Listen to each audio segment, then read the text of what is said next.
If you can hear my voice, that means you're listening to the replay of this live.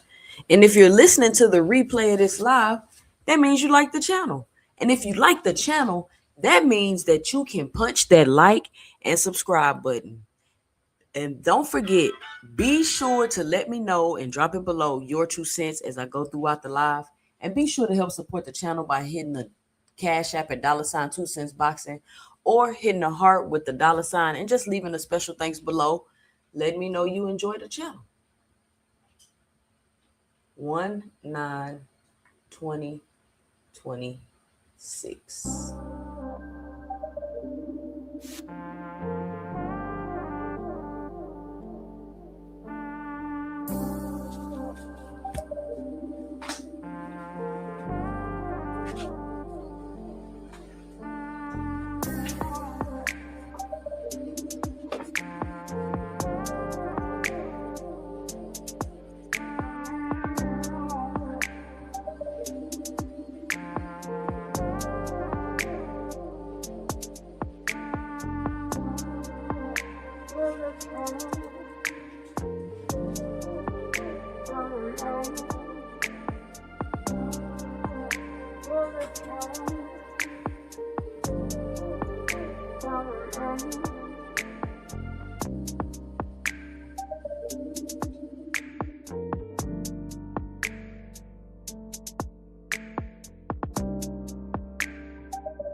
Hi, welcome to the channel.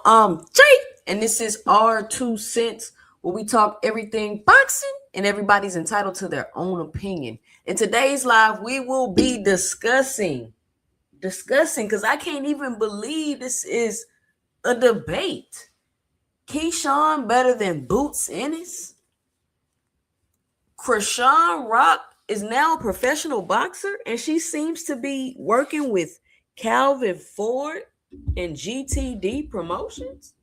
Am I right about that? I mean, I got to get it right. I just heard it in the streets. Y'all can update me and let me know. I can't know everything in the boxing streets.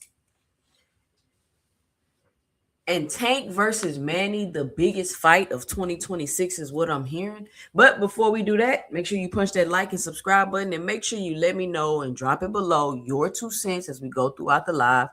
Be sure to help support the channel by hitting the Cash App at $2CentsBoxing, or just let me know and dropping it below your 2 cents in a super chat. This is Friday night, ladies' night, all-woman panel. But fellas, you don't got to feel left out. You can always call in 281-845-2103. Let me get the phone line set up. Let me get the phone line set up right quick.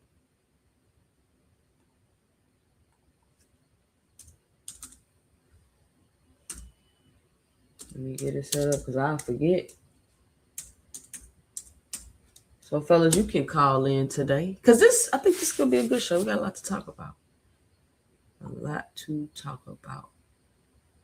What is this? Hold on, y'all.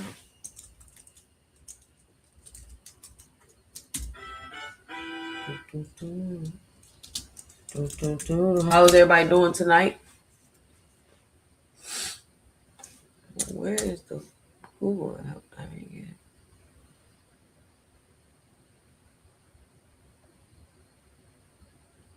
All right, there we go. Got the phone lines up and kicking. The phone lines up and kicking. Who we got in the chat? Gecko Kid Marco in the building. Isaiah, what you doing in the building? We got Hannibal. All things. What's going on, y'all? Push the like button, push the subscribe button. Definitely need to be getting 100 likes on these lives. I'm not understanding what's going on. I'm getting the views. What a push the like button. Boom, tap, boom. Tap the dislike button, whatever. Just interact. Punch one of them. Punch one of them. Trying to let some more people get up in here before we actually get started. Man, I seen something so interesting that I can't wait to share with y'all. Maybe I can start the show off with that, but I think it's a good thing to talk about because Tim Bradley, let me see if I can find a video. Let me see if I can find a video about what Tim Bradley said.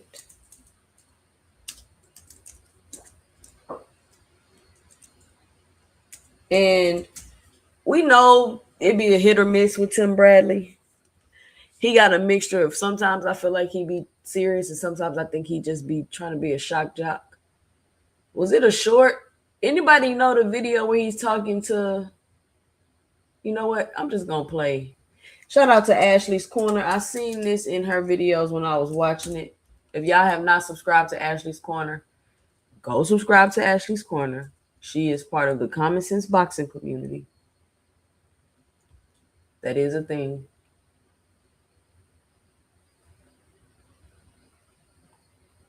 This is a great video. Actually, I'm glad she put this together. And then I'm going to put some little sauce on it because I got something to show y'all.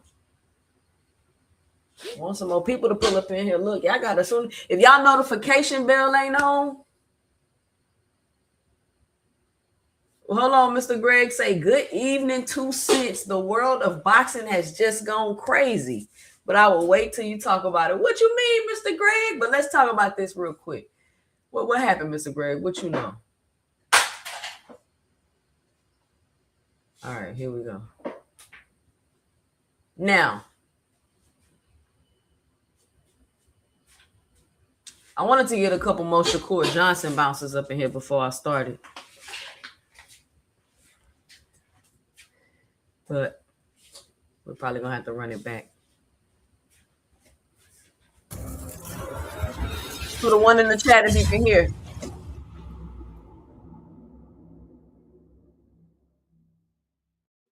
Yo, Timothy Bradley is the hand wrap master. What did I say? You can't put it on the bare skin. Told you. You can't put tape directly on the skin. I know what I'm talking about.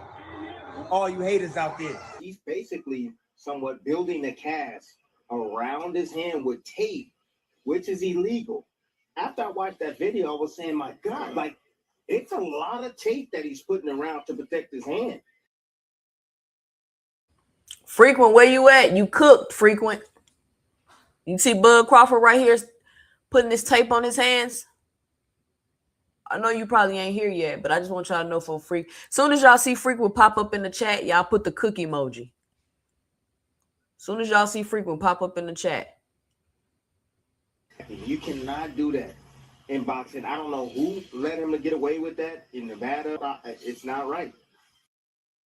What did I say? Yeah, I agree with Timothy Bradley on that one. But he didn't stop there. Is Stephen Fulton and his camp claiming that there is a major safety concern with the way that Naoya Inoue puts forth his tape? They say he stacks the tape, that there's excessive tape, and that when all is said and done, his wraps create a cast-like substance with the way that they stack it. For the record, he has fought in Hold on, y'all. Here we go. Got to deal with a Johnson Mouser. Here go Rollo. What do you have against Bud? You must be a Spence fan. Can somebody tell him if this is my video or somebody else's video? Can y'all update Rollo on what's going on? Because he's just coming in here being emotional. State of Nevada, and it has been approved. He has fought numerous times in Tokyo and throughout Japan, and that has been approved by the commission. What is your read here? So you can't put tape directly on the skin. What you have to do is you have to put a little bit of gauze around, and then you're able to put some tape there, and then you can put the gauze over and some tape. What Inoue's doing is he's basically somewhat building a cast around his hand with tape, which is illegal. You can't put it on the bare skin. And after I watched that video, I was saying, my God, like, it's a lot of tape that he's putting around to protect his hand. And then he's going to put gauze, more tape, and gauze again, and more tape. That's called double stacking. You cannot do that in boxing. I don't know who let him to get away with that in Nevada or wherever he fought. It's not right. It's basically, I'm sure his punch is probably intensified by times 10 when he hits his opponents. No doubt about it. Are you accusing Naoya Inoue of cheating? I'm not accusing him of cheating. I'm just saying it's illegal. I'm just saying it's illegal, but they let him fight with it. But I'm glad that, Fulton's camp is aware of it, and they're not going to allow it to happen. Well, his trainer has said, look, we're not going to allow him to step in the ring if that is allowed. That's a big threat to make, and especially with all the money at stake. But he says, my fighter's safety is at stake and is more important than anything else. So we really are going to have to see this game of chicken play out, and maybe they meet halfway. I mean, stacking is allowed in Texas, Nevada, and in Japan. But what you're talking about is double stacking, and that's what they're. You see how everybody's sitting there, they asked that detailed question and really wanted to know what Tim's opinion was on it. Because Tim is the hand wrap master. Okay. Everybody knows about Inoue double stacking. He just sat there and said stacking is legal only in certain states, but he double stacks. It's more than just stacking, he's double stacking. But now Tim Bradley had to really pull out his whip and give it to Shakur Stevenson. And man, listen to this. I gotta tell you. I need everybody to listen. And I got a new game that we're going to start playing on the show. It's a new game. Of course, we're going to have to work out the kinks as we go. But I got a new game we're going to play. But I'm going to let y'all know about that a little bit later. So, we just showed you the video, the clips of Terrence Crawford stacking his wraps. And Tim Bradley saying nobody should be able to do that or whatever. It shouldn't be legal. Now he's talking about Shakur Stevenson and his hands and his wraps. And I want y'all to listen. We work on our listening skills over here at Two Cents Boxing. Just listen. It's not about how you feel. If I like Shakur, take all of that out your mind and just close your eyes and listen. Now, if you're driving, don't close your eyes. But if you're just chilling, listening, close your eyes and just listen to what he's saying. Shakur, man, what you doing with them raps, man? Stop being cheap.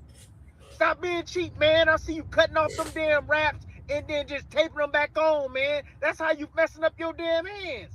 You messing up your hands because it ain't tight. The shit ain't tight. You can't get it tight. You putting a glove on. That shit ain't tight. You should be getting your hands wrapped by a master professional hand wrapper every single day, bruh. You getting paid gravy. You getting paid gravy, dude. If you can't fly a dude out, that's great with the damn hand wraps, man. That's what you need. If you got hand problems, bruh, and you need to keep your hands healthy, you need to hire somebody, man. All that damn money you making, bruh, hire somebody. Shit, tape it on some old ass raps. What's going on? Come on. What we in elementary school? Come on, dog. Them hands need to be wrapped. You can't mess around and go into this fight with Tio. You can't. You cannot mess around and go into this fight with Tio and your hands is hurt, man. Shit, that's not gonna be a damn excuse. Hell no. And get a hand wrap, dude. But anyways, that's Man, it's just really hard to fathom that all the people that Shakur's trained with and all the people he's been around, you got Andre Ward, Terrence Crawford, Floyd Mayweather, and the countless of coaches, and many times as he went to other people's gym, no way he pulled up with his hands already wrapped. So what I'm saying is people seen him wrap his own hands. I do not think this is Tim Bradley's talking about something that he just seen. It's something he just started doing. Nah, I believe probably in the beginning of his career, his uncle or somebody was wrapping his hands. But when he goes to other camps or and train other places or at the spare of the moment, that's probably what he does and what he's been doing for probably the last 10 years or something. That's probably what he's been doing. And it's just hard to like, nobody needs to be babysit, and Shakur doesn't either. But how did nobody see that he does that with his hand wraps and put a stop to it? No way. Like it's just really hard to believe that somebody as smart as Shakur, with so many smart people around him, like, do you really think the little things don't matter? Do you really think that, you know, Shout out to Ashley. I got you, Ashley. Look, that is a great question that you're asking. And I agree. I feel the same. I felt the same exact way until I just seen this video, right? Because I'm always wondering, because they were saying like, oh, Shakur Stevenson, he not punching correctly. And I'm like, how is he not punching correctly? This man is an Olympian. Oh, he don't wrap his hands correctly. How are you not wrapping your hands correctly? And you, the new coming to Mayweather. Like, it doesn't make sense to me. I don't understand that. So how come I don't see these cookie emojis in the chat? So I'm watching this video, watching Mr. Shakur Stevenson, his little channel or whatever. And I come across this.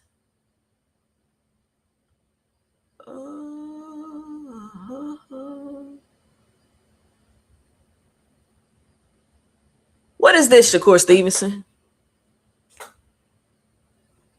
Do y'all know this video? This video, it's a video. Y'all see the little thing at the bottom of the screen? Y'all see it, right? This is a video. I paused it.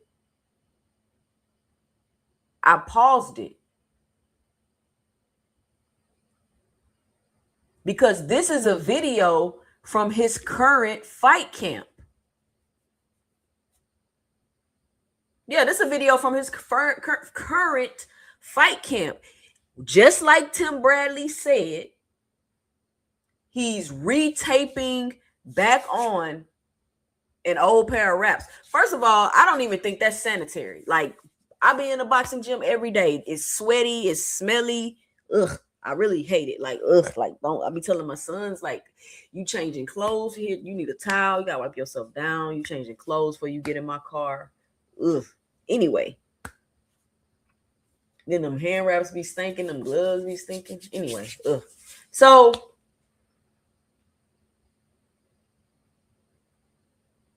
2 Cents should have 21 links right now. 21 links for what? Oh, 21 likes. Oh yeah, let me get 29 people in the building. I should have 29 likes. Get the likes up. This is an exclusive right here. This is an exclusive. We may have solved why Shakur Stevenson been breaking his hands every fight. Even though I wouldn't think that this is like truly the reason. I'm just being a little facetious and, I'm an entertainer. But if this was hurting his hands, you do have to ask yourself, why do they keep doing it?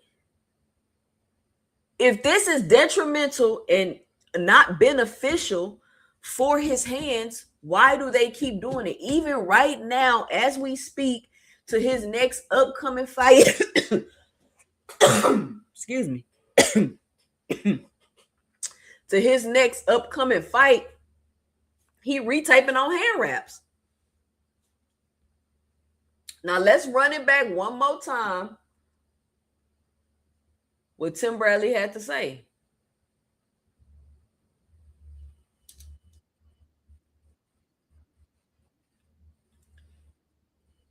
Ashley can't believe it. She like, ain't no way. Ashley like, ain't no way that man's doing that bullshit, taping his hands up. He a professional. He got professional people around him, and he ain't wrapping his hands correctly.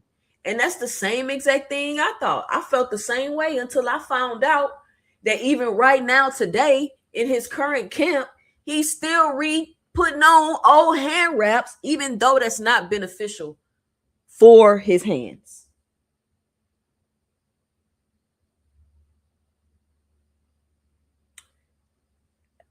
How you gonna ask Rollo if it's common for fighters to be reusing hand wraps? He ain't no fighter.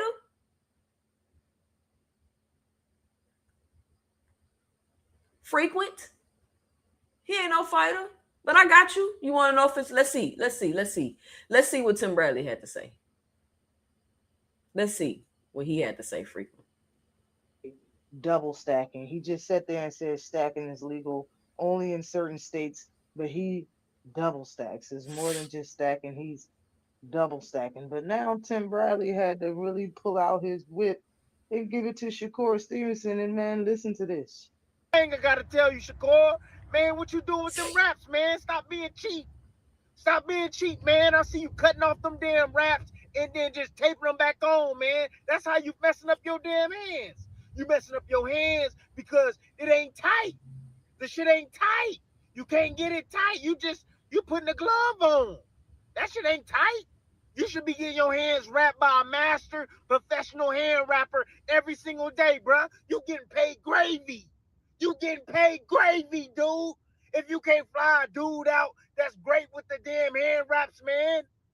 That's what you need. If you got hand problems, bruh, and you need to keep your hands healthy, you need to hire somebody, man. All that damn money you making, bruh, hire somebody. Shit, tape it on some old ass wraps. What's going on? Come on. What we in elementary school? Come on, dog. Them hands need to be wrapped. You can't mess around and go into this fight with Tio. You can't.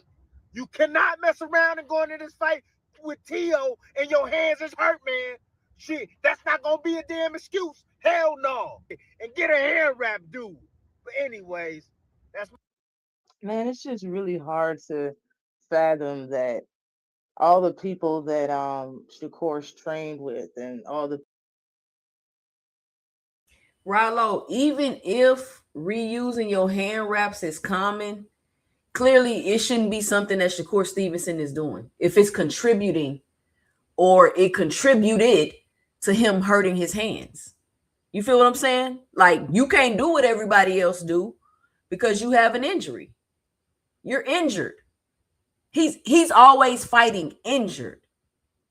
He's never be like, you know what I'm saying, 100% his hands, and never be he hurt him every fight. And I wish I could find that video where he say he be in practice or he be practicing. Damn, where'd I see that video? I gotta learn to start downloading just everything. Anyway, he be practicing, and he's just saying as he's going on more and more, it just starts to hurt more and more and more. And the video that we seen of him when he punched old dude in the body shot and fell to the ground, he was just like, I just couldn't take it no more because it was hurting so bad. And if you're listening to what Tim Bradley is saying, He's saying, Shakur, that since you're doing this shit right here, which is putting on old hand wraps, that is contributing. I'm not saying it's causing cause or whatever the case may be, but it's definitely contributing to your hands being sore and hurting during practice, which is what you expressed and explained in the video. That as you go on through practicing, your hands start to hurt worse and worse. Could it be because you doing this lazy shit right here? According to Tim Bradley.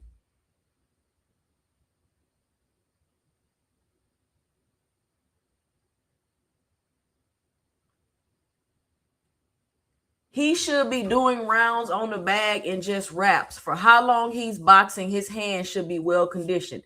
Gecko Kid Marco, do you know that his hands is out of there? His hands are not well anything. That's the point. That's why he shouldn't be doing that. When you're competing with an injury, I'm an athlete. I've been an athlete my whole entire life. Have I had to compete with injuries? Yes. But there's a way you compete when you have an injury. If I pull my hamstring and I'm recovering from my hamstring injury, I'm going to have to warm up a little bit extra. I'm going to have to stretch a little bit extra. I'm going to have to do certain things at night. I'm going to have to do certain things after practice. I'm going to have to go get in the ice bath. I'm going to have to get the rub down. They're going to have to get the knots out. All this extra shit that I hated about running.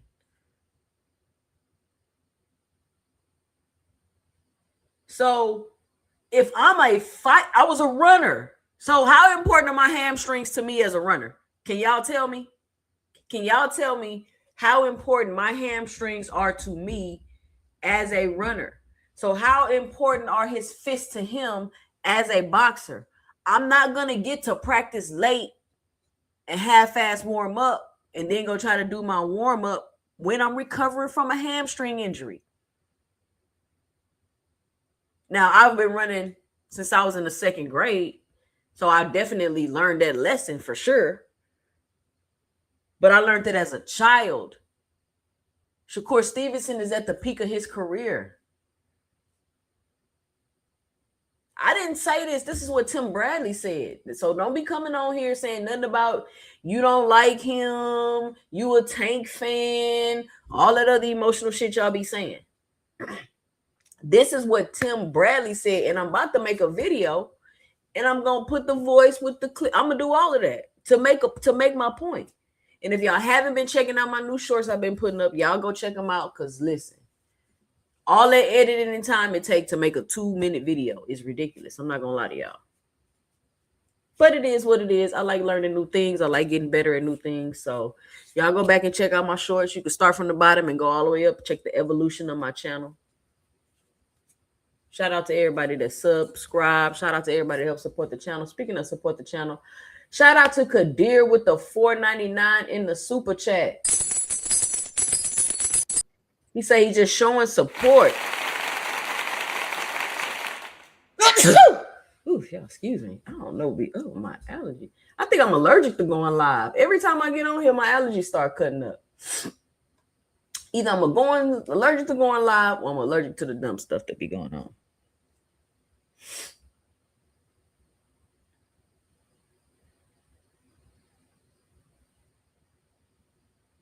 What? 2 cents gone rogue. Why I'm gone rogue?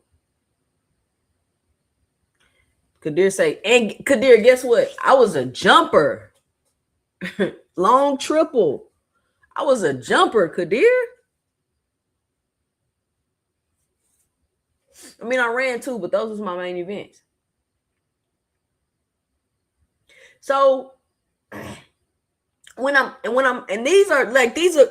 this is what I'm saying, right? This is a regular conversation that is, I don't care if you a Shakur fan, I don't care if you got a crush on him. This is a conversation that you should be able to be honest about. When you hear what Tim Bradley said, and you see what Shakur Stevenson is doing with these hand wraps right here, I'm so glad I seen this clip. Because I was going to come on here with y'all and play what Tim Bradley said, and we was going to talk about it. And then I was watching a little Shakur Stevenson thing, making clips and stuff, and I seen this clip. This is a video, y'all. And look, it's a clip. It's a quick clip too. Look how quick it is. Y'all see how quick that is? I said, wait a minute. This is what Tim Bradley was talking about.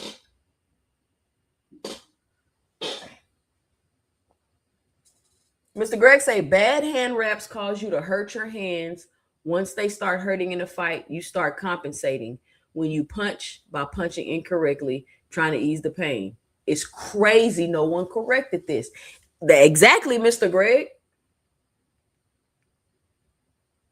When you don't take care of your injuries, y'all know what happens? Do you know what happens if you're an athlete and you don't take care of your injuries? You re-injure them or you start to re-injure other things because now you're compensating for the injury you have. So now you're compensating for the injury you have, and now your mechanics are different. So now you're doing other things, and now you get injured somewhere else. You feel me? So it's like a domino effect. So now, just like Mr. Greg said, boom, I got the bad hand wraps. Okay. Now that I got the bad hand wraps, now I'm not punching correctly because my hands hurt. So maybe it's all true. Maybe Shakur Stevenson's hands are injured because he hasn't been wrapping his hand. It could be he hasn't been wrapping his hands correctly, so he hasn't been punching correctly. Or he just ain't been punching correctly or wrapping his hands correctly this whole time, which I really find that hard to believe. That wouldn't be the conclusion I come to.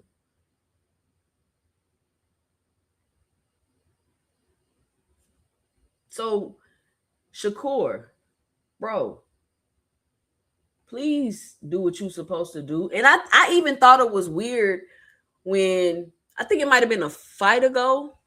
Was it before, or it might have been before the Padley fight, where he was like, yeah, I'm going to talk to Mayweather and see what he say. You're going to talk, you haven't talked to Mayweather about your hands, Shakur? He walking you out. Y'all got the photo op every chance you get, and you haven't talked to Floyd Mayweather about what could be done about your hands? And so that's why part of me be like, how serious is Shakur's hands injury? But then I see him in the ring. I see him slapping punches, probably because his hand hurting. And I'm like, well, if it's that serious, Shakur, like, why would you? I don't know. It's like, why would you wait so late? Why would you wait so late? But like I said, I've been an athlete for a long time, and I really learned about being injured because I used to have issues with my hamstring all the time. Like in high school, always hurt my hamstring, always hurt my hamstring. It wasn't even till damn near college where I really started being like, oh, this why, because we got, in college you do real rehab. You got the rehab, you got the this you got to go to, you got the little physical therapy exercises you got to do to strengthen back the muscle. We weren't doing all that in high school. It was just, I got through my whole track career just talent. I didn't have no personal trainers, no coaches, no none of that, just straight athlete. So I'm listen.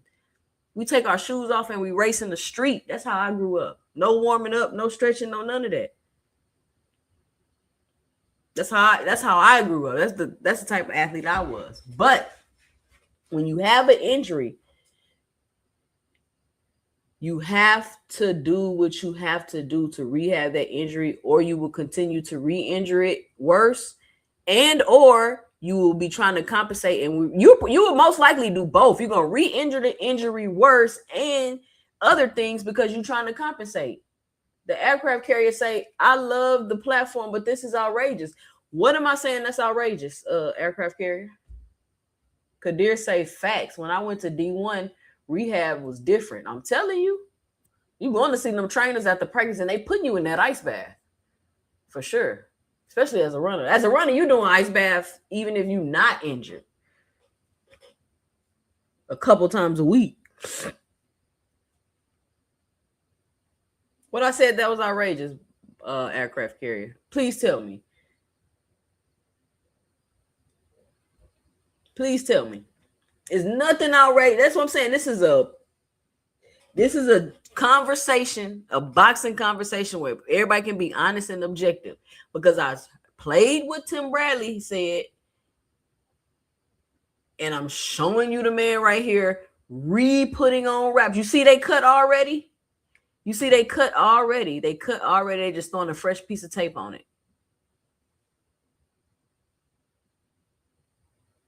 They just throwing a fresh piece of tape on it.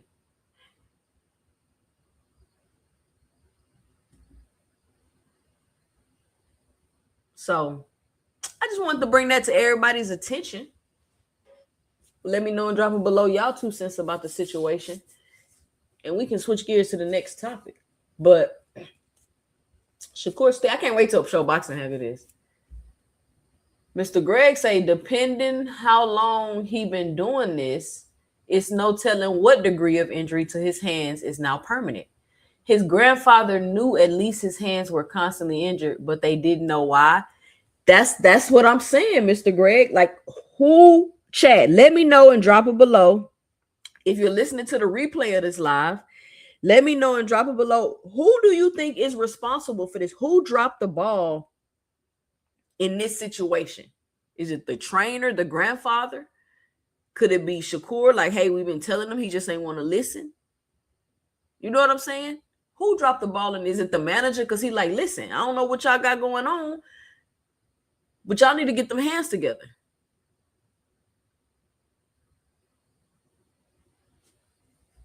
Y'all need to get them hands together. Here we go, y'all. Here we go. The exaggerated attacks on Shakur and Bud, all because they don't rock with Tank, is what's outrageous. Can you tell me what exaggerated attacks from anything I've just said you're talking about, Rollo? See, you're not just going to keep saying stuff on here. What are you talking about? Say what you're talking about. Say what attacks? What attacks?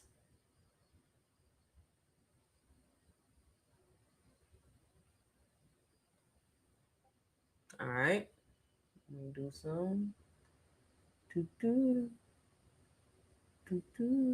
Y'all take a look at that picture with Shakur with them bullshit ass hand wraps on that Tim Bradley just put his ass on blast about.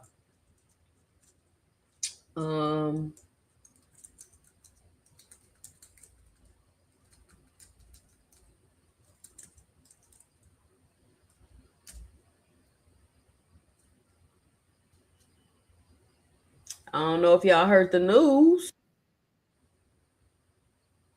but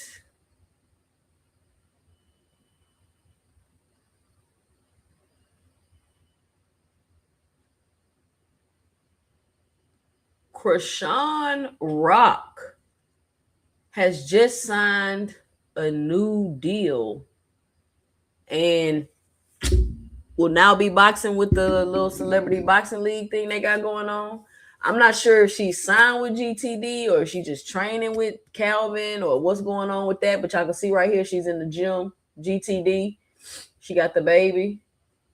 She coming in. Now, I'm pretty sure Hardcore is going to have a fit about this. But like I keep telling them, and like I kept telling Hardcore fans, like, guys, boxing is boxing. It's different avenues in boxing. Look, they got a whole celebrity, misfits, YouTube influencer boxing thing they got going on. Cool. They got real boxing going on. Cool. Like, I don't understand the problem with that. So since we talk everything boxing over here on 2 Cents Boxing, we're going to talk about Chrisean Rock. Why? Because now she is boxing. Now, I'm not really a fan of Chrisean Rock, but I feel like she's constantly always being forced on people because she's constantly viral in vlogs and her and Blueface and everywhere. Like, I almost unfollowed some things on Instagram because they kept posting them too. And I'm like, I don't want to keep seeing this. But what I do know about Chrisean is that she's a really good athlete. She's very athletic. She's strong. She's fast. She's quick. She can fight. I mean, she's been fighting on reality TV. I mean, that's her. That's pretty much her persona. Like, is fighting. She's been fighting on reality TV shows for how many years now? So I think that it's a good opportunity for her to get in the ring and fight in a more dignified manner. She probably will get paid more money for it. And if she does this right, which honestly, to be honest with y'all, I'm not even sure that she will, because boxing is not an easy sport. You got to be disciplined. You got to be trained for the most part. But she is an athlete, so it's not like she ain't never worked out before. Or you know what, Teach? I feel like she actually looked better with the tooth out, to be for real. Like, it makes her unique, because when she put the tooth in, I'll be like, she just, maybe I'm used to seeing her with that tooth out. But I was like, she should just leave her tooth out. She look better with it out. But anyway, so I don't know. I'm interested to follow her and see what's gonna happen. To be honest with y'all, I'm interested to follow her and see what's gonna happen. So let's see. I think it's some footage on here.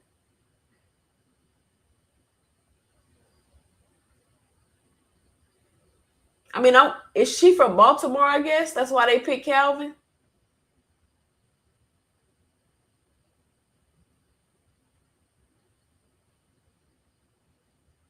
I haven't watched this video, y'all, so we just looking at it on silent. Look, she don't look like she too bad out of shape. I mean, I'm sure she out of shape, but I mean, I'm saying, like,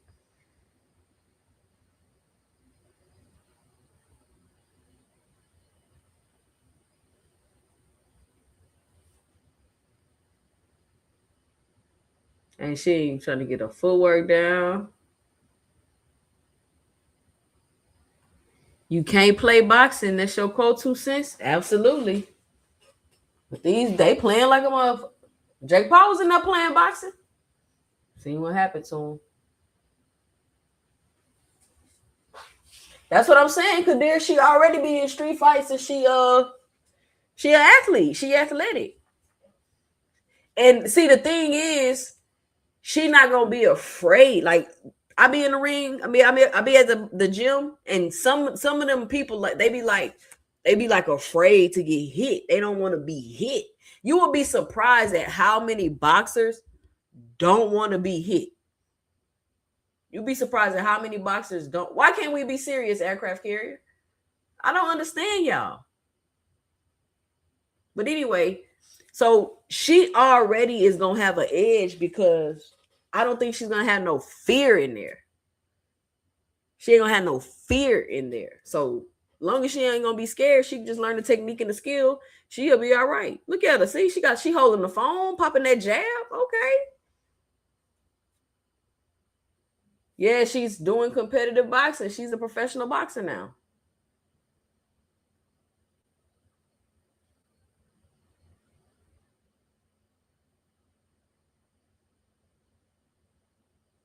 It's gonna take a while. She'll get it down.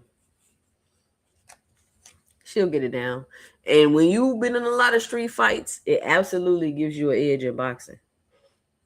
It absolutely. I'm not saying it's gonna make you a good boxer, or you're gonna be able to beat up everybody because you've been in a bunch of street fights. I'm just saying it gives you an edge. She probably not finna take boxing serious. She probably just doing it to protect herself. What?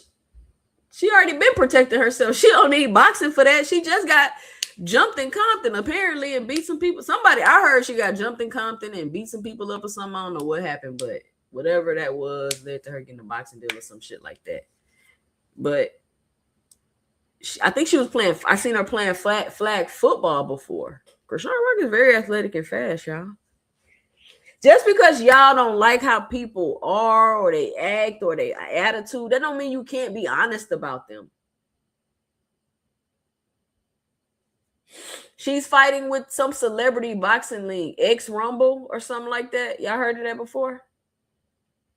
X Rumble.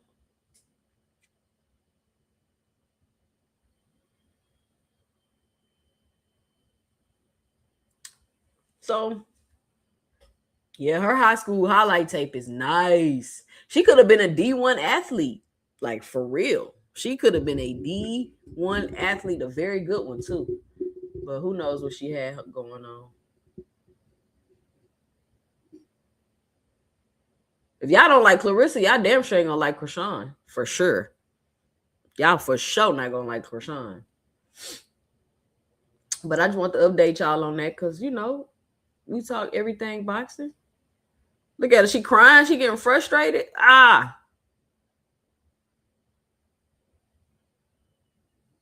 getting tired. Boxing a hard sport. Boxing a hard sport.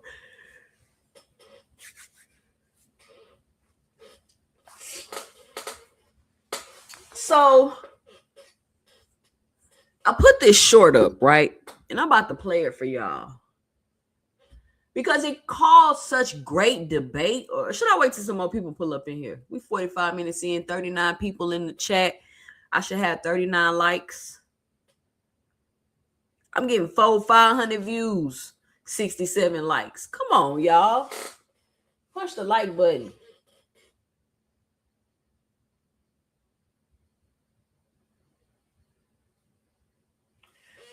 Rollo, you crazy. Rollo, you not training no fighters if you telling me you rather get hit by a clean fist than a glove, Rollo. Stop playing with me.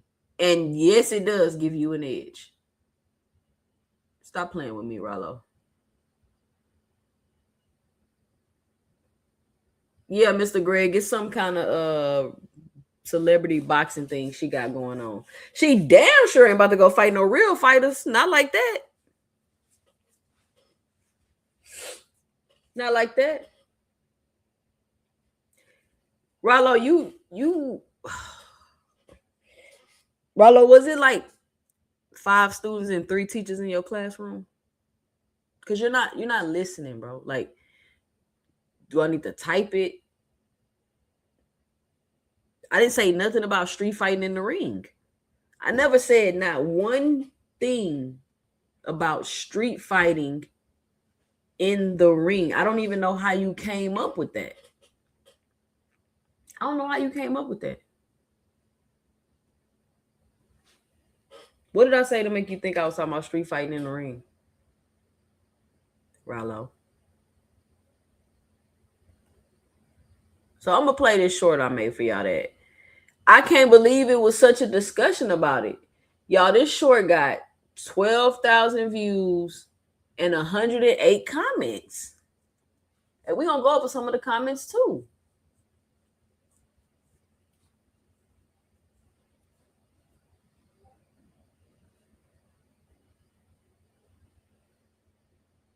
All right, here we go.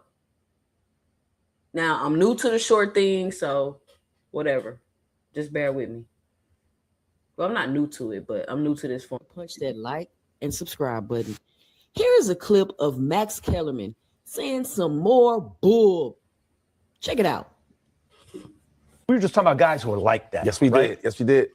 And I could look at a guy like Shushu or Mason and say, maybe let's see, but I don't know, or Nakatani. These are very good fighters. Right. But when I look at Bam or the Monster, it's different. Different story. When I look at Keyshawn Davis, just in terms of ability, I go, that's different. I'm very convinced of that. Right. I'm a little less convinced of Boots than I am of Keyshawn. Let's put it that way. Why is that? Keyshawn just... Yeah, why is that? Right. Keyshawn looks maybe twitchier to me than Boots. He do. I think wait, well, when I, do we? Because that's what I'm saying. I'll say We're this trying about to That's so hit good, moving Max. they look targets. this. Hold up. I was about to say They look the something same. identical. Now, in the video, you could clearly hear Max Kellerman saying that he believes that Keyshawn Davis is twitchier than Jerron Boots Ennis. And then you hear the guys like, they're like, man, can you explain that? Yeah, what do you mean? What do you mean? And Max Kellerman, who I believe knows boxing, and honestly, really, I feel like he's just saying things to get a reaction out of people.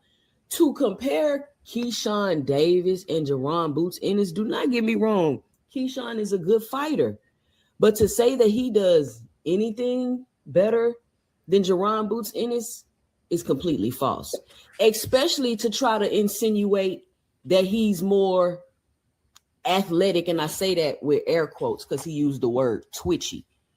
And I'm trying to understand, like where? Could you please expound, Max Kellerman, on how you think that Keyshawn Davis is quote unquote twitchier than Jerron Boots Ennis? And at first, Malik Scott was kind of tripping. He was like, what? And then he's like, no, at the end, y'all got to go back and rewatch it where all the arguments start.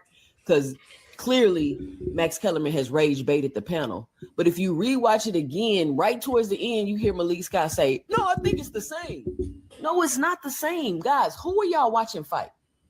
If you put a side-by-side clip of Jerron Boots Ennis and Keyshawn Davis, there's nothing the same about them. I can't understand why it's so hard for people to admit that Jerron Boots Ennis is a generational talent. He is the most athletic fighter we've seen since when? But listen, let me know and drop it below your 2 cents on Max Kellerman's statement.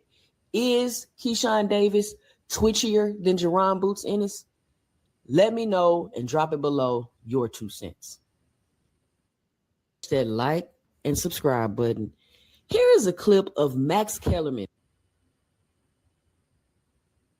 Now, we're going to read some of these comments. Can y'all see that? And Rollo, I said people that's been in a lot of street fights have an edge in the ring because they're not scared and afraid of being hit. You have a clear. What's your Act like y'all know. Hold on, y'all. You have a. You already know what it is, nigga. And so, What the hell? Be sure to Shakur Soft Touch. Be sure to punch that like and subscribe button.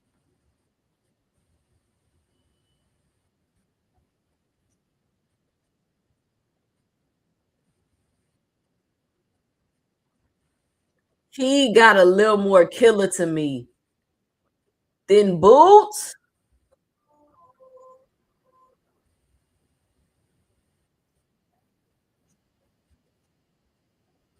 Hold on, y'all. I'm trying to fix my YouTube. I don't know.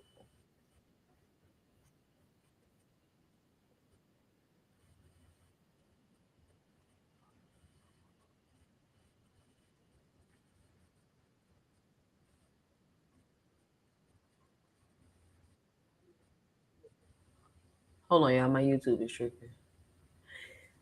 Rollo, please tell me you training little kids in the gym, Rollo, and not grown-ups, like 6, 7-year-olds. Is that who you train, like little kids? Key got a little more killer to me.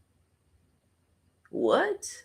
I like Key and Boots, but they not in the same ballpark at all. And Kadir says something. Here we go, Kadir. I like Kadir. Kadir, I like the way you think. Twitchy is short area quickness and explosion, right? Is that not athleticism, Kadir? Or am I tripping? Because see, you was an athlete too. You was a D1 athlete too. So that's what you just told me. So you know what twitchy, because people told me I don't know what twitchy mean. I know it's not like, how could I say twitchy? Let me say this.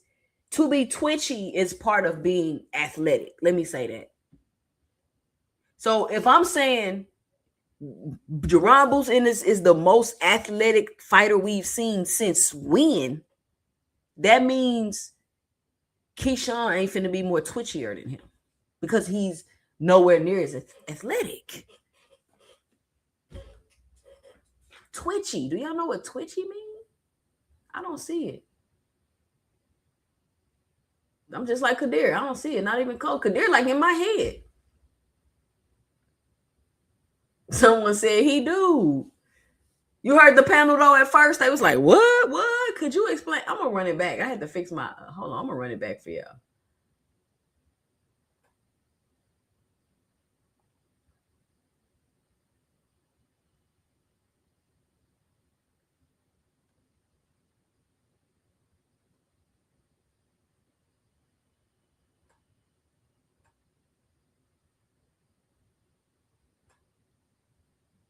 Bro, I am God body, and I just want y'all to know I am a living testimony. So whoever follow me right now, just know that I'm not changing. Be sure to punch that. Bro, I am God body, Is and it I just working want for y'all to know y'all? I am a living testimony. So whoever follow me right now, I don't know what's going on with this one. Hold on.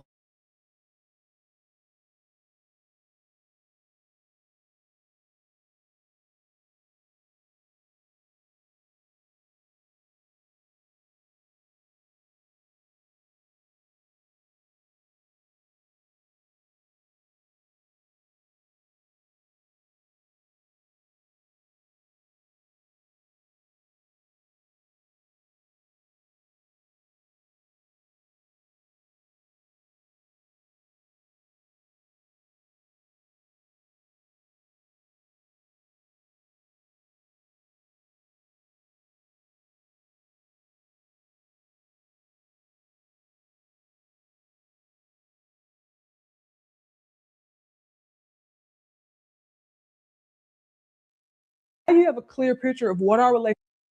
You have a clear picture of what our relationship I don't was know and why what it just won't let exactly me happened show in the the past that comment. led to today. Do you believe I'm jealous of her accomplishment? you already know what it is. Be sure to punch that like. All right, here we go. I don't know if y'all can see them or not, but it's keep giving me a hard time. So it says, facts. I don't. Oh, that's the Kadir. Facts. I don't understand how Shakur fans can continue to deny this. This ninja funny. He a weight bully. Never mind the fact that Tank slapped rehydration clauses on fighters who are now in higher weight classes and still can't or having trouble making weight. He did that with two fighters, Ryan and Frank Martin. Soon as that person said he did that with two fighters, Ryan and Frank Martin, I stopped reading. Because what are you talking about? I said it then and I'll say it today. With or without the rehydration clauses, the same result would have happened with those two fighters. Tank has to protect himself because he's a true 135 pounder. Shakur says he is, but bro, you 5'8", you walk around 150 to 160. He's a walking contradiction.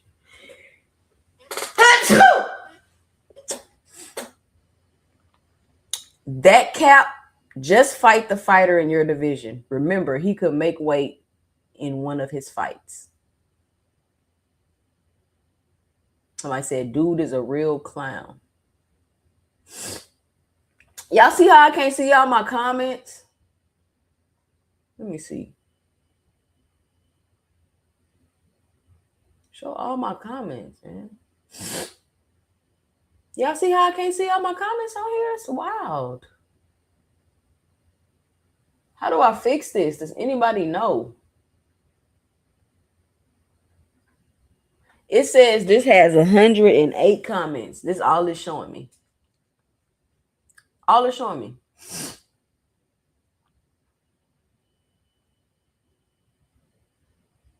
Bro, what do I have to worry about?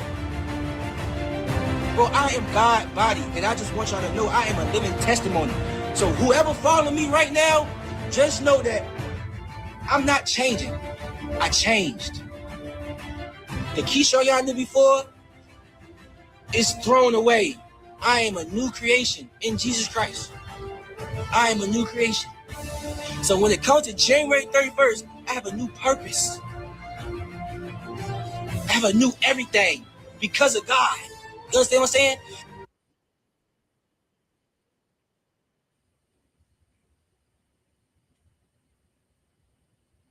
Hilarious. Keyshawn is great for content. He is great for content. False, because soon as the Street Fighter catch that body shot, they quit every time. Bro, you missing my whole point, bro. You missing you're not even listening.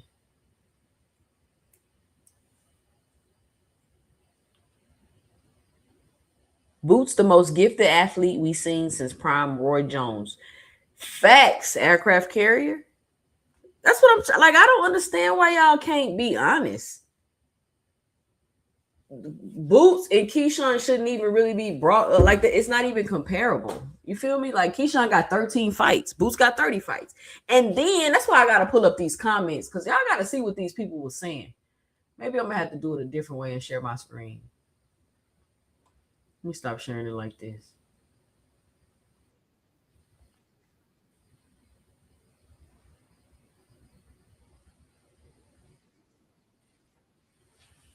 Why does thing say I only got 11 comments on here? That's not what it say in my studio.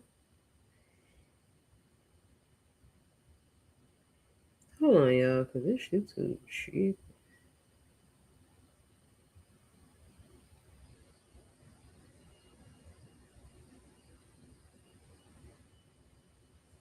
Okay, I'm gonna read them from my studio because it's not letting me show them online.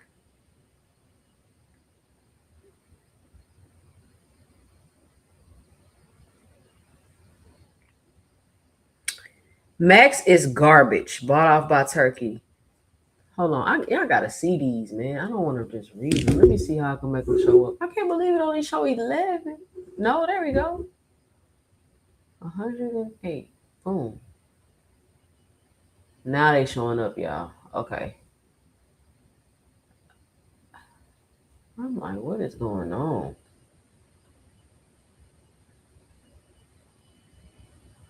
All right, here we go. Let's start with the newest because I haven't seen the newest ones. Keyshawn not ready for Boots.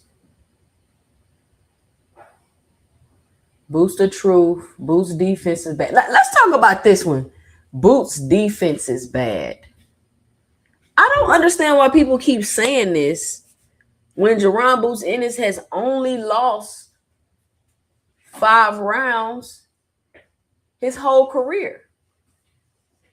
How is his defense bad, y'all? Because y'all seen him get punched a couple times. Key is more twitchy, but Boots is more athletic, and Boots gets hit more than Key. What is twitchy about Keyshawn? Like what does twitchy mean to y'all? Keyshawn don't give me twitchy. There's nothing twitchy about Keyshawn in my opinion. Yeah, I don't see the comparison either. Hold on, y'all.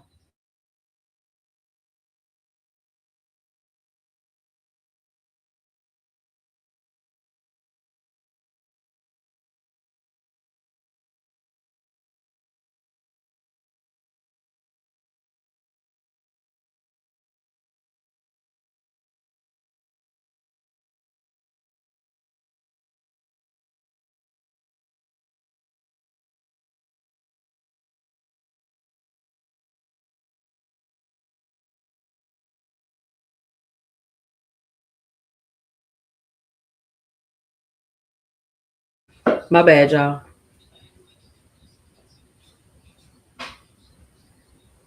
I'm trying to be respectful, but you keep trying it. But I bet my son will wash yours. I doubt it. And I'm not doing nothing to you for you to keep if you trying to. Why you have to try to be respectful? I'm not doing anything to you disrespectful. I don't understand what you're saying. Boots and T.O. is the 2 most athletic in boxing to me. Andy Cruz and Tank have the best footwork. Andy Cruz and Tank, best footwork. Hey, Karen Kugadashi got some good footwork too. He has some good footwork. I don't know. Maybe that's when he fought Boots, he wasn't trying to get knocked the fuck out. So that was the best footwork he ever exhibited in his life. But Karen Kugadashi got some good footwork. Yeah, who was that person that said he do? That person needs as much blame as Max Kellerman. Haney pretty twitchy. What?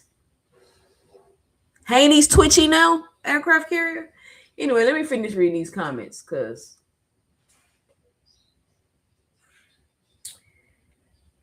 Boots' defense is bad. I just knocked that out the water. Like, I don't know why y'all keep saying that.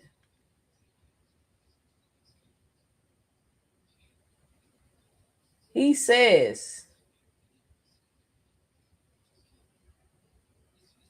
Boots could be Let me see. Boots could be that we just got to see it against real niggas. Dude got 30 fights already and hasn't fought of his caliber of fighter yet.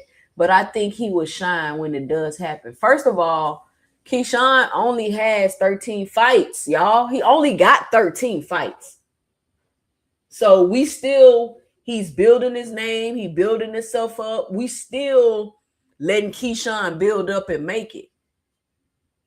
But what's starting to happen is I'm starting to have to kind of point out some things to y'all because y'all doing too much with Keyshawn. He only got 13 fights. Like y'all trying to say, like y'all trying to be like, oh, he better than Boot. Like he only got 13 fights. Oh, Keyshawn done fought better competition. They saying all that kind of stuff in these comments. Let me find them. Boots could be blah, blah, blah. Boots the most athletic, negative. He definitely gets hit the most by subpar opposition.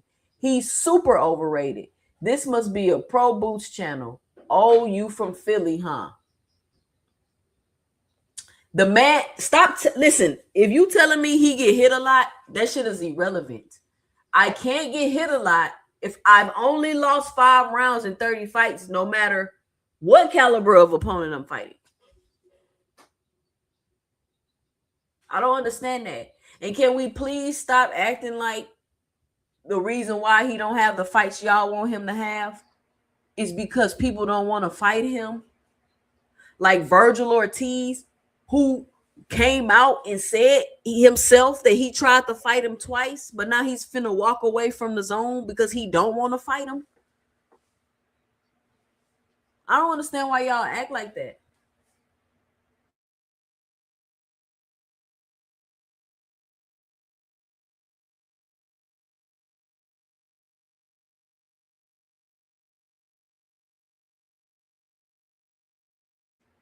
You know what I'm saying?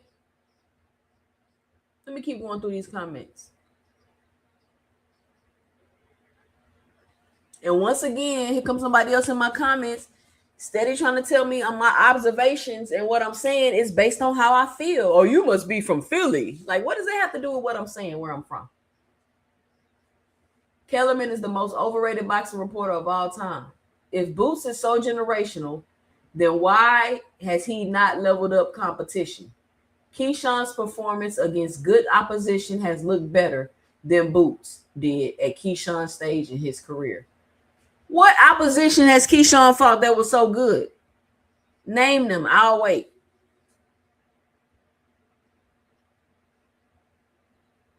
Yeah, Abdullah got some fast twitch muscles. T say none of these comments address the shorts. I'm telling you.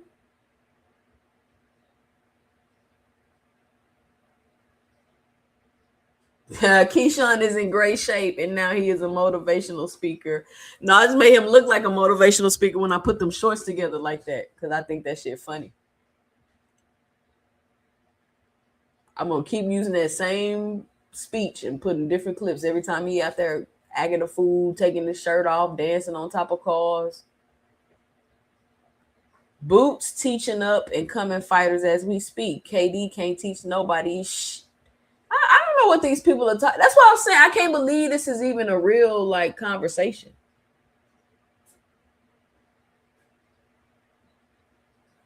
Boots has 30 fights and hasn't fought anybody. Keyshawn has 13 fights and is moving at a faster pace than Boots is right now. So nobody wants to acknowledge that people really like Boots is legitimately being ducked. He's not like, oh, I'm signed to this promotional company, even though all the smoke over there, but they don't want to fight me. They don't want to. He's not doing that. Like, they don't want to fight him. Y'all seeing what's happening with Virgil Ortiz right now. Y'all called a man a duck for a year only to find out that Virgil Ortiz been capping or whatever they got going on. Either they capping or they bullshitting, just trying to sell the fight. Because I've also heard that they secretly finalizing the deal behind the scenes. So I don't know what's really going on. But I'm just going to stick with the he ducking narrative for right now. Because that's what it's looking like. Boots is way better than Prime Roy Jones and Floyd Mayweather. Way better? I wouldn't say way better. He definitely could be more athletic than them, but I wouldn't say way better. T.O. is athletic.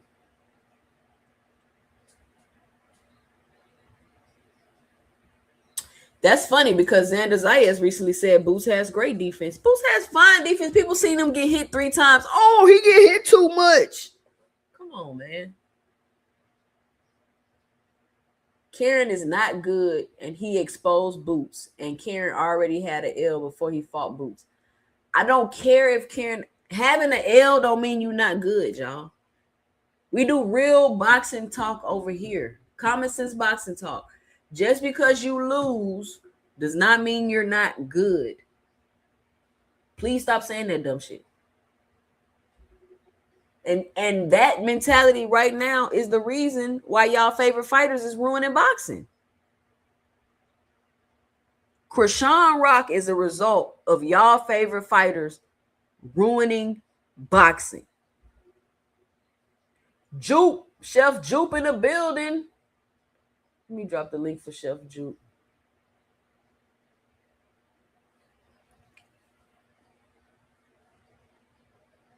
Pac-Man was twitchy.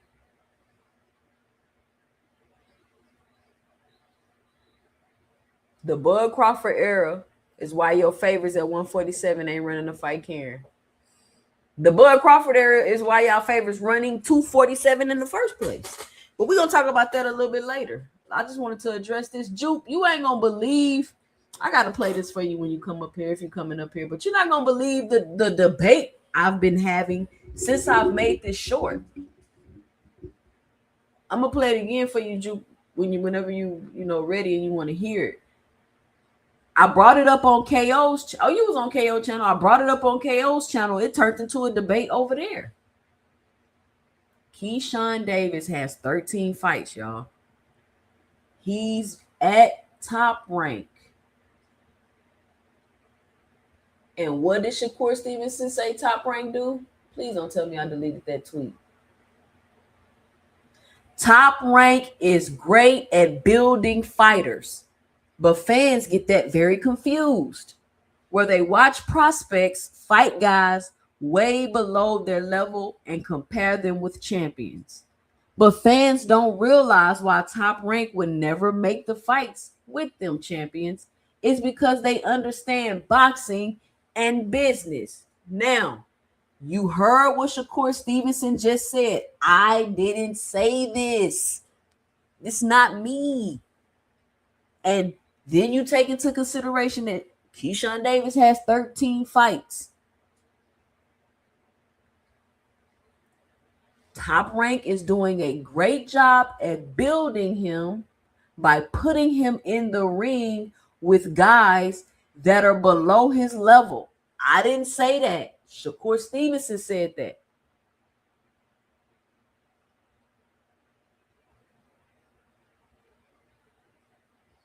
Man, I'm not paying attention to Rollo. Rollo just told me he would rather get punched by a clean fist than a boxing glove.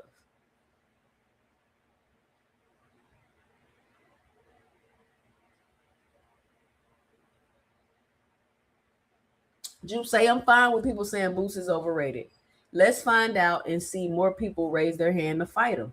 Exactly, Jupe. Y'all keep saying he ain't fought nobody, but when I say, well, why he ain't fought nobody, they just ignore me. Well, why hasn't he fought anybody? You can't say he ducking Virgil.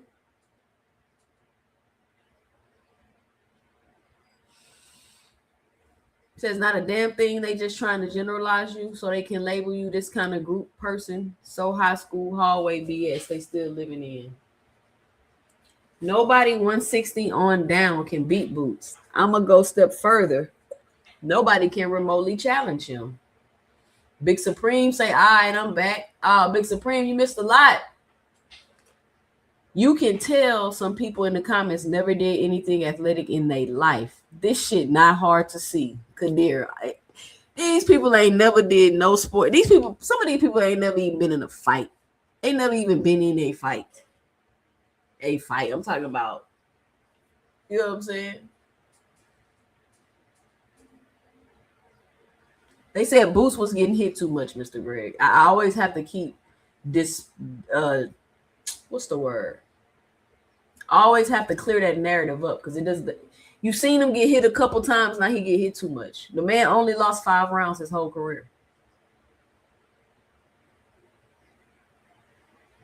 He went up to 154 where all the smoke was. I told y'all, why do y'all think that people gonna fight him at 54? I think I made a whole video about that. I gotta find it so I can play the clip where I said this already. Big Supreme say, I wonder if Kieran is being avoided based on his performance versus Boots. Absolutely. Absolutely, Big Supreme. And what people want to say, ain't it funny how Madrimov is so great, but Kieran is not?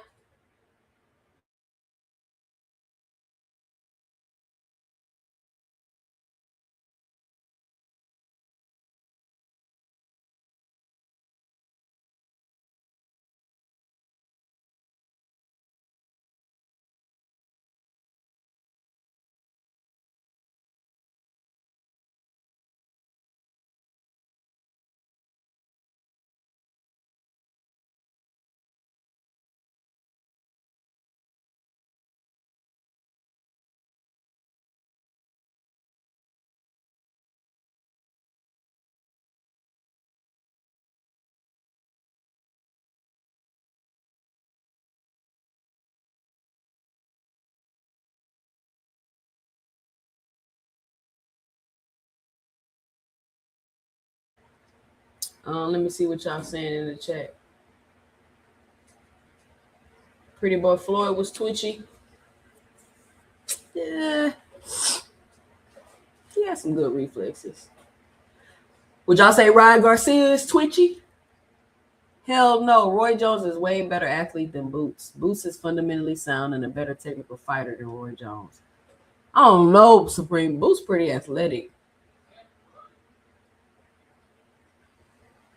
That's what I'm saying. And that's the thing, aircraft carrier. They like, oh, he ain't fighting nobody. But then every time you name somebody, you're like, but I think Boots will beat him. So, I mean, you don't think they know that too?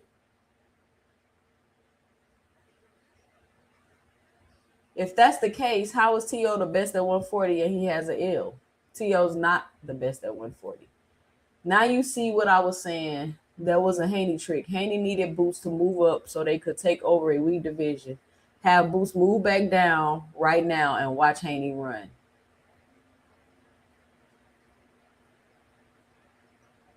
That's right, aircraft carrier. Who's going to beat him?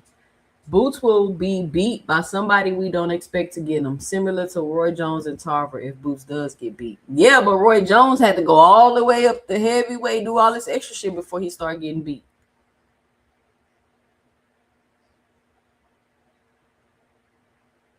Jupe say, wow. Why you say that, Jupe? Shakur be snitching on himself. What Shakur say? We're going to run that Shakur segment back. Put a 1 in the chat if you did not get to see the Shakur segment and you missed it. Put a 1 in the chat if you missed the Shakur segment of the show. We're going to run it back. I'm about to run. Oh, yeah. That's kind of what I just said. Never knew Shakur tweeted that. Yeah, Shakur tweeted that, Joe. I'm getting the receipt. I'm learning to snap pictures and save all these receipts. Because when you say something, people don't believe it. But so you got to show their favorite fighter saying it. And since they like their favorite fighter, then they're going to believe it. I think that's how these people work over here. I'm starting to figure y'all out. Yeah, Abdullah, very special talent.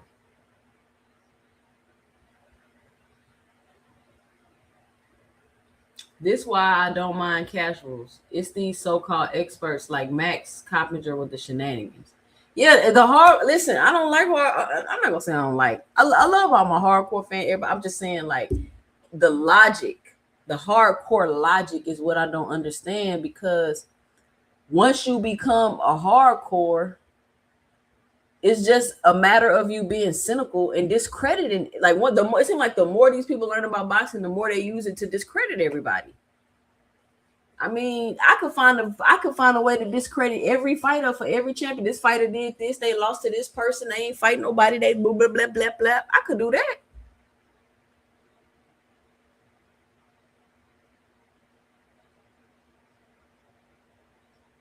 Big Supreme say I put 2 people to sleep in 2025.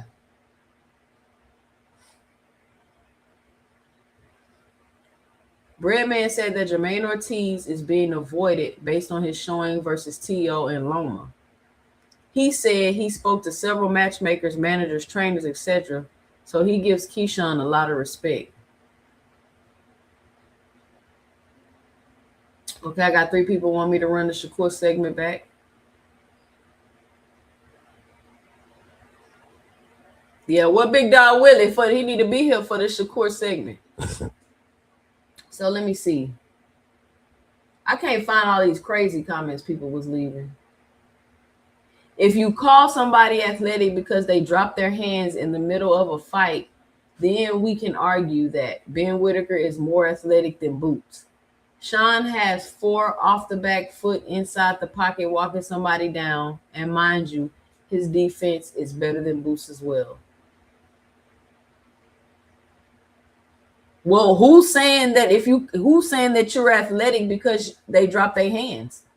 Nobody said that. For you to claim that Boots does everything better than Keyshawn sounds ridiculous. The fact that they fight completely different and Keyshawn is arguably face of the same level of competition in just 14 fights and gets hit a lot less than Boots as well. Better with everything. He's quicker, he's faster, he's more athletic. Like what? He punches harder. Like what do you mean? How is that ridiculous?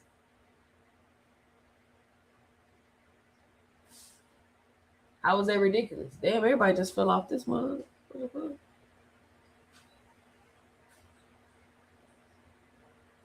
So let's run back the Shakur segment.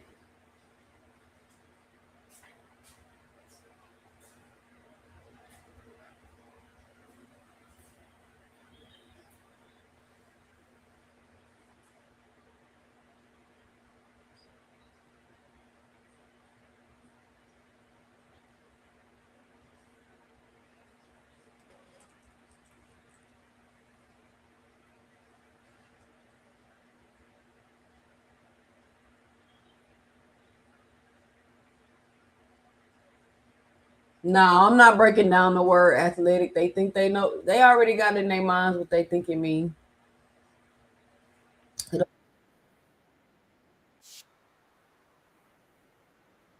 Corner. All right, listen.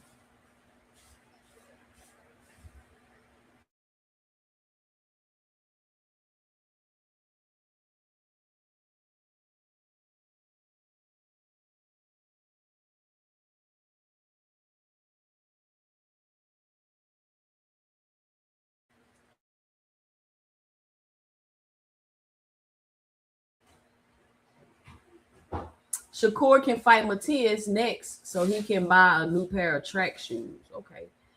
That KO versus Lima is the perfect example of fast twitch. Exactly. And how many people in boxing is doing that? Name them. I'll wait. All right. Shout out Ashley's Corner. If you have not already subbed to her channel, please sub to her channel. Great content, great live streams, common sense boxing talk. Is Frequent Fly still here? Jupe, you're going to love this one, Jupe. Let me drop the link for you, Jupe.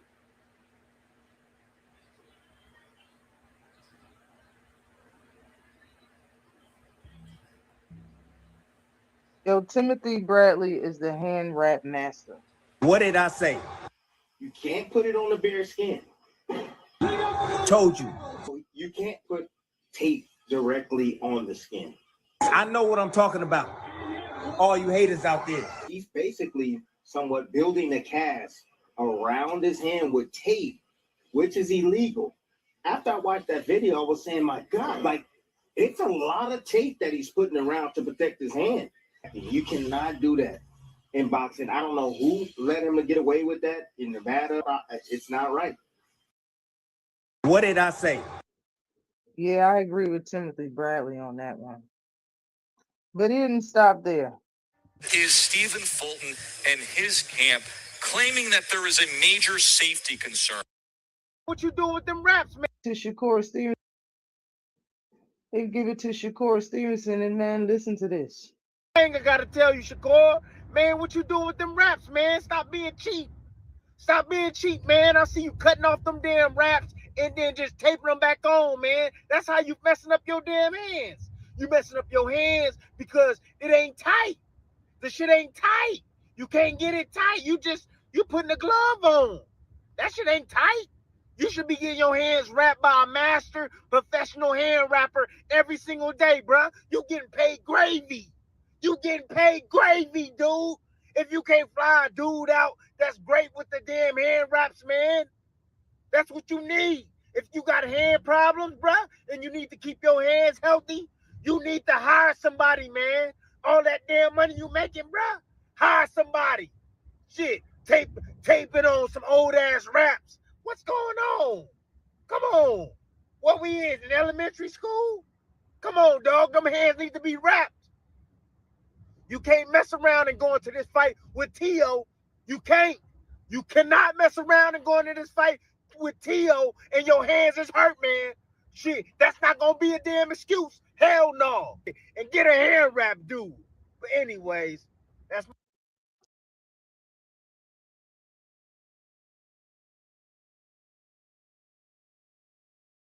So y'all heard what Tim Bradley said, right?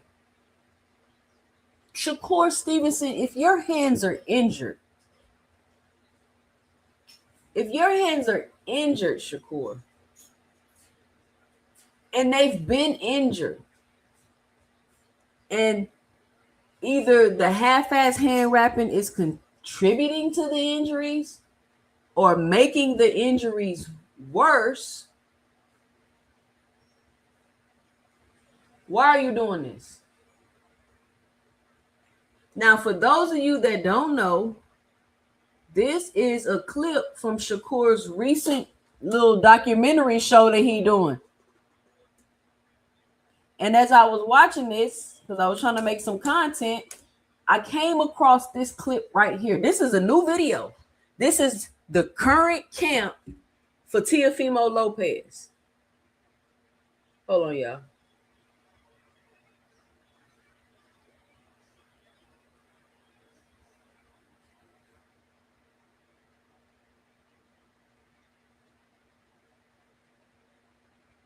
Hold on, y'all.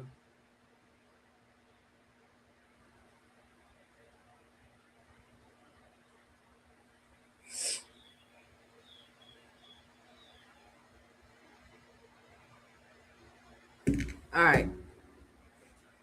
So that's it right there, y'all. Y'all see this cut right here? That's basically showing that the wraps have been cut off before. And then you see the guy taping them back on. Let me see. There you go, right there. That's a better view. And then you see the guy just putting a new fresh piece of tape on there. Like he threw some few little guys, some little wraps, and then he threw some tape on there. Like he didn't rewrap his whole hand. And Timothy Bradley is right. Shout out Chef Jupe on the Pando. What up, Chef Jupe?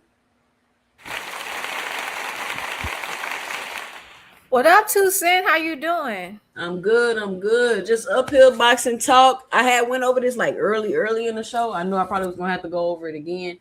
But you heard what Tim Bradley said about those hand wraps for Shakur Stevenson.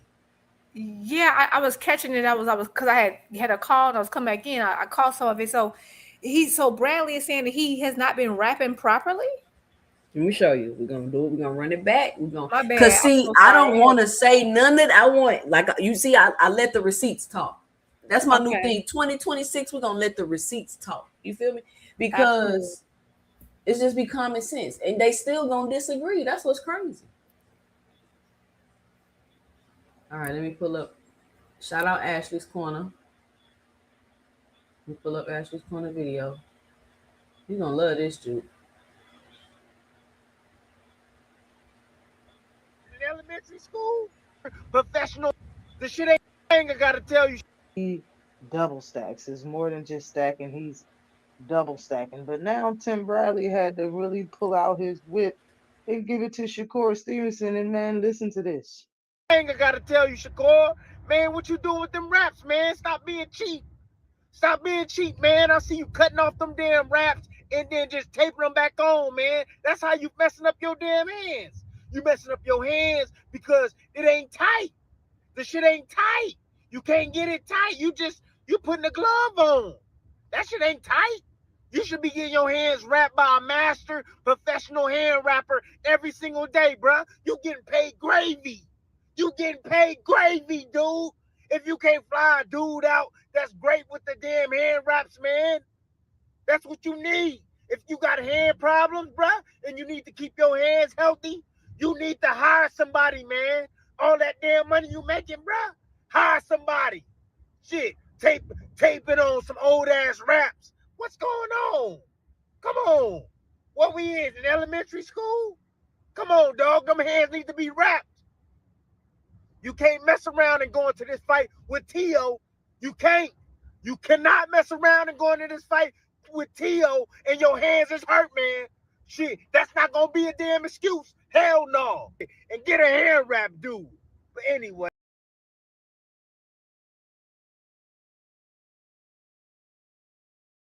So then, Juke, I'm watching some footage, making some videos. I come across this clip right here. And I said, this is exactly what Tim Bradley was talking about. You see that, Juke?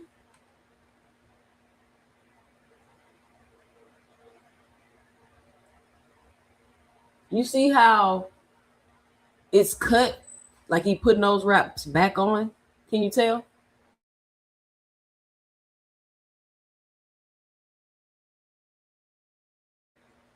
Jupe, you there? I can't hear you if you're talking. You're on mute. I'm sorry. Yes, I'm just running my mouth. Okay, so I see that slit. So he's saying that he's cutting them in a way so he can pull them off and put them back on? Yeah. He's cutting his hand. You see that cut down the middle? Yeah.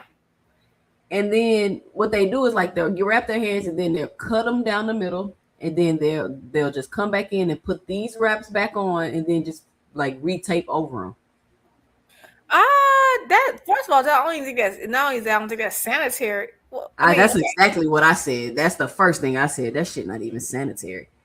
Because, okay, wait a minute. I mean, how is that even possible though? Because at that point, they should be kind of like tight. You shouldn't even get your hand back in it though.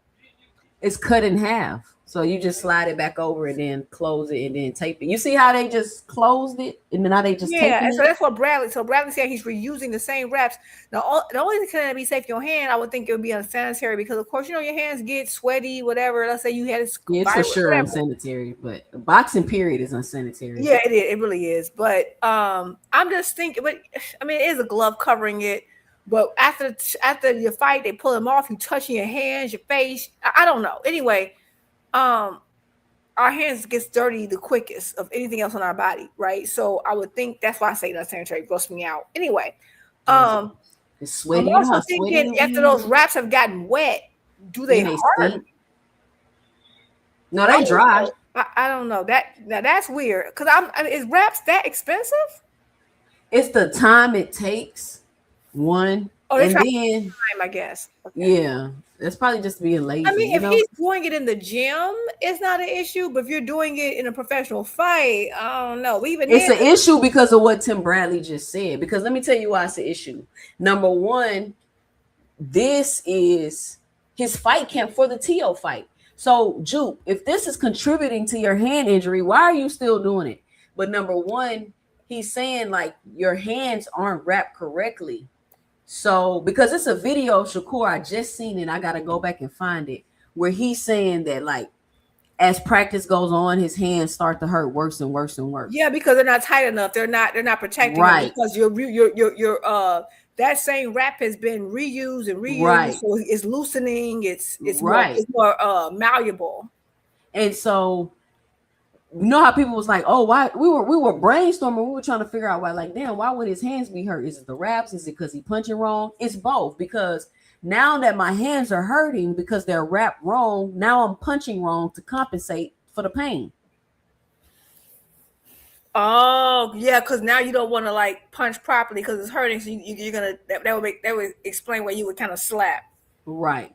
Because you're in pain, right? Okay. So yeah, so Tim Bradley then saw something. I would hope that you're doing, but again, you want to practice the way you're gonna perform, because of course, if you, I was gonna say, well, I was about to say, well, if he's doing it in practice, I don't see the problem. But then I thought about it, you kind of, the whole point of it's a problem because your hands are already injured, one, and you don't want to re-injure them in camp, and you don't want to. And then I'm thinking too, those wraps, like after a while, those wraps are gonna start to kind of become molded, and that could also injure. I would think that would make it punches harder, but I don't know, maybe not in practice, right? I am assuming the day of the fight, you got fresh wraps. I'm assuming they have to, right? Because the other team's opponent, the other team's person has to come and watch it. So I would assume you would have to have fresh wraps, but you need to practice kind of the way as if it's a real fight.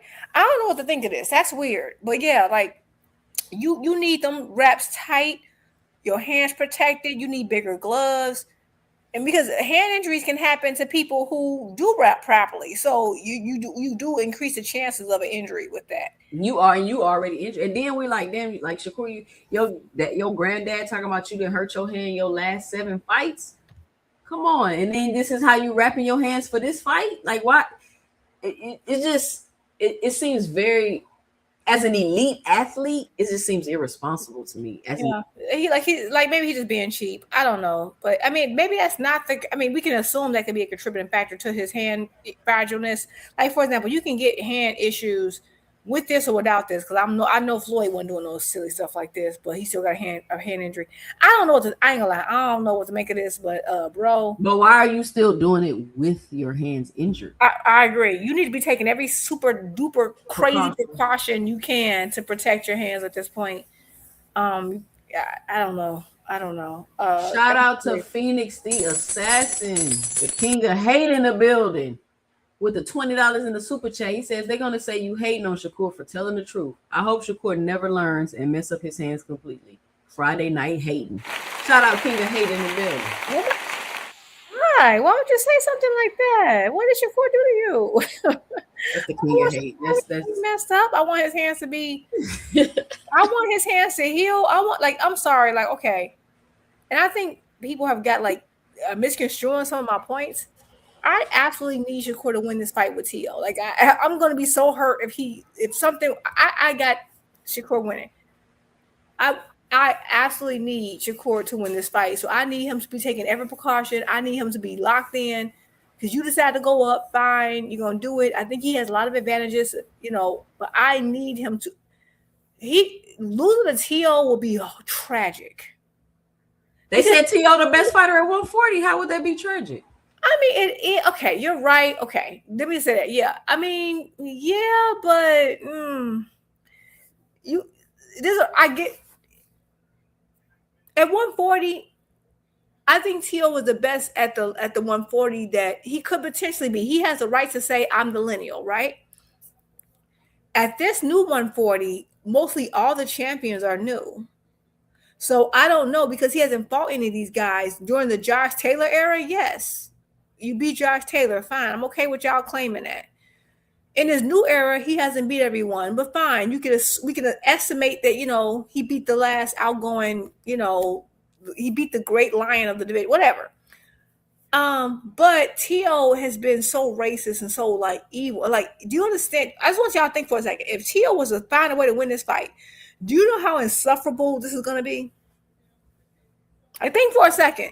Y'all thought Ryan T.O. finally beat a black fighter is going to be the end. Because he already don't like us, right? And I mean, again, it shouldn't be about race, because I hate that we haven't to use that thing. But T.O. has been very adamant that he don't like, people with a certain amount of melanin. Yeah, T.O. want to bend one of these boxes over. He like black people. He's just an idiot. I ain't even gonna touch that. But I'm gonna say this: people were mad about Ryan with Haney. I'm sorry. Okay? That's Ryan. Can you imagine how bad T.O. is going to be if he was to somehow muster out a win? Do you understand how bad this will be? I don't think y'all would like. I don't think I understand. Shakur let down the culture. Shakur, you let the culture down. I mean, do you understand? Because and T.O. is insufferable. Because I was a T.O. To be fair, I was a T.O. fan. I liked T.O. I was happy when he beat Loma. I had no problem with him beating Loma. The minute he beat Loma, he switched over, like he completely changed to a different person. And then he's been on this villain era since. And they did try to play T.O. with that Loma win, though. We can't lie about that. No, they did. No, I will say to this day, no one has beat Loma more convincingly than T.O. I will give him the credit for that. No one has beat Loma as convincingly. Let me get the super chat. Shout out to King of Hate back in the super chat with the $10. He says, logically, Shakur should win. I want him to lose so he can go away. Boxing needs all the clout chasing, fugazi ass, super cap muff to go on. Shout out the King of Hating with the $10 in the super chat. If y'all enjoying the show, be sure to punch that like button, that subscribe button, and hit the super chat, y'all. Hit the super chat. It's ladies' night. Absolutely, it's ladies' night. Hey, we feel all right. Hey. Oh, what a night. Oh, what a night. Absolutely. Like, I need Shakur to like pull this through, which I think he will. Coach Calvin say Shakur gonna stop T.O. in 8. Calvin said that? Mm-hmm.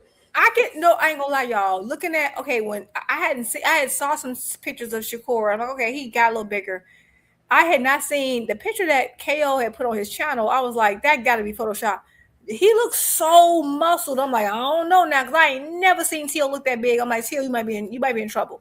You might be in trouble here. I told you Shakur was gonna be way bigger than T.O. Drew. I told you. No, you did, and I agree. And I am like, okay, it's like this size thing, this blowing up in weight thing, that has taken over this era of boxing, unfortunately. It really has. And people are like, you shouldn't discuss the size, but it is, because every fight is determined by the size. Even that little, people are mad at me about it. They think I'm anti-Bud now because you don't like Bud, but I like Bud. But now they got I like Bud. I know. I was defending you, and now everybody think I'm anti-Bud. But I was saying how people do make decisions strategically by size. They really do. That's my only point I was trying to make. And I do think Shakur, like, what I'm saying is these guys are moving up in weight, quote unquote, moving up in weight. But are they really? Because moving up in weight used to mean you're moving up, and now like you're moving up to bigger guys. But that's not what's happening now. People are moving up and they're the bigger guy. Like that wasn't a thing in the 90s. Like that was the only person who I remember, and like it was rare for you to always have an advantage. And I was like Tommy Hearns. But Tommy was bony in real life. Like he was never beefed up. He was just a skinny. He was more of a Pandora type. He was just a freak of nature, but he still moved up. He had a reach advantage. But he was like the only person, and that was the only person you would find who had that advantage for like a decade. Now it's every other person has this they moving up with a physical advantage. I've never seen that in the history of boxing. And it is a difference. So I'm not surprised that welcome to the Bud Crawford era. I can't even say, well, okay, let me think about that. You know what? I'm not even going to be fair. I think it started at heavyweight. Even though it's not technically, don't have to weigh anything. I think maybe. Let me think back. Part of me think that's a Fury thing. I think Fury cracked the code with Wilder. Like, oh, this man can hit hard. Fury and Bud are friends. Yeah, it's a top rank thing. I keep saying top rank is the oldest outfit in boxing. They know all the secrets there to be known. Remember, Fury, when he had to fight Wilder was like, people forget that first fight, Wilder was 208 pounds and Fury was like Wilder had a disadvantage of like 30 pounds in that ring. And then in the second fight, because Fury got knocked down and got hurt so bad, he said, I need to put on even more weight. Yeah, and he realized all that muscle. And he said, because that's going to absorb the punches. And then Wilder tried to match him. That's the problem. But Wilder, in the last 2 fights, Wilder tried to match it. Wilder can't match it because he physically is not able to. At the end of the day, he's like, okay, Fury already had the advantage of experience and skill, because we all know Wilder started late.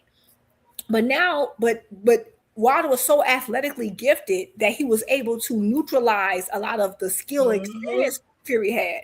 Yeah. So Fury realized the only way I can outmatch this power is to put on as much blubber as possible so he can't hurt me, and I can overpower him, lean on him, tire him out. And thus, to me, began this whole new era of I'm just going to be bigger than you. And that's just what it is. So we're not saying the best of the best in these divisions, because every fight is lopsided with, like, not all of them, but a lot of these fights more than ever before are so lopsided when it comes to size.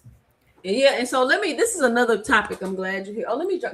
Key, did I drop the link for you, Key? I think I mentally dropped it in my head when I read the note, but I didn't physically do it. Okay, it's dropped. This is my thing, though. Ju, let's have an honest, objective conversation, two centers. They cry about Tank not fighting Shakur, Tank not fighting Devin, Tank not fighting Shakur, Tank not fighting Devin. But is Shakur Stevenson and Keyshawn, are they not depriving y'all of fights, of good matchups, of entertaining fights? Because they want to be so super strategic.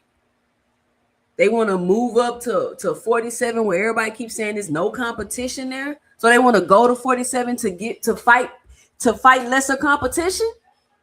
I don't understand why nobody is like, no, y'all should stay at 40. Go fight. I want to see this Sabrina. I want to see this fight. Like, why do y'all are not crying for y'all favorite fighters to have good matchups? We cannot keep hiding behind these belts.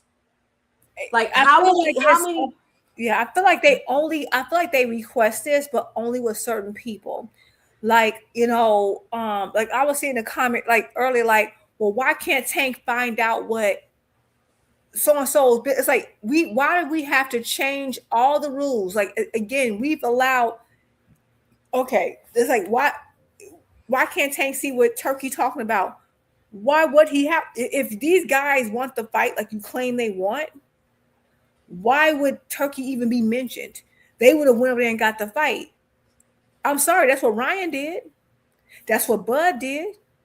Now you're saying the A side has to go. Like, it's ridiculous. It's just that people don't like certain people, and so they only holding one person, right? For example, I remember someone, I can't remember, maybe it was Rich. I don't know who said it was on your panel who said, but somebody said something along the lines that, oh, if Tank was to go up to 147 and make this fight, I'll give him all the respect. And I think you said something like, so he has to fight at 5 to 6 divisions to get respect, but you've already given other fighters respect for fighting 2 or 3. Like, the bar he has is so much higher, despite him being smaller than guys in his own division. Now think about this for a second. If you look at the 135 landscape of all the champions, who physically is the smallest? It's Tank. He's the oldest and the smallest in the division he's currently at, 135. And people are saying you need to go up 2 divisions beyond that. But these other people don't have to go up that far. And they're going to go up and still be bigger than a guy. Like, it's just the way they warped, everyone's mind is so warped that they are literally, and I remember it was this heavyweight, can't remember his name.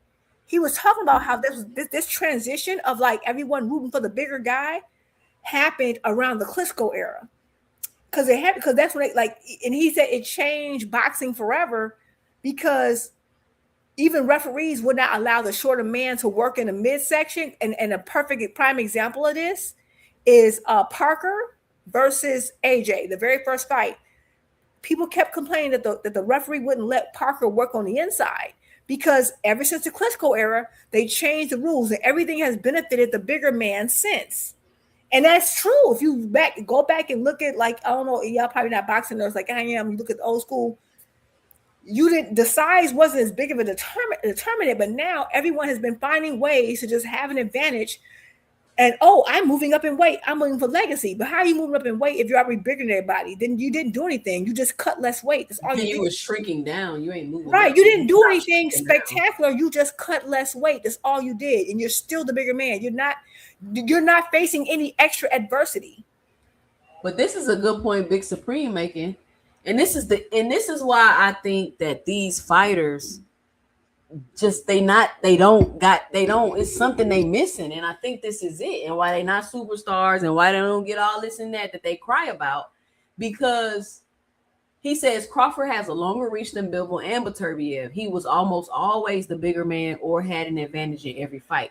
It's like, y'all are good fighters. I'm not saying they're bad fighters, but on top of being good fighters, you being super duper, like you're a good fighter. You gotta have the size advantage. You gotta have a reach advantage. You gotta have it. You know what I'm saying? The age advantage. Like you're a good fighter, but the people you are fighting, you still, on top of being good, have all the advantages over that person. On top of top rank, putting you in the ring with lesser competition, like Shakur Stevenson just said.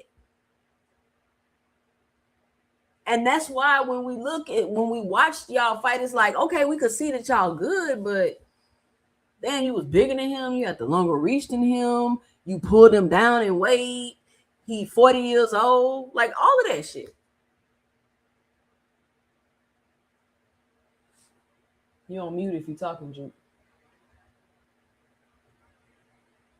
My bad. Yeah, I was on mute.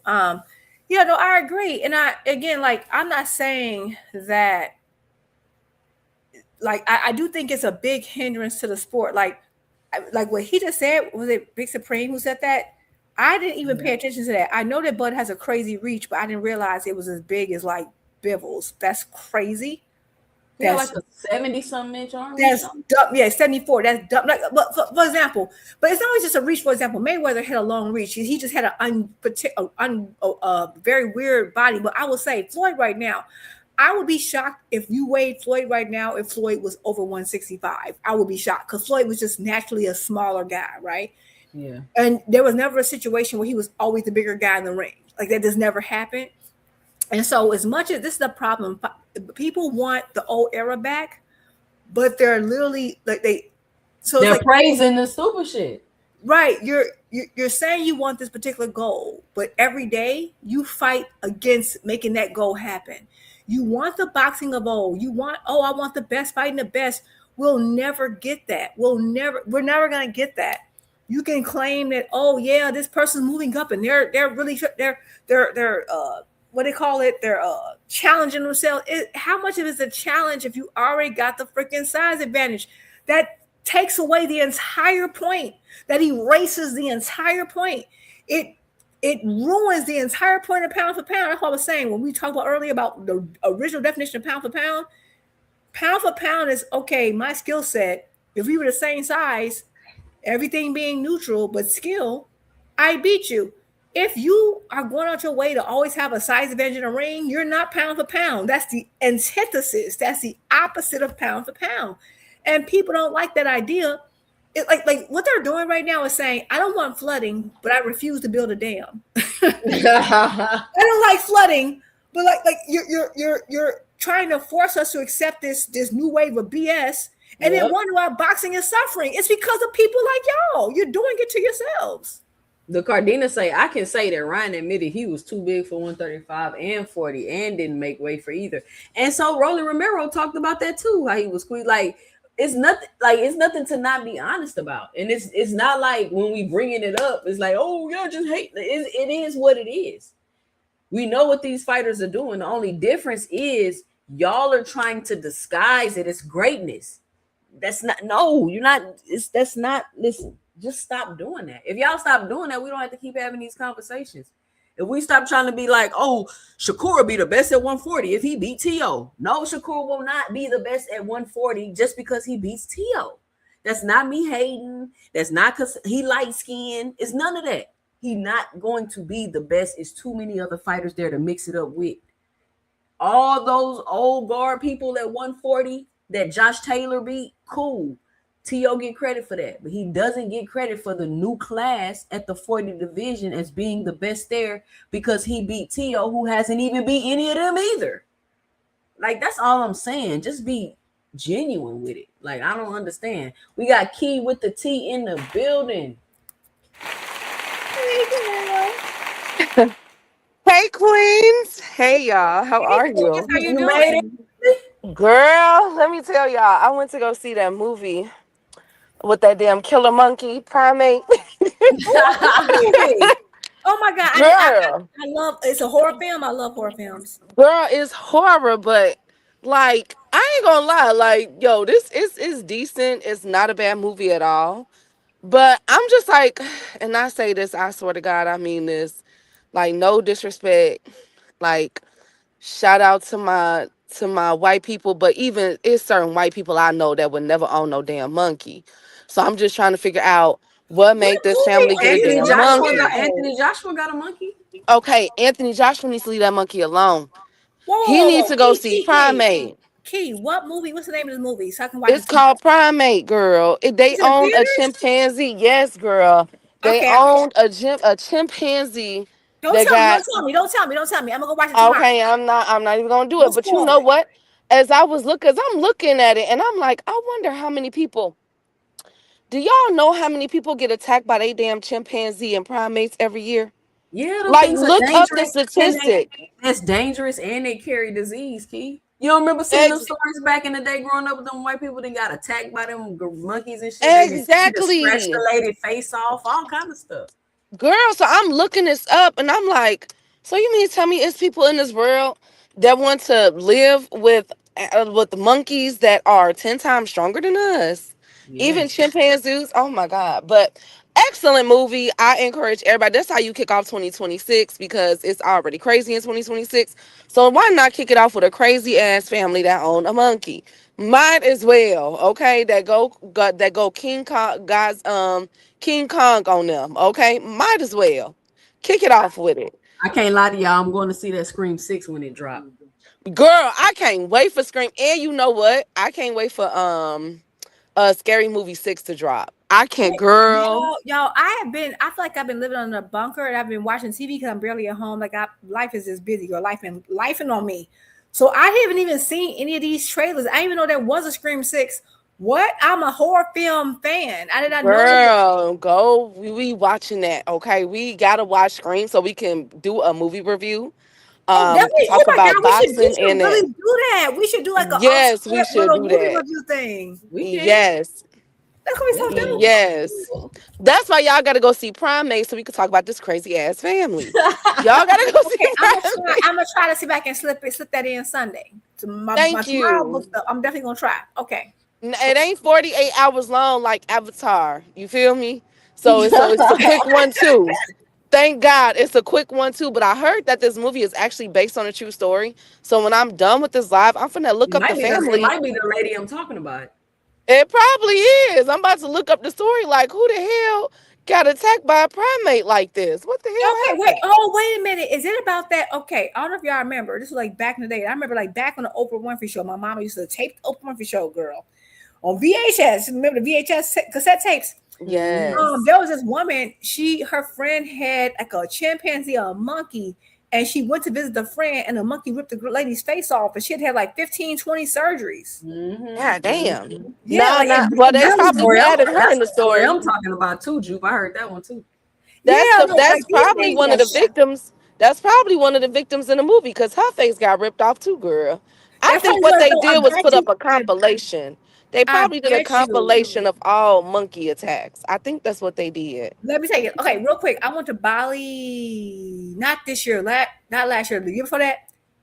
We went to this little. I tried to like opt out of the little monkey part because but they were the smaller ones.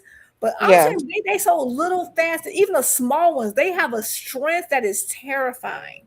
I can do it. Don't smell like anything. Don't smell like no food. Don't smell like no perfume. Because even though they have food, if you smell like something that is edible, that smell like because think about it. Like imagine you own healthy food, and then someone come past smell like macaroni and cheese and yams. You won't go crazy.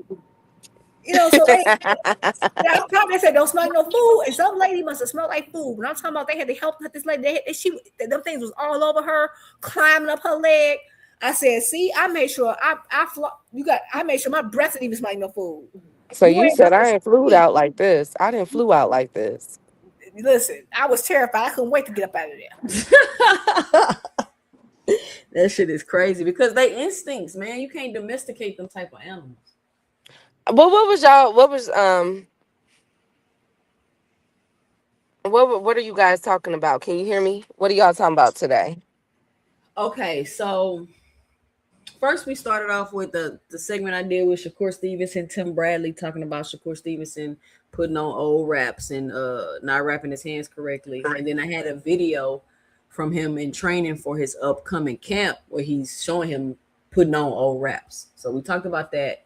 Then we had the Keyshawn and Boots. Apparently, it's a debate about who's more athletic. I don't even understand why that's a real debate. I can't even like believe it. There's a debate about who's more. Key.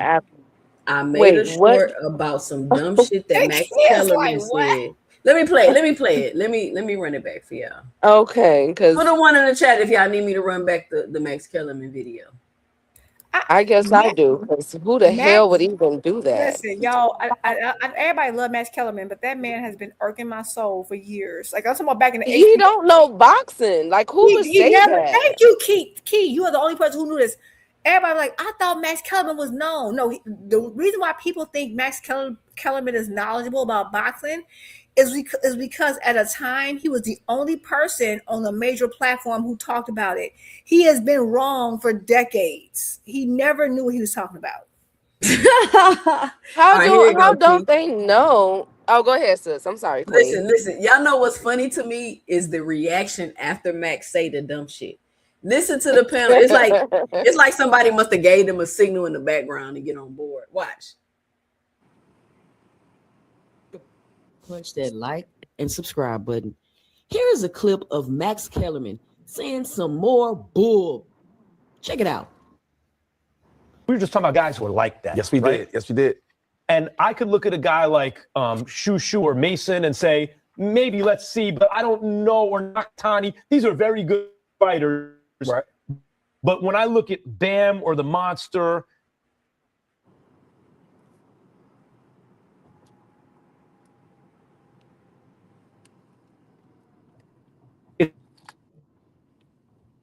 it's different. Different story. When I look at Keyshawn Davis, just in terms of ability, I go, that's different. I'm very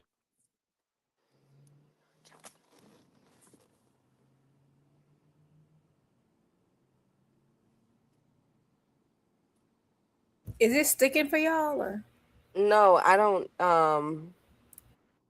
It's pausing for me. Me too.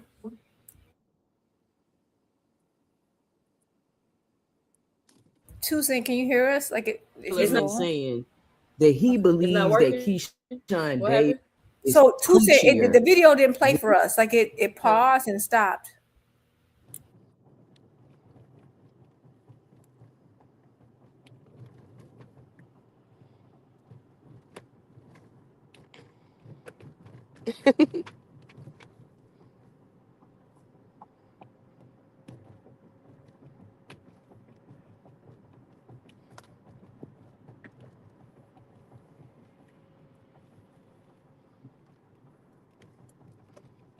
I think she dropped off. Key. Did she drop off? Can you hear me? I can hear you. Can you hear me? I think. Yeah. Okay, I Drop think off, can hear you. I think Tucson dropped off. If whatever it was, like it paused and like froze her and she dropped. But yeah, this is what I'm saying. Like, So Max was saying that. I just want to make sure I heard this correctly with all my peripheries. So you're saying that Max said that Keyshawn is more athletic than Boots Ennis? Is that what you said, yeah, Queen? I mean, pretty much if you sum it up, it's something about quick twitch muscles, or he's more twitchy. But in essence, he's saying that Keyshawn is. That's what's so crazy. I'm like, why are we even comparing Keyshawn to Boots? That's a conversation I didn't have on my 2026 bingo card. Exactly. I did not have that conversation. And But then if you think about it, Queen, like let's be real. Like I like Keyshawn. I do too. And I hope that he makes it, right? But Keyshawn Davis, the Barinchek fight and the Limos fight, he was bigger than both of them guys. Like, I gotta see him match up. You feel me? Like, And that's what I'm saying. Like, and I saw people in the chat earlier when Tucson first brought the topic. People were saying, "Oh, well, I see why Keyshawn," because they were saying how like Boots get hit too much and Keyshawn doesn't, and blah blah blah. And Keyshawn, they were saying Boots got 30 plus fights. Keyshawn only got 12, 13 fights. I get all that. The difference is that, like you said, Keyshawn is normally huge. One thing I'll say about Boots, and I remember some people said, "Oh, well, you know, Jupe, you always talking about people having a size of, you know, being big," and Boots is big, and he is big. I agree. The difference is that I can honestly say, if you look at Boots' career, his last, at least think about Boots' last 10 fights. I have actually seen Boots more often than even a lot of these little smaller guys fight guys his size. Even his last fight, he's not coming in with this gigantic size advantage in every fight. He's not. And I'm sorry, I have not seen Keyshawn, and I'm not saying Keyshawn don't got this. I'm not saying I don't know enough about Keyshawn. I need to see more of him. That's why I was so excited to see him versus Santos, because Santos is very, very athletic, and that's why he gave Shakur those problems. Shakur felt I was so uneasy. disappointed that Santos fight. I really wanted Yeah, him to see I how was he gonna too. beat But that I style. ain't gonna lie. I called it. I don't have no proof because I wasn't on. You know, I was on YouTube, but I wasn't on YouTube like that. I told my brother and my dad, like, I can see this being challenging for Shakur because he's gonna be surprised by Santos' speed. Shakur is so used to being the more athletic, fast fighter. Santos is very fast. He's very twitchy. That's a twitchy fighter that people that like. I know he lost that one fight before, but Santos is twitchy and he got power. And I think that when the fight happened, Shakur felt less confident in taking chances because he realized that he could match Shakur's speed. That's one. And I remember leading up to that fight, there was a point where they were talking about Santos fighting someone else in Top Rank, and Top Rank was like, "Nah, like we won't even let anybody else fight Santos." They felt like Shakur was the only person they felt confident enough to even let them fight Santos. So I knew that the Shakur fight, I mean the fight with Keyshawn, I wanted to see just how twitchy Keyshawn was, and I felt like Santos was a good barometer. I'm not saying Santos is a world beater, but you're not going to get off easy fighting Santos. Like he's not no easy run, and you have to really be careful how you engage him. I So agree. I yeah, agree. and that's why I'm like, so I need to see just how fast you are. But yeah, I think Shakur is amazing. I just think that like, but this whole idea of like Keyshawn being twitchier, I don't know. I've only seen who's Keyshawn best win. Brenchek. You Brenchek. know what? I ain't gonna lie. I'm not gonna lie. I liked the fact that I think that Limo's fight stands out for me now. Was it Albright that he fought? Who did he fight? That it was a hugging match. What fight was that? And he got a no contest with that. Well, who? And with Keyshawn. Remember when Keyshawn fought that it was a black dude. And was it Albright? Albright. I think it was Albright. Okay, so if you smother Keyshawn, it's a problem. And I wonder if Edwin De Los Santos had that, but I think his most memorable win for me is Limos, the one that came in weighing over and didn't bother to go down. And that says something to me because like I've always said, Keyshawn, he'll wait until 2-3 weeks out of the fight to really get down the weight. And I'm not saying that he's the only fighter that does it and everything else. But I do like I'm trying to, because now that he has, he's basically looking past Jermaine Ortiz and going up to 147.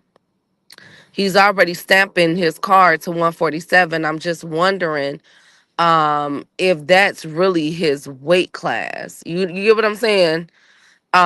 Especially what he pulled with Edwin De Los Santos. I wonder if he's putting himself at a disadvantage and fighting at 140 when he's really supposed to be fighting at 147. Well, this is the thing. Okay, I don't know. So, and that's what's it's so many unknowns when it comes to Keyshawn. I see what you're saying, Queen. It's so many unknowns because I would say this: when he was supposed to fight Santos, when he came in there overweight, he looked perfectly like you could. To me, that's what bothered me about it. He didn't look like he even tried to make the weight. He didn't look dry. He didn't look thirsty. He didn't look remotely. You know how somebody like they tried to make weight and they didn't make weight. Like, for example, I'll give you an example. When Tank moved up to 130, I was so disappointed in Tank. When he moved up to 135 for the first time to fight Gamboa, he missed the weight the first try, and then the second try he made it. But I can tell he tried, right? Keyshawn walking in there like James Brown, like yeah. He might have had a band. He said Papa got a brand new bag. That's what he Papa said. got a brand new bag. Like he came in there. That's what he said. That's what he said. He came in there like Apollo about to fight Russian Drago. He came in there like it's my show, you know. And he didn't even try to make the weight. But what I'm saying is, he looked even at that weigh-in and being 143, he looked so healthy. So from my gauge, I don't think he's a point where, I have to fight at 147. At least from what I can see with my own two eyes. I could be wrong, right? I could be wrong. Okay. But I just feel like my fear with him, with Ortiz, is that you just had a situation where you didn't fight the guy. You clearly felt threatened and felt like you needed some type of advantage to fight. That's what it's giving off to me. It's giving you were a little threatened by Santos and you wanted an advantage because I'm sorry, you didn't miss that type of weight without looking drained by accident. You made a decision that you weren't even going to try to make that weight, right? So to me, I think he can make 140. And that was 135. Like he came in like 136, 137. He looked comfortable. I don't believe that in that short amount of time you suddenly can't make 140. I just don't believe that. I think they've made a deal that one his homeboy, his friend, his brother gonna fight at one division, and you gonna fight the other. But the better fights for Keyshawn in his career are at 140. I don't believe that you just can't make. I can't stand 2 cents. You individuals, I think he can make 140. I think he would do great at 140. And again, I don't like him putting like already looking past Ortiz, some Devin or whoever, or Lewis Crocker. Bro, Ortiz ain't no joke. This ain't no easy fight. I can't stand you, 2 cents. I swear. You petty. You is petty. I didn't make this. I just found it on the internet. I thought it was funny. I really be trying to be good, and she just always.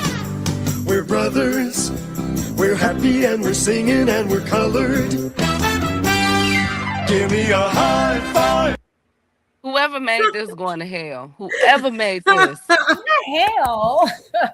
Okay, so what do y'all think about this? Told me Shakur and Keyshawn got matching tongue rings. I'm gonna be quiet, but okay, look. I'm not touching that with a 10-foot pole. I ain't touching that one.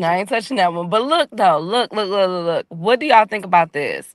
Upper said this to me today, and I'm like, this is a great debate point.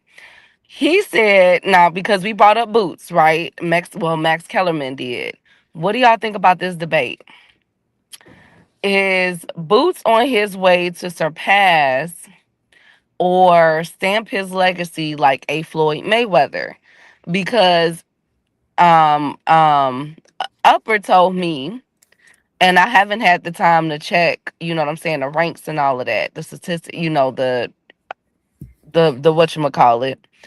But Upper told me that that Boots is, I think he's 28 or is he 30? One of the two. He's not 28 yet. He's not 30 yet, I don't think. Oh, I don't think he's 30 yet, but he said that during his time back then, Floyd was not unified. No, he unified later. Yeah, he unified later. Okay, so what do y'all think about that? Like, what do y'all think? Boots is being set up to be the next face. Like, I don't know what, like, he can surpass Floyd if people fucking fight him.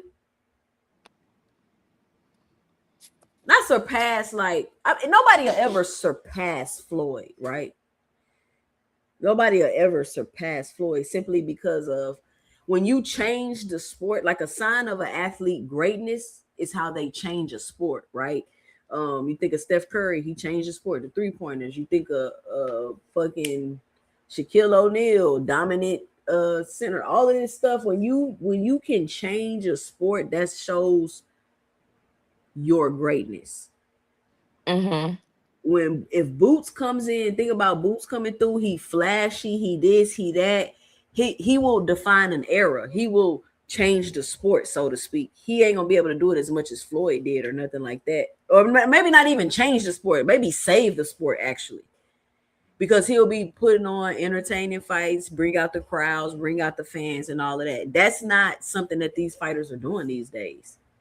So I think that he's already being prepped, in my opinion, to be possibly the next face of boxing. The only block that I see, honestly, is Eddie Hearn. So let me tell you how I feel. Okay. I feel like Go ahead. Come on, Jude. I feel like post Floyd, I feel like there's an opportunity for each fighter to make their own mark. When it comes in comparison to Floyd, I'm gonna be honest, Floyd did a lot. And like, even though I like people keep talking about unifications, right? Okay, it depends because what makes Floyd so great was not about him. Wasn't just, I mean, he has the accolades to back up the other stuff. He had both, right? It wasn't just the accolades that made Floyd great, because again, Floyd made casuals tune in. Is the reason why everybody know who Floyd Mayweather is.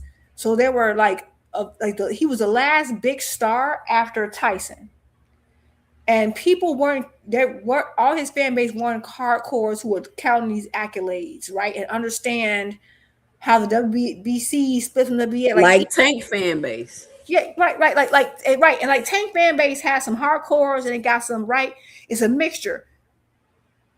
So my thing is, the thing with Floyd, why it's gonna be so hard to compare people to Floyd. I'm just gonna say this: we will not get another Floyd. No one, and that's not excluding not Tank, not Bud, not nobody. We're not getting another Floyd.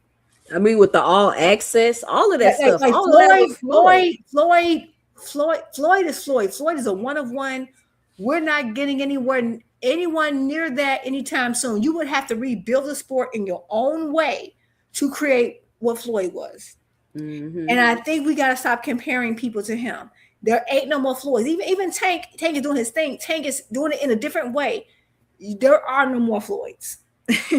And Floyd was just, and that's just like, even though Floyd was great, Sugar Ray Leonard was great in his own era. What makes you a great is that you do it in a way that no one did it, right? And so Floyd era, he has the accolades, but that wasn't, even with Ali was great. What made Ali great wasn't the accolades. And that's a theme through all the greats if you look at all the greats, they had the accolades. You have some accolades, but that wasn't what made them great. It was also like you beat different styles and you matchups. It was the matchups. That's what I'm saying. That's what I'm going to get to. I love Boots. I don't think it's not about the accolades. Boots can become undisputed 15 times. If you don't have the matchups to create the legacy, because everybody want to say like, oh. No, they let Bud, this the Bud Crawford era, Juke. He get away with that. I mean, no, Bud did his thing. What I'm saying is that people want to conflate accolades with legacy. And it can be a portion of your legacy, but that's not what your legacy. Everybody remembers the Thriller Manila. Everybody remembers the Thriller Manila. What was the other one? Thriller Manila and the one in Africa, Congo, whatever. Heck, all these great fights, right? You remember these fights? If someone was to ask without Googling what belts was on the line, no one freaking knows, and no one cares. One of the greatest fights in boxing history. One of my favorite fights that I will watch consistently over and over again is Tommy Hearns and Hagler versus Hearns. Hagler versus Hearns is one of the best fights in boxing history. If you ask me right now, I might forget. I know the belt was on the line, but I forget sometimes. What I don't remember, but it don't matter. It was a matchup. So unfortunately, I don't know if Boots got the matchups to match up what Floyd had. Floyd had something magical. Same thing that Sugar Ray Leonard has done the magical. They had the matchups. And that's why he's saying who you fight matters. Because you can get all these accolades. There's tons of people with more accolades than Floyd that's gotten forgotten. Because those belts are going to be forgotten. Those matchups won't. It's the matchups. And I'm sorry to say it. People can say, oh, that fight doesn't matter. Blah, blah. I'm sorry to tell you, Tank versus Ryan is going to be remembered longer than half these freaking undisputed fights. People can be mad about it all they want.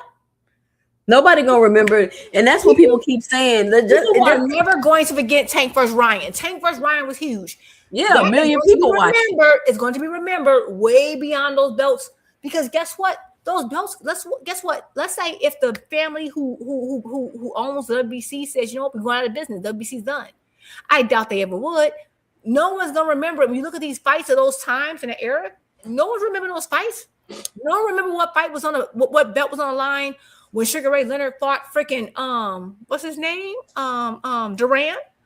They fought 3 times. If I was to ask you what division and what belt was on the line right then and there, you can't. But you remember them. You remember they fought 3 times though. You remember they fought. It's the matchups, and unfortunately, I don't know if Boots got the matchups that Floyd got.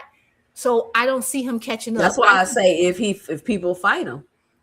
Yeah, right. And but even either they do, but it's the competition is not even not even good enough for him. And that's what I'm saying too. Saying like the Floyd had people who wanted to be. This is why I keep stressing how everyone going for the bag is cool, but it's not going to help you be remembered because Floyd had a freaking Manny Pacquiao who said, you know what, I'm about to build my own name. He had Oscar De La Hoya who had his own name. He had what you call it? What's his freaking name? You had Canelo who had his own little name. Matter of fact, he forced Canelo to build his own name before he fought him. He said, if I'm gonna risk to you, you're gonna build your own name. And he forced Canelo to build his own name. He fought Shane. And that's what these other fighters ain't doing. They don't want to do it. And when Tank says it, they're like, oh, and then they crying about it. He forced Canelo to build his own name, and guess what? Canelo was better for it. Shane had his own name. All these guys had their own name, and that's why when Floyd says, "I beat him, and him," Cotto, I beat Cotto. All these people built their own name. Yep. And let me read this comment real quick. Basically, Boots' career is mirroring Marvin Hagler. Remember, it took for a senator to threaten Top Rank with an FBI investigation if Bob didn't give Marvin Hagler a title shot. Facts, Big Supreme. Facts, Big Supreme. Did that answer your question, Key? Yes, y'all did. Yeah, I think Boots hopefully he get the matchups, man. I don't know. We're just gonna have to wait and see because man, these fighters, I don't like the games. Like, I mean, it's cool if you want to do it, do what you want to do, but then don't try to act like you really doing something like that. Like, I'm really irritated that y'all is leaving the 40 division. But this is the thing too, just to say what Big Supreme said. He said Boots' career is mirroring Marvin Hagler. Remember, it took a senator to threaten Top Rank. Right. But the thing is that the difference was that Marvin Hagler had still built the name. He did not let his career depend upon. But you know what? This is what I think the disconnect is, Juke. I think people think getting accolades is synonymous with building your name or right, and it's not. And it's not. Yeah, it's not. They like, oh, you got the belt, you should be popped. That's not how the world works. Multiple men have beat Mike Tyson. None of them became the face like Mike Tyson. That's not how it works. I'm sorry. I know in your perfect little mind you want to go a certain way, and people say, oh, Floyd didn't ruin nothing. NHA too. Why do you think that Boots only fought one champion, NHA? Like, y'all keep saying this shit is getting irritating. Y'all keep talking about Boots ain't fought nobody, but why hasn't he though? And you know what's so crazy what they're saying about this whole you fought one champion? Do you understand that back in the day, majority of boxing history, people only fought one champion because there wasn't that many champions? You didn't have all these avenues to move around the style that fits you. So this idea of fighting one champion, who cares? There's tons of people. Rolly's a champion. Like that's he don't count. He don't count though. He don't count. Right. They changed the rules too much. Let me get these super chats real quick. Shout out Mr. Greg with the $5 in the super chat. He says that's why MJ had to get rid of his chimp Bubbles, who became very dangerous. Shout out Mr. Greg. I forgot about my Bubbles. Shout out Boxing Hacker, who just wants some attention in the super chat.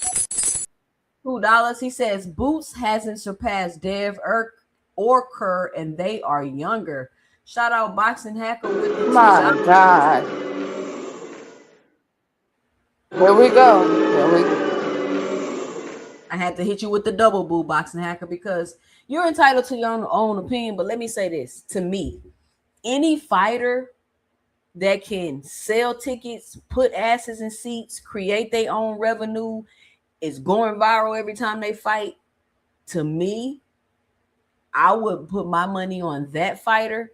Even if you feel like Devin and Shakur surpass Boots, Boots is going to surpass them if he continues on his trajectory. But we're surpass him. So he says Boots hasn't surpassed Dev or Kerr, and they're surpassed. So in terms of what? Accolades. That's all he's talking about. Accolades. Right. And I get it. Like, again, and that's fine. If you're a person who you really care about accolades, that's fine. I will say, but when you're really, really good, Boxing Hacker, you don't easily get shots at. When you're really good, a really, really good fighter like Boots, or when you're not at top rank, where they're putting you in the ring with lesser competition and putting you in place to get. But all these fighters that y'all been Johnson bouncing, they're top ranked fighters, and the top ranked fighters are the ones that be getting all the belts and becoming undisputed. Have y'all not noticed that? Because they created the WO, and ever since they created WO, it's changed the trajectory. Ever since they created WO, it's made us. There's a reason why, like 80% of the fighters who, I would say 80% to 75% of the fighters who become undisputed in since the WO has been created, have been top ranked fighters. It's because it's politics. So, and again, like I'm fine with the accolades conversation, but like, okay, this is the problem. If you're going to go by the accolades, then don't sit there and cry. And this is what bothers me. They're cool with the accolades. They're cool with the belts until the belts makes a decision they don't like. Then the belts are corrupt, and we all need to go out and pick it with signs and call the NAACP. Like, I need y'all to make a decision. You either in love with the belts and everything they do is righteous, or it's not. They change their mind every 5 seconds. Boxing Hacker is the most inconsistent person on earth. Don't cry to me then about the belts that Devin can't get Lewis Crocker because Lewis Crocker got to fight his mandatory then. Don't say that he's ducking, because according to the belts that you're praising, he has to fight a mandatory in the name of Liam Pyro. Shut that soft stuff up and don't complain then, because you love the belts. I gotta make me a visual for when you up here cooking. And I gotta make one for when Key dropped the tea. Let's take a look at this short real quick, just for the fun of it. Bro, I am God body, and I just want y'all to know I am a living testimony. So whoever follow me right now, just know that I'm not changing. I changed. The Keyshawn y'all knew before is thrown away. I am a new creation in Jesus Christ. I am a new creation. So when it comes to January 31st, I have a new purpose. I have a new everything because of God. You understand what I'm saying? Because of God. So I'm going to keep making those of Keyshawn because that is so hilarious to me. And he's always just got so much energy and so crazy in these videos. But I seen a short earlier. I was going to look for it. But what do y'all think about this? 2 centers in the chat, ladies on the panel. Y'all go ahead and talk. I got to find the short because I can't do it no justice myself. Of what? What was the question? No, y'all got to see it all at one time. I'm gonna find it. But y'all could keep the conversation going. What y'all think about the Chrisean Rock thing? Y'all seen that? That she want to do boxing, right? She just signed to X Rumble or some type of celebrity professional boxing thing. So she just signed a deal. I mean, I don't see. I don't think there's anything wrong. I just hope that these people know that you can't play boxing. That's all. But she does have enough followers for it to do decent. You know what I'm saying? I think she'll do well, but like for me, would that be something I'd be like, oh my God, y'all, we gotta tune in to Chrisean? No. No, it's not. I'm No, not I'm going. watching it. I'm telling you now, I'm watching it. You gonna watch? Well, I guess since we watched, Hell since yeah. I watched Jake Paul, I might as well watch her, huh? Yeah, I'm gonna follow her to follow her through her little hey, this 2 Cents Boxing Key. We talk everything boxing. I don't know. I feel like But I I like really, Chrisean. She's very athletic. Like I don't know if you ever seen like go back and look at her high school stuff. She used to play flag football. I really just wish that she would have kept focus with track. I thought she was I thought she could have really did something with track. I agree. She Yeah, seemed like she had yeah. like such athleticism. But I'm excited. You know, hey, kudos to her.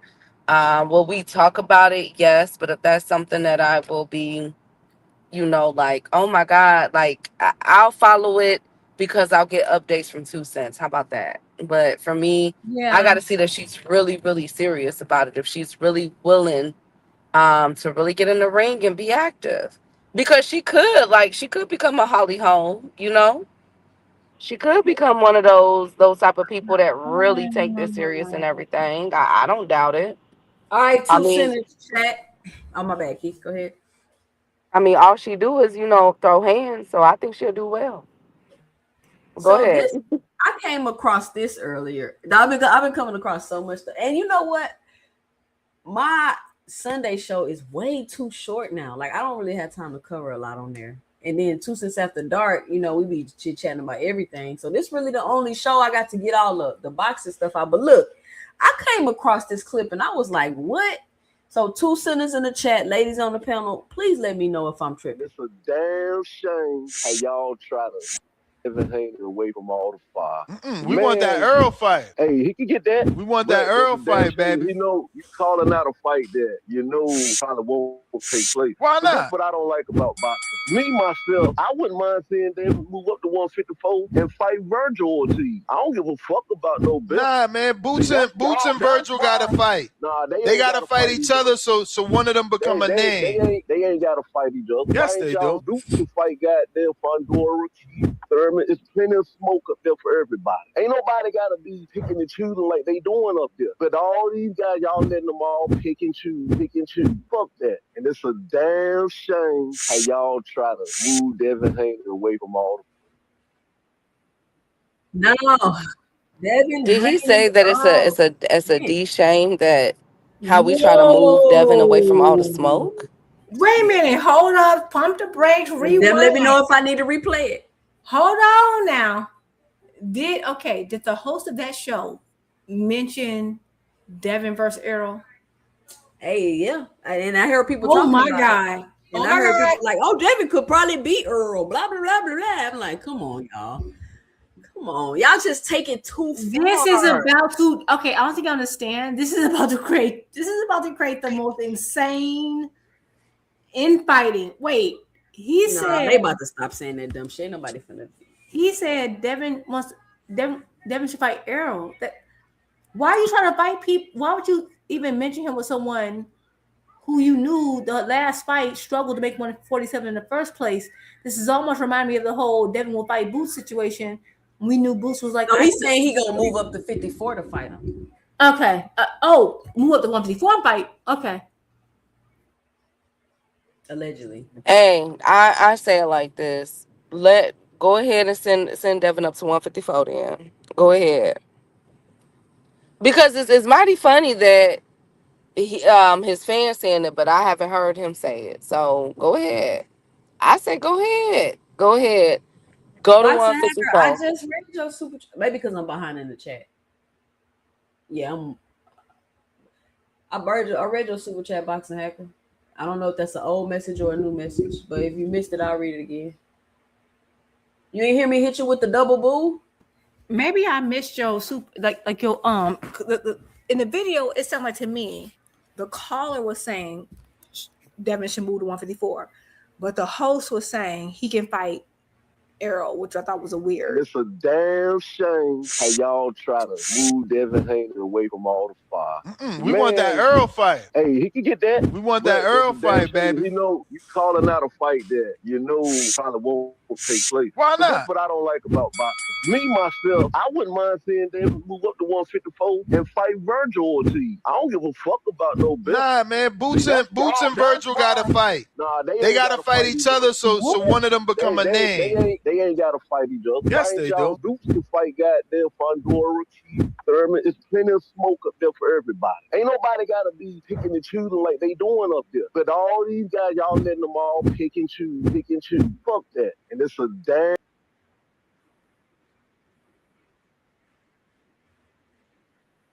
Okay. So the host said, so the caller was saying, you're keeping Andy away from the smoke at 154, and the host said, no, we want that Earl fight. He didn't say what division, but fine.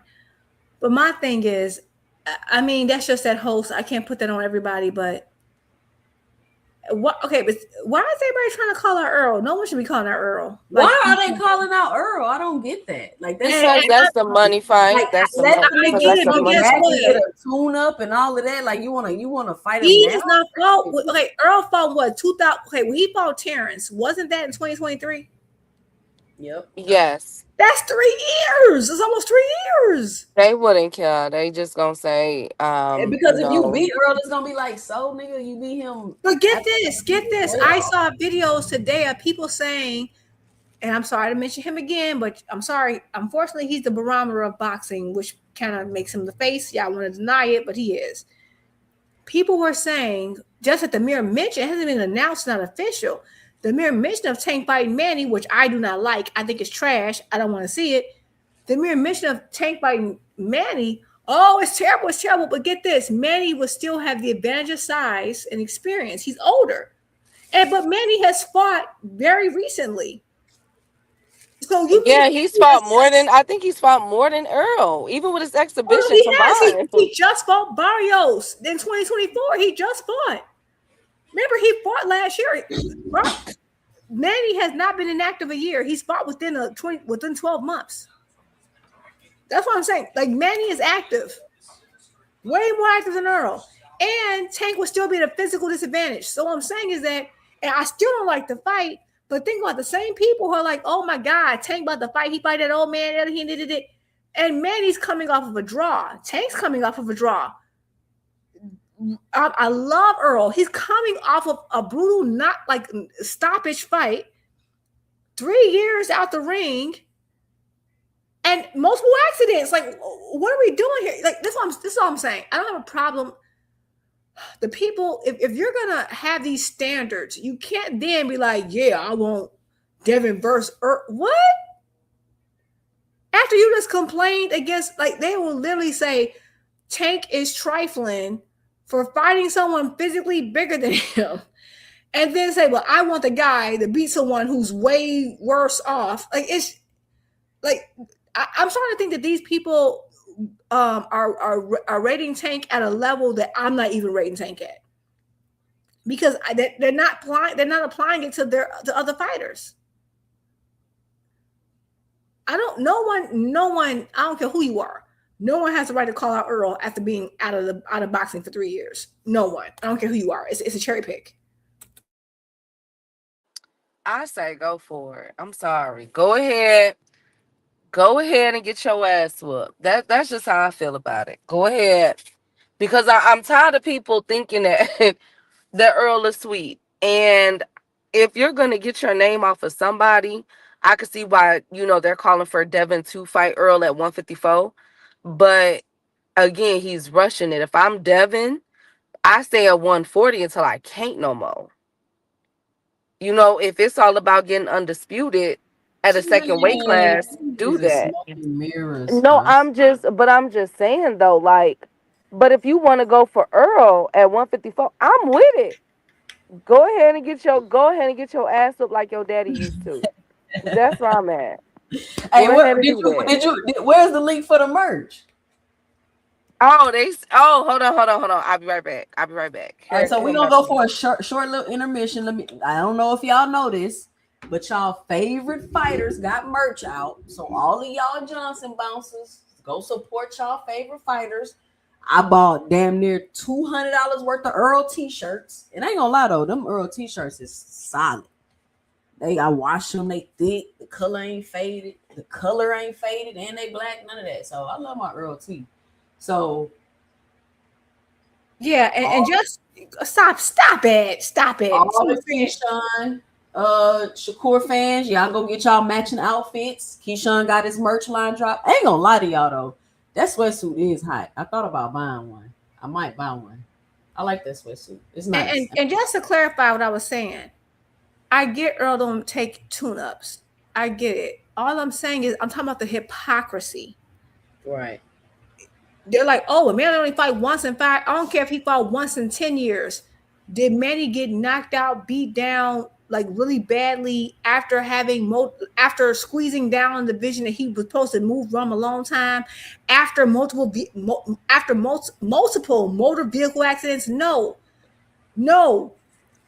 Manny has been fighting younger guys and lasting. He's been fighting younger guys and lasting 12 rounds. Earl had a really bad loss, been squeezing down to make 147 for way beyond he should have been.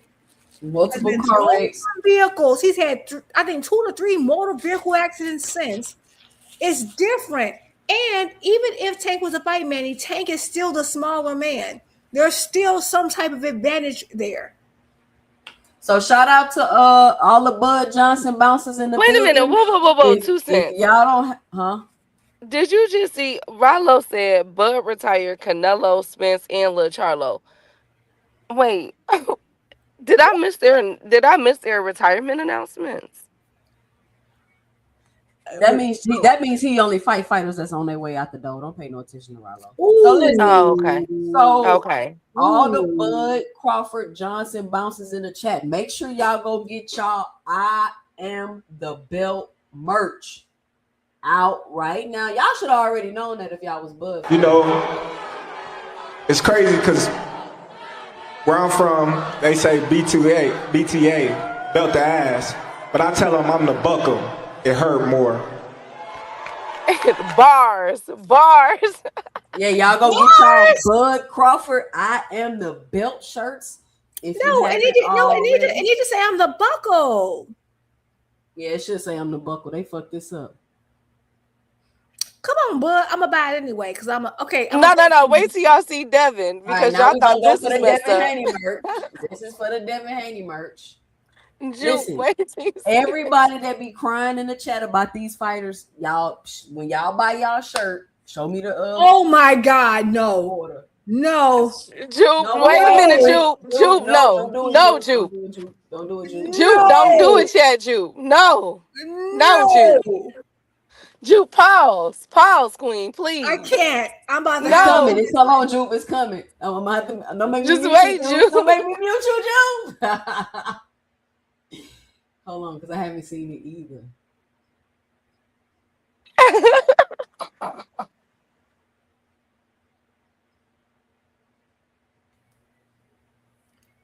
Where is Boxing Hacker and that other? I think Bud is still up there, queen. I can't believe I just don't see it. Wait, hold on. Look at it. It's in the chat. It's in a private chat. Click on it. No, click on the website. Hold on, let me let this down. I cannot believe this shit. Are you serious? All right. You good, all the Hanos clan, y'all better make sure y'all get y'all shirts. Soon as I move this picture, it should sell out. Make sure y'all go get y'all Debo shirts today. But where is it at? It say in stock, but where's the picture? You see it? Go click on the website. Click on that link. That's not real. You're trolling. It is. It's on Devon's. It's not on Devon's thing. It is. It's on Devon. Look. Devin Haney posted it. Debo Haney t-shirt. Discounted code DHP first 50. In the damn show. I can't take it. Where? Wait a minute. But wait a minute, Jupe. Debo is copyrighted, so he had to spell it DEBO. That's Debo. I know, but he said he had to spell like that, queen. It was copyrighted, nah. Here we What go, they gonna y'all. do? That's the That shirt, is y'all. embarrassing. But Are you isn't serious? But not only that, y'all. Who designed it? Why is it yellow? Like yellow is for food to make you And hungry. why is he red? I can't. That is the worst. You know what? I'm sorry. Whoever designed this, Jupe, where's no. his fans? Jupe, I have to buy no. one of these. No, I have to Jupe. buy one of these. It says Debo, Debo. Dev. I'm done. You double down on this madness. You mean to tell me you double down on this Hey, and for madness? those that want to know, the shirt is $50. $50 for a misspelled name? It's $50, Jupe. Jupe is 50 now. I'm done. This is the But can worst we shirt. get a better picture? Y'all, this is the worst They shirt. have Click a on the picture on link, the website. 2 cents. Click They on the don't have link. a picture on the website. I know though. you lying. This is what the Oh. website I looks know like. you lying. Let me show y'all what the website. I looks know like. you lying. Jupe, be nice now. Jupe. I can't be nice. I didn't tell him to put this monstrosity on the Lord. show. Y'all got Jupe going in. This the website. Y'all don't see it. You see it? It's real. I thought you were trolling. No, you see it's $50. Add to cart. Boom. Boom. No. Or you can buy now, pay later. There we go. That's what the shirt look like. That's the only picture I can get. It's like not a picture on here. This is a terrible. No, this you look like a lying. scam. I'm not gonna lie, y'all. This looks like a scam. You double down on this ridiculousness. I know you lying. Let's see what the comments say. Oh, wrong thing. Devin, come on now. Comments say, got the discount too. Couldn't pay me to wear that for free. You know I had to get mine. Okay. Nigga, it's Debo, not Debo. Shaking my damn Well, I'm head. sorry, but as a woman, when I hear that, when I look at the spelling, it makes me think of Depo Verashot. Uh-oh. The Depo shot. You sure right. That's what it's. I can't. My bad. My bad, you. Let's go with a different moniker. Like choose a different moniker. Like why? My thing is, what is the colors? Why is it red and yellow? Why, like, who put this? Lord Jesus, The colors Bill. is I gotta terrible, talk to Key. Bill. I gotta get Bill on Colors marketing is because terrible. we gotta help him with marketing because why is that red? What is going on? Yeah, they could have got on Fiverr. Why did they do that to his shirt like that? And He's not that if it's a copyrighted name, then go with a different name. Y'all could have went with anything else. So right. like, That's what I'm saying. Like, you have to have Debo. Whoever Halo is in these comments is going ham. It says LMAO. You think real humans are gonna buy Debo Haney shirts? Maybe he didn't have. Maybe who put the air freshener? Who put pops on the? Oh Lord Jesus! Somebody say, imagine walking around with a T-shirt. It's the fact that he Debo like, okay, Dev. Debo is a cultural icon. Hold on. Let me finish this. Debo. Imagine is he trying to overtake that? That says Debo Dev. Who the fuck is Debo? You have reached a whole new level of clowndom. Juke, 2 cents. Is he trying to overtake Debo or? He's not trying to. You can't overtake Debo. This was bothering me. We all know Debo is a icon. Like this is a cultural icon. That's like a classic from Friday movies. And I get it. You wanted to be like, I'm Debo, but like you can't use it because of that. Then don't make shirts with it. But Jupe, it's even dumber because there's nothing Debo about you. Right, you don't fight in that way. You know, you're a pure boxer, which I'm not saying. I think as he's getting bigger and going up, you know, as he's cutting less weight, he's showing more strength, which is fine. But it doesn't even match. It doesn't even match. It's just so like you're ruining. Well, he can't even ruin it. They kept it. Thank God. I guess the copyright is a good thing because he can't even use the. Like, do you know who? It's crazy. Do you know who played? Well, you know what? Maybe he is right. Now think about it. You know what? The guy who played Debo was a really big guy who outweighed his opponent. So maybe it does match. I don't know. But listen, NHA Tube got a good point. He said they could have made it D-BO or DEE-BO. But what if those are, because sometimes they will copyright it, like Jay-Z. Jay-Z copyrighted JAYZ, JAY-Z, like a variation. So maybe that's why they couldn't go with that either. Go ahead, 2 cents. I'm here go sorry to cut you Rollo off. crying. Here go Rollo crying. Oh, Lord. Damn. Does Devin do anything you ladies like? Or is it no matter what, since he challenged Tank, he is y'all's enemy forever? Challenge Tank? How did he challenge Tank? They were both on Showtime and he moved away from Showtime and went to DAZN. How did he Boxing challenge hacker.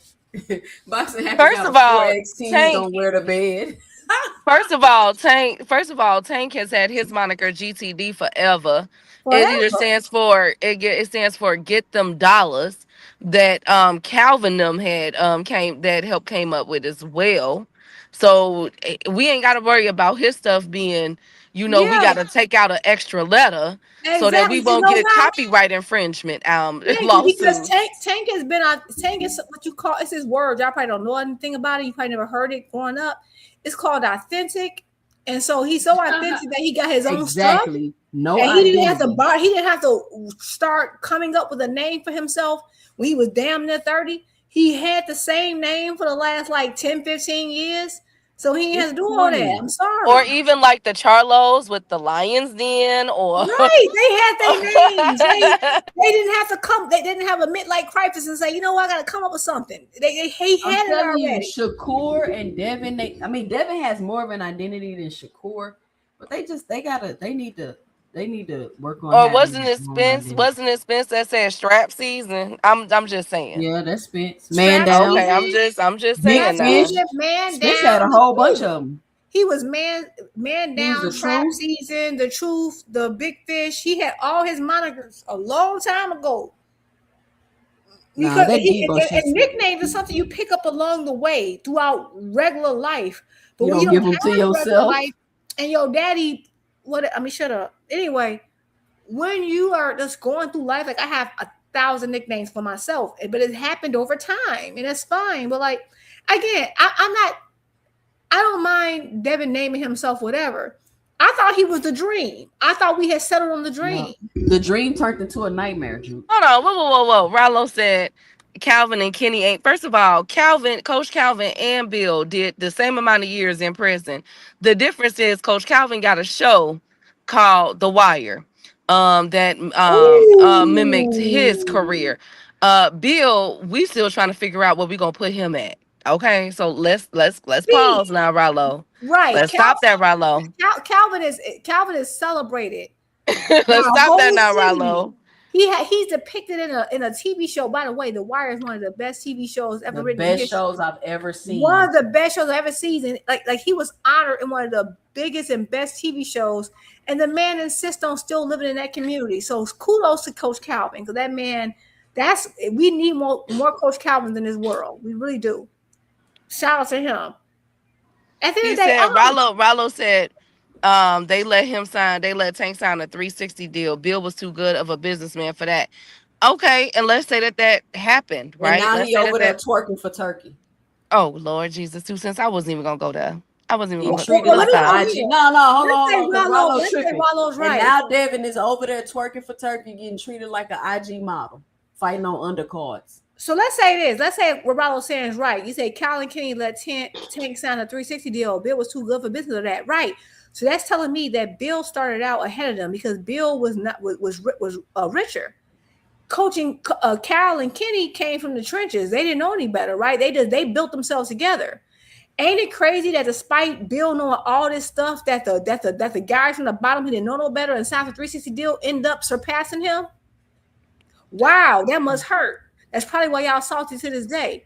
Imagine they signed a 360 deal and they still found a way to surpass your guy with all that business knowledge. And then at the end of the day, all that snitching, and what did it get you? Lord Jesus, Juke, I wasn't even gonna go there. Juke, God dang it! Go order your Devin Haney sweatsuit with the matching tongue ring and go get you a I am the belt shirt for Terrence Crawford. Since And they're that's your favorite. allegedly. It's allegedly. I don't know if he's. I don't know what happened with him. But the point But is that.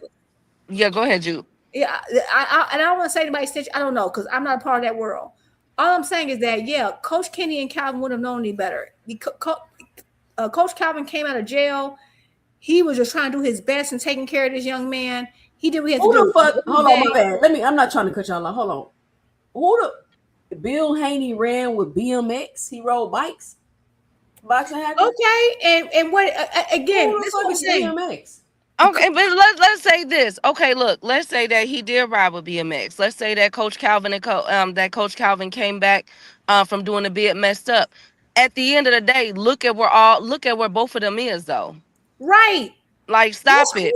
Like, come on, man. Like, we gotta stop this, y'all. Like, all they're telling us is that Bill Haney had a lead and blew it. That's all you're telling me. All you're telling me is that he had a lead. You had a lead. Just like you had Bill money. Haney. You were wealthy. You and your son's life. You were able to send him to Mexico. You had this lead. You had able to buy wins off his record. You had all these privileges that Coach Calvin and Coach Kenny didn't have. And at the end of the day, that boy's talent still found a way to surpass your son. And that would explain why y'all so bitter. And why even if you're at 147 at welterweight, you are still harping on a lightweight. Shout out to Isaiah, what you doing with the $2 in the super chat. He says, Bill is a good businessman. He signed the net profit deal. What happened to all that manager of the year? Shout out to Isaiah, what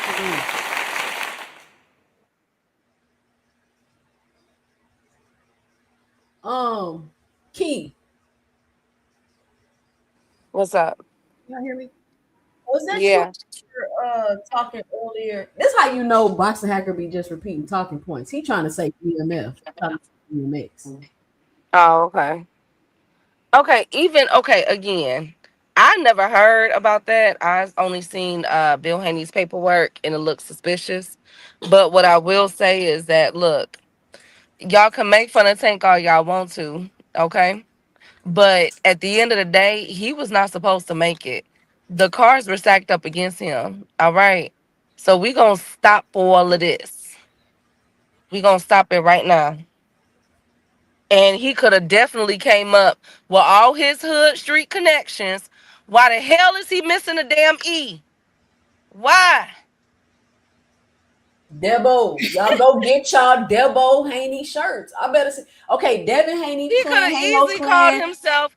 He could have easily called himself Dev the Debonair. Ooh, boom! There you go, bars. Right. Put a one in the chat. Put a one in the chat if you're going to go buy you a Devin Haney t-shirt. Let me drop the link for y'all. Let me copy the link. Y'all better go buy these t-shirts because I guarantee you every Earl Spence fan got a t-shirt for sure. I swear to God, if I don't at the next 2 cent fight party for Devin Haney, y'all better show y'all cameras and y'all better have that damn shirt on. Or otherwise y'all can't say nothing else up in this chat. Y'all ain't period. No real fans. No, that's for real. That's for real. Yeah, for real. And it's just so funny that this man was trying to say BMF and said BMX. It's just so crazy. But anyway, I think I'm getting a shirt. I collect inappropriate t-shirts, and that Debo shirt is very inappropriate. So I'm definitely buying it for my collection. Right. And just let y'all know, like, I don't hate Devin. Like, I don't have a problem with Devin. I'm cool with him. Like, I like him as a fighter. I think his fans right, I know. It said Boxing Hacker meant DMX. Somebody in the chat. I don't know if that's what he meant either. I don't see no ones in the chat. Are y'all serious? Y'all not gonna buy a Debo shirt? This just shows you that the people who are boosting up Devin are not even like they don't even understand like the culture that they're trying to participate in, but they're just trying to go with it because I know that he didn't mean BMX. There ain't no such thing, but whatever. I knew that. The thing is that I like Devin. Devin's a good fighter. I think that Devin will do better the minute that Devin, his daddy, and his fans let go of this internal competition they have with Tank Davis. This man is now a welterweight, and they're holding on to this idea of competing with this man. Maybe the horse that left the stable is over. Let it go. Compete in your own right. This man is going to be at 168, and they're still going to be talking about some freaking Tank Davis. Yeah, let it go. And I'm sorry, to me, that has actually been the downfall because I was rooting against Devin when he fought Ryan.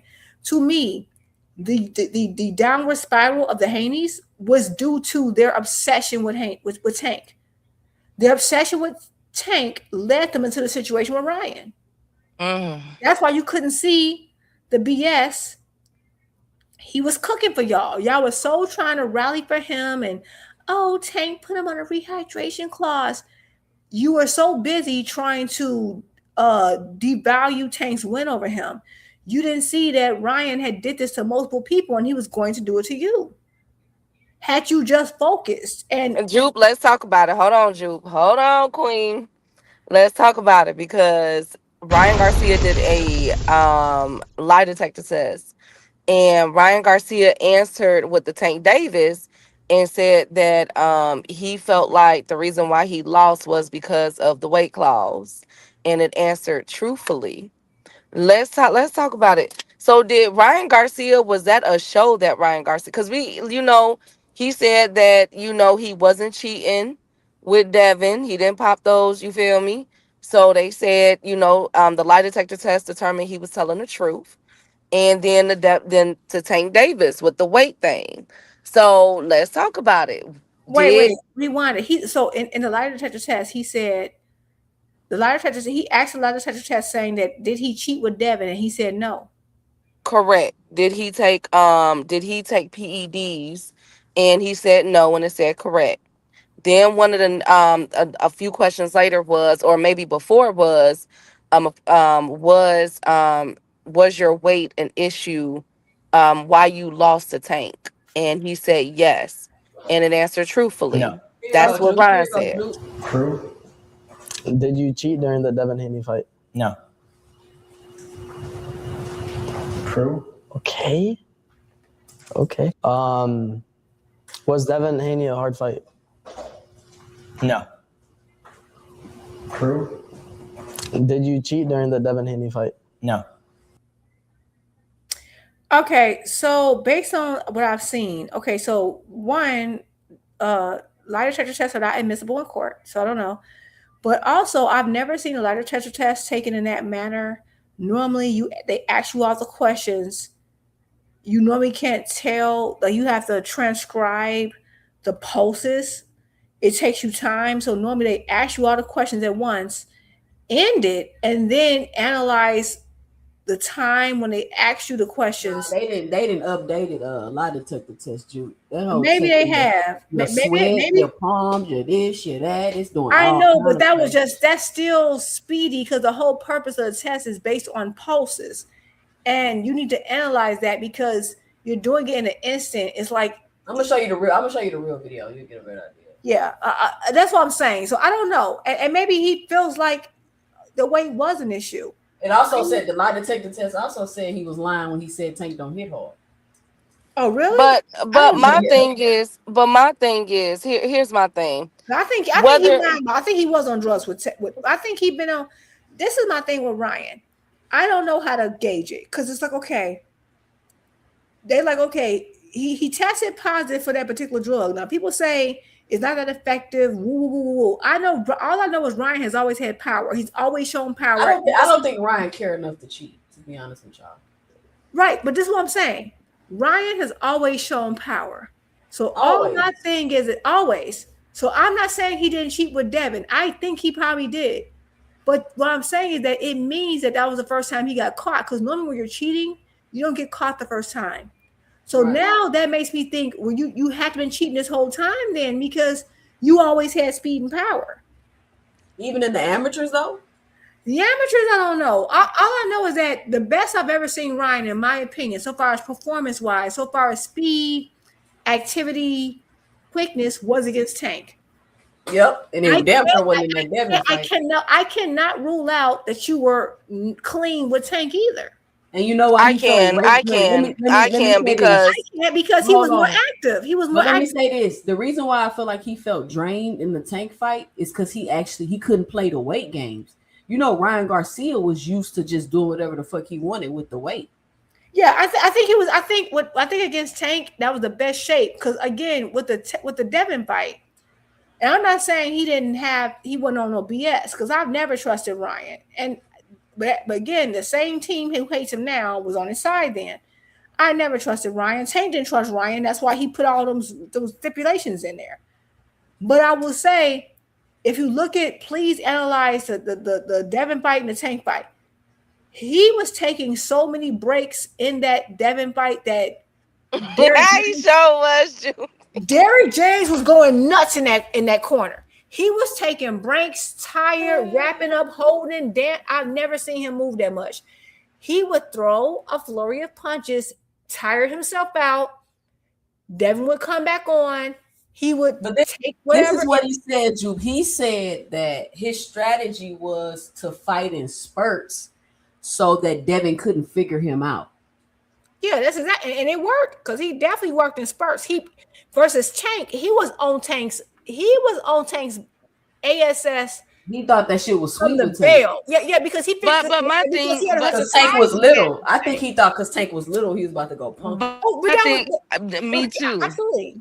I think the whole reason he wanted the Tank fight was because he knew he was smaller, and that's the thing. That's the whole story of the fight with Tank and Ryan.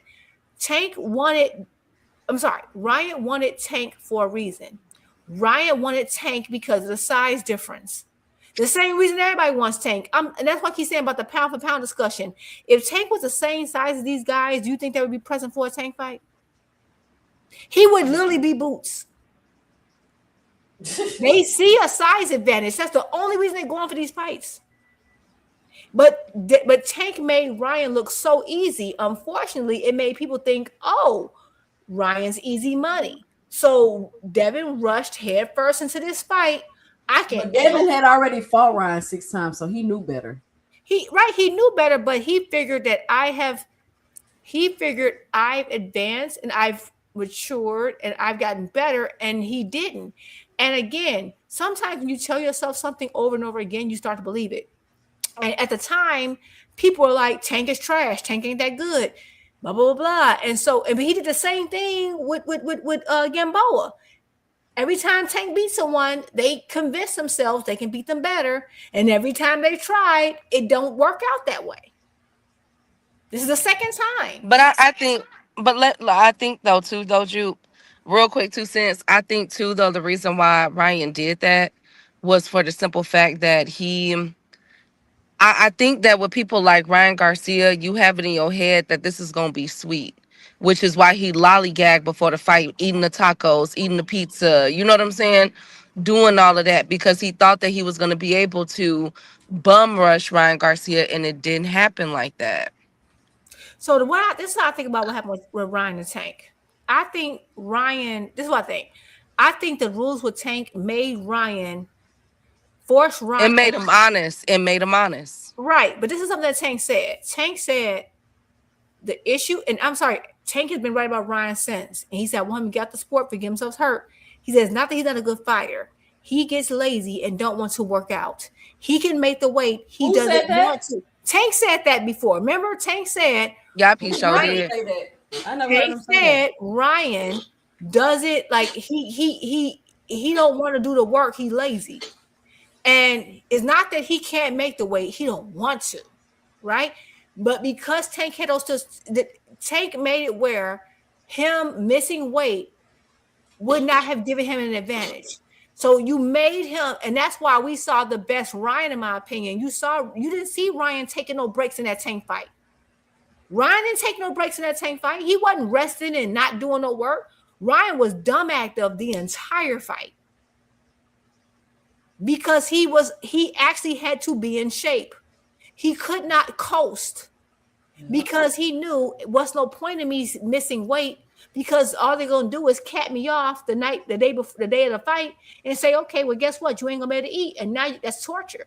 But remember, Jude, Tank and Ryan, Rolly, all of them been in the gym together, so they knew. Like Floyd and them knew what Ryan be doing with the weight. That's why they put those stipulations in it when he started playing. I agree, but that's what I agree. They knew he'd be playing, and they also know that Ryan can make the weight without being drained. That's my point. I know. They Wait a minute, boxing hacker. Jupe is she's calling it right. Like he did not. Ryan looked better in the Tank fight than he did in a Devin He fight, not actually the other did. way around. He did. He Baxter looked Hacker. better. He looked better because he was in Y'all shape. just cannot be honest about nothing. At the end of the day, if you look at the fight, Ryan only, because I'll never forget during the Ryan versus Devin fight, my brother called me. He's not as engaged in boxing as I am, but he called me like, oh my God, it's stressing me out. He heard Devin, but Devin like is not, he was frustrated that he said Ryan tired as hell.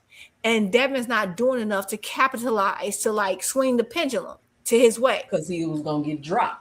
Right. He was scared. Right. Because Ryan knew that I got the power and I could take rounds off. Ryan couldn't take no rounds off with Tank. He didn't. Ryan had to have stamina. I have not seen Ryan have that stamina since. He had to, because everybody's like, oh, he was bigger. Yeah, but bigger don't automatically means better. I mean, because he already was bigger than Tank. He already had the advantage. And as he said, again, Ryan been playing these weight games with people. He played the weight games 2 fights before Tank, and he played the weight games 2 times before Devin.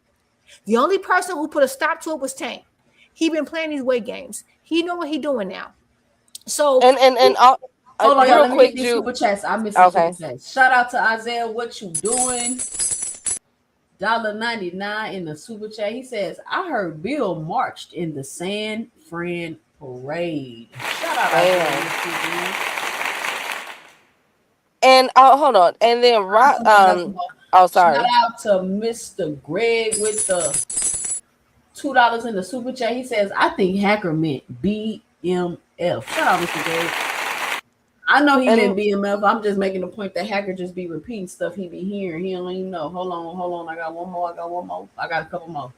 Shout out to NHA2 with the $5 in the super chat. He said, speaking of Coach Cal, he said prior to the Pedraza fight, Tank was so scared he fainted in the locker room and threw him in the pool to wake him up. Shout out to NHA2.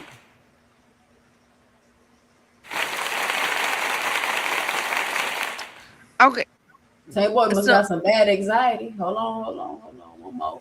Shout out to Big Dog Willie with the $5 in the super chat. He says, hilarious. Lie detector test is more reliable than a drug test. Tankomaniacs are reaching for Mars. Tankomaniacs are on a downfall. Knees and hair grease. Shout out to Big Dog Willie. NHA Tube said MFs will take up for racist A Ryan just to spite Dev. First of all, Dev took up for racist Ryan when he took that picture with him for the standoff and was on his undercard. So don't come for us, come for your fighter.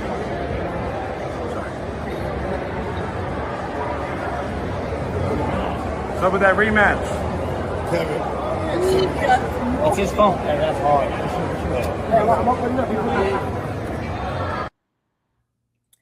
Oh, Key just smoked y'all.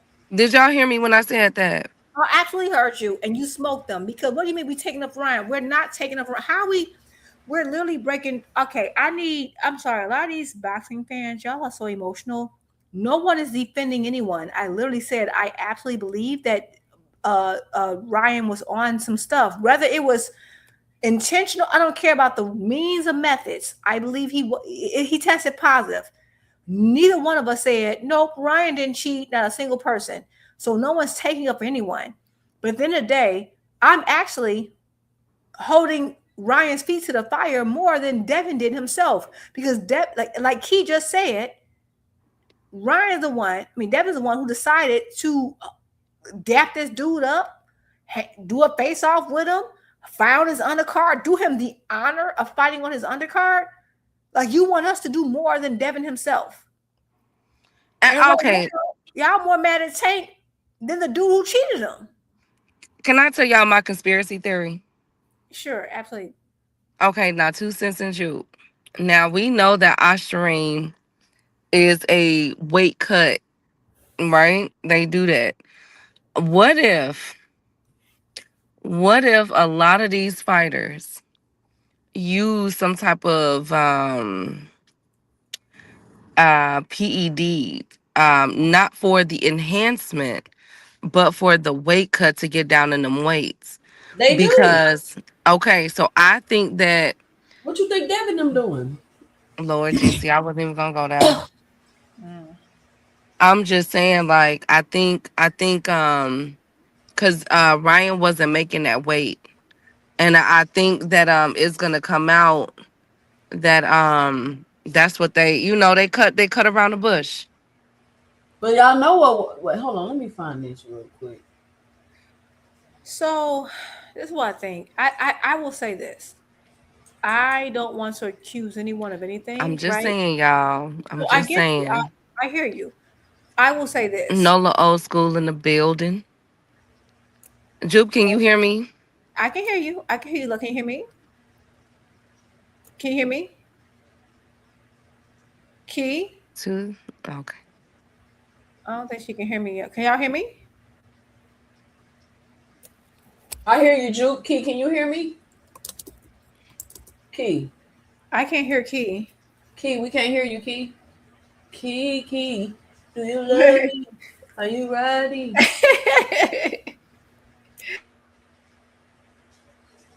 Key with the T. You might need to drop off, Queen. Yeah, she might need to drop off and come back. I want you to hear this real quick, Jupe. I don't know if you ever seen this video, but it's from 8 years ago. Okay. Hello, I'm Travis Tigert from USADA. Hope you're having a wonderful summer, and sorry to bother you, but thanks for taking just a couple minutes to listen to some information about two really important topics. First, we've issued an athlete advisory. It's actually a dietary supplement warning about a group of drugs that we're finding in a lot of dietary supplements known as SARMs. They're prohibited in sport and include names like Ostarine, Rad 140, and others. Please read the advisory. We think it's being intentionally put in dietary supplements, maybe through contamination as well. Sometimes it's on the label, sometimes it's not on the label. We've had a number of positive tests, and we want you to be aware of it. Second, it's also a health concern. This is a drug that is not allowed to be sold for human consumption. So please, if you decide to use supplements, you know it's at your own risk. Be informed. Go to Supplements 411 and get the best and latest information. And please read this specific warning about Ostarine and SARMs that we're finding. We're also looking at legislative options and working with the industry to cure it and get it off the market. But until then, you have to be cautious. The second thing I wanted to mention to you is many of you have probably heard on Friday, August 4th, Netflix is going to air a documentary about the Russian doping scandal. Damn. Wow. How long ago was that? That was 8 years ago, Juke. And this is what, with the Austrian shit, like, what happens is those supplements get made where they use Austrine or make Austrine, and then it ends up getting in supplements. Like trace amounts ends up getting in the supplements, or the companies are putting it in their supplements on purpose and not saying anything so they can work better. So they started having so many athletes popping for these things that they was kind of like, what? Like, wait a minute. And so when people is like, damn, my stuff is contaminated, which they can tell if you was cheating or it's contamination based on the amount that they find in your system. So when somebody be like, oh, you got Austrian, and it's like, damn, the shit was contaminated. It's not like, oh no, you for sure was cheating, because Scooter came or whoever came, you said he gave you shit, y'all, you took shit to try to lose the weight and do all this extra shit. Who's to say that something like that you took wasn't tainted, which they said that you did prove that it wasn't, but everybody act like that story don't exist. You sent in your supplements and all that, but they act like that story don't exist. So my whole point is, I mean, you may, if you believe, if they think you cheated, you cheated. If you didn't, you didn't. But I don't know. I can't definitively just be like, you just look like you was just on something that night, because you didn't look like you was on anything to me. Well, I'm just gonna say this: Ryan should have used what Oscar used, and that is cocaine. Cocaine has, even though cannot even believe though you just cocaine said is a that. substance and it is And it highly is out your addictive, system in 24 hours. it will be out your system in 24 hours and it will help you cut the weight. So Ryan, you need to get it together. Period. So just to say that's so crazy because like I just Googled Ostarine and one of the first stories that popped up is USADA warning people and them like working to get it off the market and how it's tainted because the same factories that remember like okay, say you have a manufacturing plant and you're tasked with making different products. Some of these products, might use things that are authorized, unauthorized. Right, and so let's say you're not cleaning the machinery correct. Drugs have like this if it's easily to get it, it's very easy to get contaminated. But I was sitting here looking because like I thought the whole purpose of I'm trying to see if VADA has a similar warning, and I don't see one. So that is interesting to me because VADA, to me, to my understanding, is supposed to be its own little entity as an option outside of USADA. And I will say USADA has caught some of the biggest cheaters, and people complain like the USADA has. However, I don't know. The only thing I heard about Austrian before was that it's like a stupid drug to cheat with because it's a loud drug, meaning like you can take the smallest amount and it's gonna show up. Like it's hard to hide on test. So it's not intelligent to take it because it's absolutely like you can take the smallest amount and it's not going to squeak past testing. So I don't know what he was thinking, why he did it, but it would make sense if he was trying to cut weight. I don't know. It's too many guesses. At the end of the day, I have to assume you had some type of advantage. But looking at the fight, do I think you had I don't know what advantage you gave him. Because that's what I'm saying. Well, he looked the worst I've ever seen him look, Juke. Well, I mean, he did good in certain spurts. Okay, I'm saying Ryan looked good in spurts. I would assume though, if it helps you lean muscle, that it would help your stamina. And to me, that was the worst stamina I've seen of Ryan. He had power and speed, and he was slow. That's the slowest I ever seen him. Well, yeah, I mean, I've seen him faster. However, no, because I remember you're so right. Because I would say before that, I remember right before the Tank fight when he fought. What's the Cuban fighter? Was he Cuban or Dominican? I don't know. What's it? Oh, shoot. Anyway, but go ahead. That was a knockout that Ryan had that was so fast that people was having a hard time seeing. Oh, it was like Fortuna. That's what it was. Against Fortuna. So I know Ryan, and now going into the Tank versus Ryan fight, my fear for Tank was, in my mind, going into that fight, Ryan was faster and bigger. So I'm like, Tank defense has to be immaculate. But in the fight, I realized, okay, Tank is faster than I thought. Ryan was still fast, but I underestimated Tank's speed and just IQ. Not saying I chose Ryan to win. But when he fought Devin, he was still fast, but he was able to take a lot of time off, and he kept gassing in the fight, and so much so that Derek James was yelling at him. That's my brother called me like, "Man, Devin got jump on this dude, jump on him, don't let him beat. Like you got an opportunity here," but Devin just couldn't capitalize on Ryan's mistakes the way that Tank and Rolly could, and to me that was the difference in the fight. Right. And I'm not saying that he didn't cheat Devin at all. I'm not saying that. I'm just saying that I think even in the up and up, based on their amateur situation, Ryan just might be a hard fight for Devin. And we just got to accept that. It's a bad style matchup. I said Ryan was going to beat Devin before all that even happened. I got called names and all of that. You know how they do. Yeah, you can be on drugs. You can be on drugs all you want. Like, I get, but shout out to Big Dog Willie with the $2 in the super chat. He says, Devin, stupid game plan. Ryan was on drugs, period. But I agree. I see what Jupe is saying. I really do. But okay, here's how I feel, right, with the whole fight with Ryan and the whole situation leading up to it. And I don't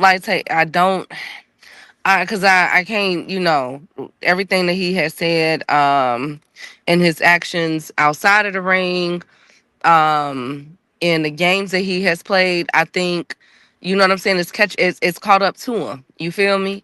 But one thing that I will say is that with that whole Devin fight, and I'm like, this is how I feel.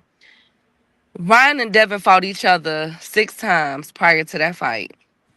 All of them, and this is one thing that we all like, of course we get it up here, but a lot of people don't realize all these young men, because they younger compared to me. I don't know how older these queens are, but I'm 36. It's key. Okay, I'm 36 years old. So these are like my little brothers. I'm You 23. understand? Exactly, period. 23 and 21. So I'm the oldest one. 2 since 23, Jupe is 21. Okay. Wait And a minute. Wait a minute. I'm just playing. Say what? You a baby? Jupe, come on, Jupe. We go with the I'm flow, only Jupe. 23, y'all. How old y'all thought I was? You know Yeah, what? she's You know 23. what? You're right. I'm 25. I'm 25. Right. Okay, Jupe, I got it wrong. Jupe 25. I'm 36, right? Now this how I feel, no, seriously, because look, these guys, these young guys, to me, they young. You feel me? They have been in the ring with each other since they were kids, since they were young. You understand? They've been in these training camps. They've been sparring with one another. I mean, even we got Tank on tape saying that he has seen Rolly knock people out in sparring. You know, understand? You understand that? So all these things come into factor. So they know the games, they know the stuff that each other do, and yada yada yada and yada yada yada. And so for me, I think that Tank called him with the games. That's just my opinion. And I think that Devin was and his team didn't capitalize off of what Tank did. Because at the end of the day, Eddie Hearn, and that video was still floating around. Eddie Hearn asked for a weight clause after Ryan did not weigh in. He missed weight, excuse me, not weigh in, but he missed weight. And they said no. And they still went on ahead with the fight. So who fault is that really? Okay, that's number one. All this, okay.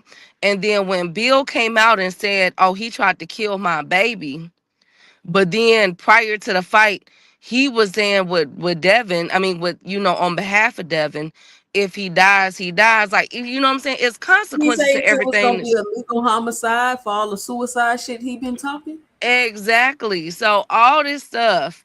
And again, like, I'm not okay, we can't take away the fact that he didn't, from as far as the New York State Athletic Commission go, he didn't pop dirty for the test. He got reprimanded for the fact that he did not turn in the supplements that he was taking. That's a whole big difference. And what we do know is that prior to the leading up to the fight, he tested negative. And we know that Ostarine stays in your system. That's a loud pack. So it's hard to get to divert or avert away from that. Like I said, I feel as though he was desperate to make that weight. You feel me? And was taking some things from whatever training camp he had in New York. And it came up in his system, but it did not impact the loud, because that really, and let's be 105 with it. That really exposed the IQ level of Devin. Because after you got hit with that left within the first round, within like 45 seconds or a minute of that fight, that should have been the last left you should have ate. Like, let's keep it 105, y'all. And Devin was winning rounds after that. He just, for some odd reason, he got Won every careless. round what Ryan took off. Exactly. So this is why I'm such an advocate for that part 3, even more so than the Lamont Roach and Tank Davis fight. I am an advocate for, I need to see Devin versus Ryan again. I gotta see that. And I would love to see Tank versus Roach. Don't get me wrong. But I gotta see that Devin versus Ryan fight again. Was Bill? I mean, was Devin with Eddie for the Ryan fight? Yes, he was. Yes, he was. And Okay. so And wait. Let me ask this. And so, who was Matias fighting? Dalton. They with Eddie, right? because I heard you talking Yeah. about this earlier. And Alicia Baumgartner, she popped dirty. She had it. She was with Ed when she was with Eddie, right? If I'm not mistaken, she was getting ready to leave. Big Baby Miller, was he with Eddie when he popped dirty? Oh my God, 2 Cent. 2 Cent's being petty. Technically, yes. I'm just trying to figure out because see, I've been like I said, if y'all go back. And so was someone who I hate. What's his name? The other heavyweight. What's his name? The one who fought AJ a long time ago. He got my nerves. Dillian White. Conor Ben when he popped. But Dillian White had a whole scandal. I think people forget back in the heavyweight days. Dillian White had a whole scandal. Had popped dirty. They kept They kept his positive finding away from Oscar Rivas. They let Oscar Rivas fight Dillian White, knowing he popped dirty, and they didn't tell Oscar Rivas until after the fight. The whole time he was with Eddie Hearn. Eddie Hearn. And what about Conor Ben? Was he with Eddie Hearn when he popped dirty? Yes. So nobody noticed this or care or bring it up or find this suspicious at all? Like, am I tripping? Listen. Well, I mean, listen. Okay, so I don't know how long you ladies have been a boxing fan. Like he talked about the age. I maybe you guys senior. I don't know, but the point is, I'm gonna say this. There was a time. This is like when heavyweight was kind of like started to come back when Eddie Hearn ruined it, and we had. I will never forget him for that. Because we should have had. Because that's probably what he came to do, Juke. No, he really did. Like, and that's why, like, I will always say Eddie Hearn ruined way more fights than he ever gave us. To me, I will always blame him for why we didn't get Wilder versus AJ forever. I don't care what anybody say. Anyway, he was trying to press Dillian White on Wilder at the time, and at the time, Dillian White has tested positive. Like Dillian White, they started MMA. I don't know. Dillian White has tested positive 3 times. Okay, and there was a time when he tested positive. The UK board, UCAD, kept it under wraps. Let him go on to fight Oscar Rivas. Oscar Rivas was coming up from cruiserweight. I never forget. And they let that man found. They had a whole hearing with UCAD. UCAD let them keep it away from this man. They let him fight him knowing he had them stuff in his system. Reported it later.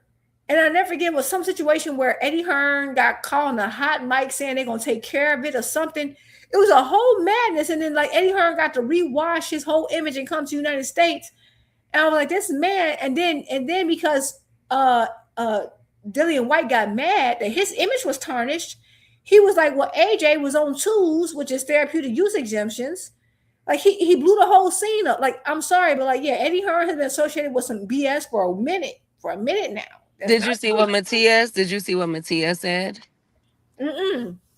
Gabriel at the conference blamed Eddie for his pop dirty test that ended up coming out that it was whatever it was, that he could still fight and he wasn't being being stripped or anything for it. But he blamed Eddie for that as well. That was yesterday. So I find that very interesting.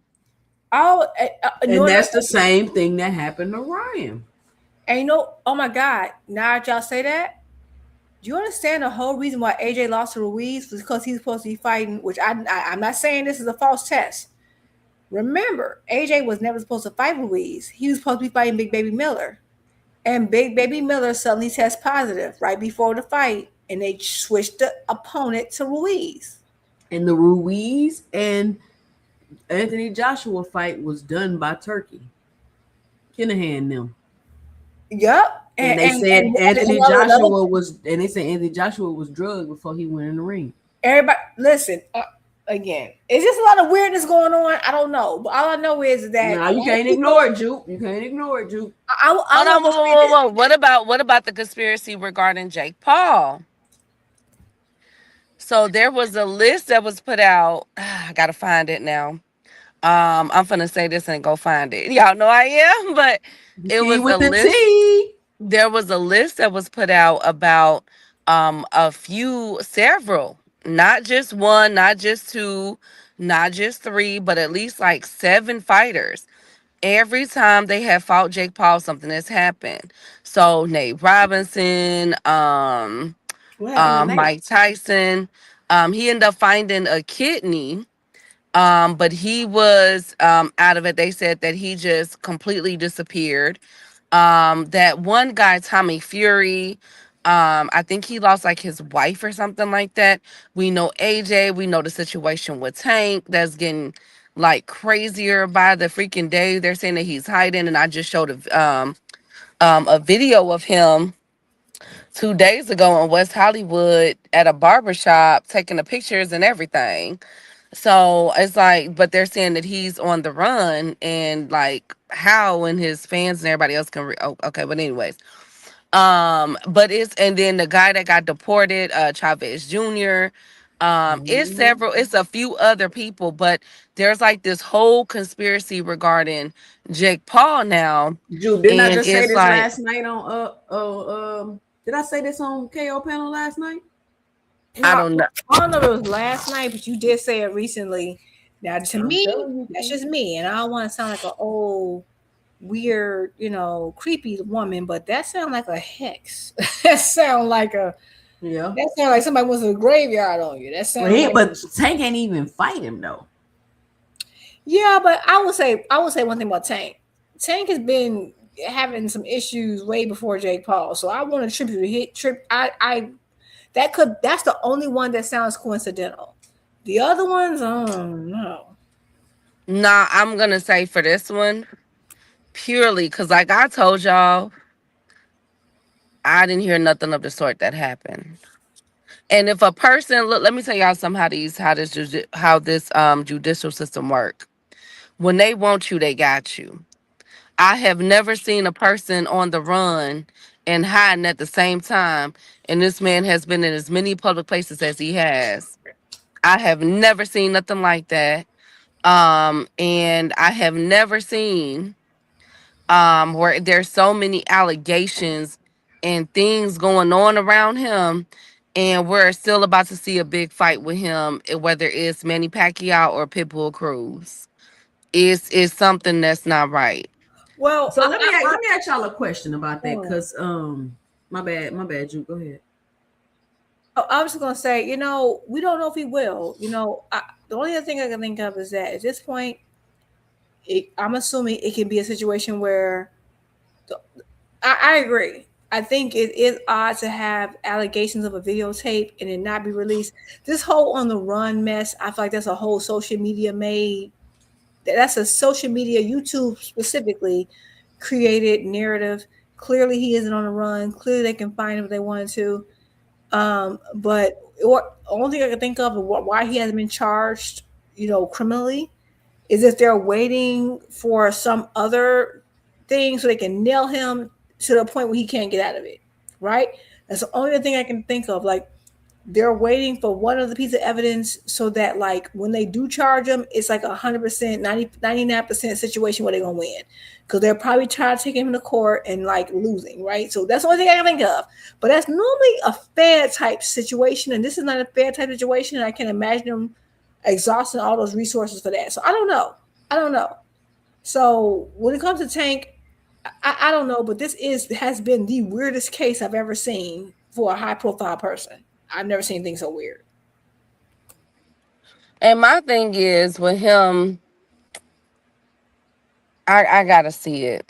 That's all I gotta say. I gotta see what they talking about. Cause I'm with you, Jupe. I ain't never seen that. PBC and their fighters are lucky that Bob Arum testified under oath against Daryl Peoples and got him that RICO charge. Notice that Big Charlo Hurd, Tank Earl, etc. First title was IBF. Well, because you gotta remember, there was a time where certain belts didn't want to recognize certain fighters. Like that, like you understand that PBC had to kick the door open. It wasn't just like everybody opened the door like, oh sure, you're a new boxing promotional company, we'll rank your fighters. That wasn't the thing. They had to really kick the door open, and WO same thing. Like and like in reach out. This is nothing that happened in boxing, and people are always acting like, oh, like PBC didn't want to recognize Bud. I know they say that sometimes, right? But it was a retaliation of the WO. There were times where certain sanctioning bodies didn't want to recognize people in certain sanctioning bodies. Like there was a time when PBC fighters were not ranked at all in the IBF or WO. That's why I hate they try to act like those belts are not political. And Shout out that's to Fight Biz right. with the $4.99 in the super chat, just supporting the channel. Appreciate you, Fight Biz. Thanks for your support to the channel. Glad you're enjoying the show, Fight Biz. Go ahead, Judy. Yeah, I was just saying that, like, as much as I understand the belts are supposed to represent who's the best of the best, and they should, and sometimes they do, but it is very political to the point where people have, like, the belts have been sued for not ranking certain outfits. There was a time where they didn't rank certain people. Like, if you look at the IBF rankings and look how different it is from other people. Now, the IBF probably has, because of that, because of being sued, they probably are more stickler to the rules than any other sanctioning body, to be honest. But the WBO, there's a time where WBO did not rank any PBC fighters. Like I think for like 10 years, the only PBC fighters that had a WBO I remember was Fulton. And that was by happenstance. I don't think they thought he was going to win that fight. Shout out to ranked him for a long hold time. on, let me get this. Shout out to Big Dog Willie with the $10 in the super chat. Jake Paul is running a criminal organization. Tankomaniacs are telling the truth. Bro, you're going to stop calling me Tankomaniac. Seriously. Tank was set up by the CIA, FBI, M16, MI6, and Mossad. Inspector Gadget is helping Tank, so don't worried about Tank. Facts. Shout out to Big Dog Willie with the $10 in the super chat. Salute to Fight Biz. How you doing, King? Like salute to Big Dog Willie, but I would just say this: you realize, like we were talking like about a more granular. Just keep talking. Just keep talking. Just keep talking. Yeah, like just to let y'all know, Shakur's fighting this month. Just in case anyone cares, Shakur's fighting this month.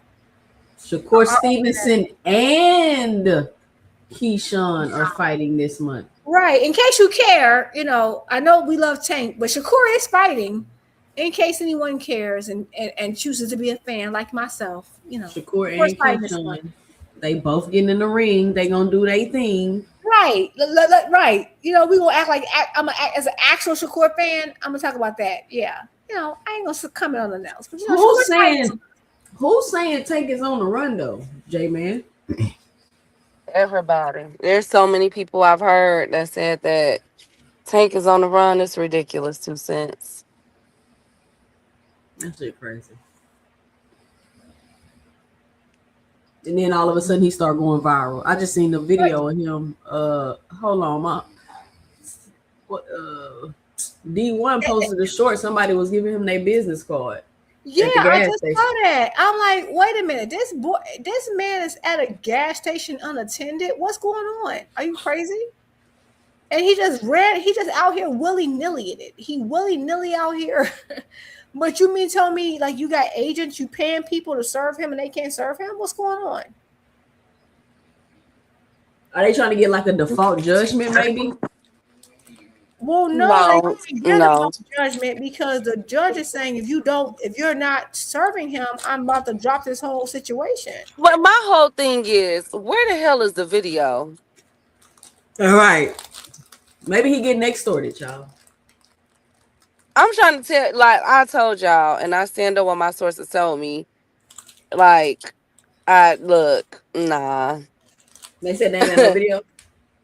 They ain't got no video. It's not that. It's just I heard it was a video, but he ain't doing what they said he doing in the video. That's what I like. It's nothing. But again, it could be anything. But Jake Paul said he saw it. Didn't people say they saw the video? Exactly. How Man, could J. they lie Paul, like that? but But Key, they wrote articles about it. That's a lot of people lying about seeing the video. okay, and then they got to show and prove. Listen, if they got articles coming out about Floyd Mayweather scamming, He definitely what you scamming. think? Okay, so what you think they're gonna come out with Tank about if something like this truly like? I gotta see it. You gotta see it to believe it. It's not even just to believe it. Right, I right. just wanna. Because I was on someone's video. I can't remember who it was, but I saw a video with someone talking about this whole tank allegations. And someone said, oh, Tank probably paid her off, and that's why it's going to go away. And I said, that would make sense, but unfortunately, multiple people have said they've seen the video. Once people have seen the video, there's no paying for it to go away. It's out there. Someone has a copy, I guarantee you. So it's going to drop sooner or later. You know what I'm saying? Same thing like it's going to drop. Like there's no way, like there's no paying it away. But the whole reason he in this situation is because he don't want to pay her. Right. And so my thing is, if there is a video, I would think he would just pay her. You see what I'm saying? Like there's at this point, like you're there's a point where it's up and it's stuck. And This is why I said he got to fight it. That's why I said he got to fight it, Jude. Right, but you get can't that jacket fight off it. of him. Right, but if there's a video, there's nothing to fight. You're caught. You're done.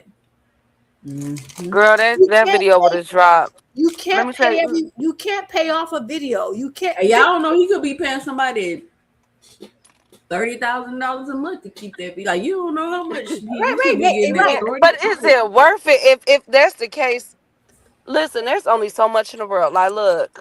But that's what I'm saying. That's why he in this predicament, because he didn't want to pay you.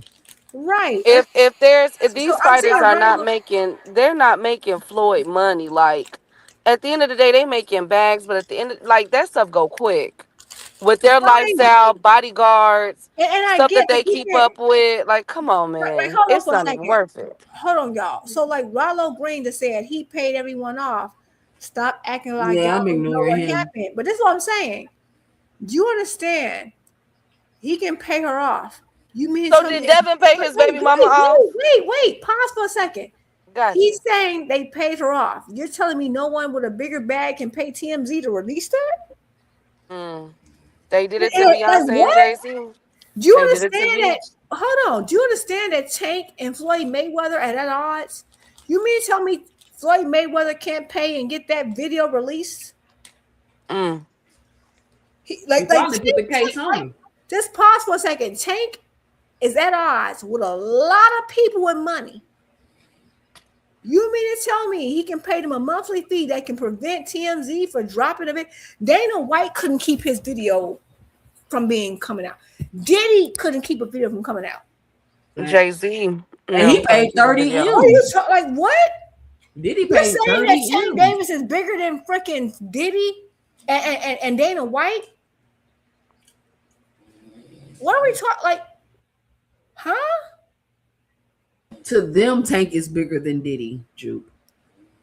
And they Like Diddy, and he kept it for a minute, but I'm just saying, like, I don't know. I think Tank is big. I think he is in a boxing world. He is big. He's probably one of the biggest. Rollo said his club owner tapes. Okay, and that hotel video that Diddy and them had was a hotel tape.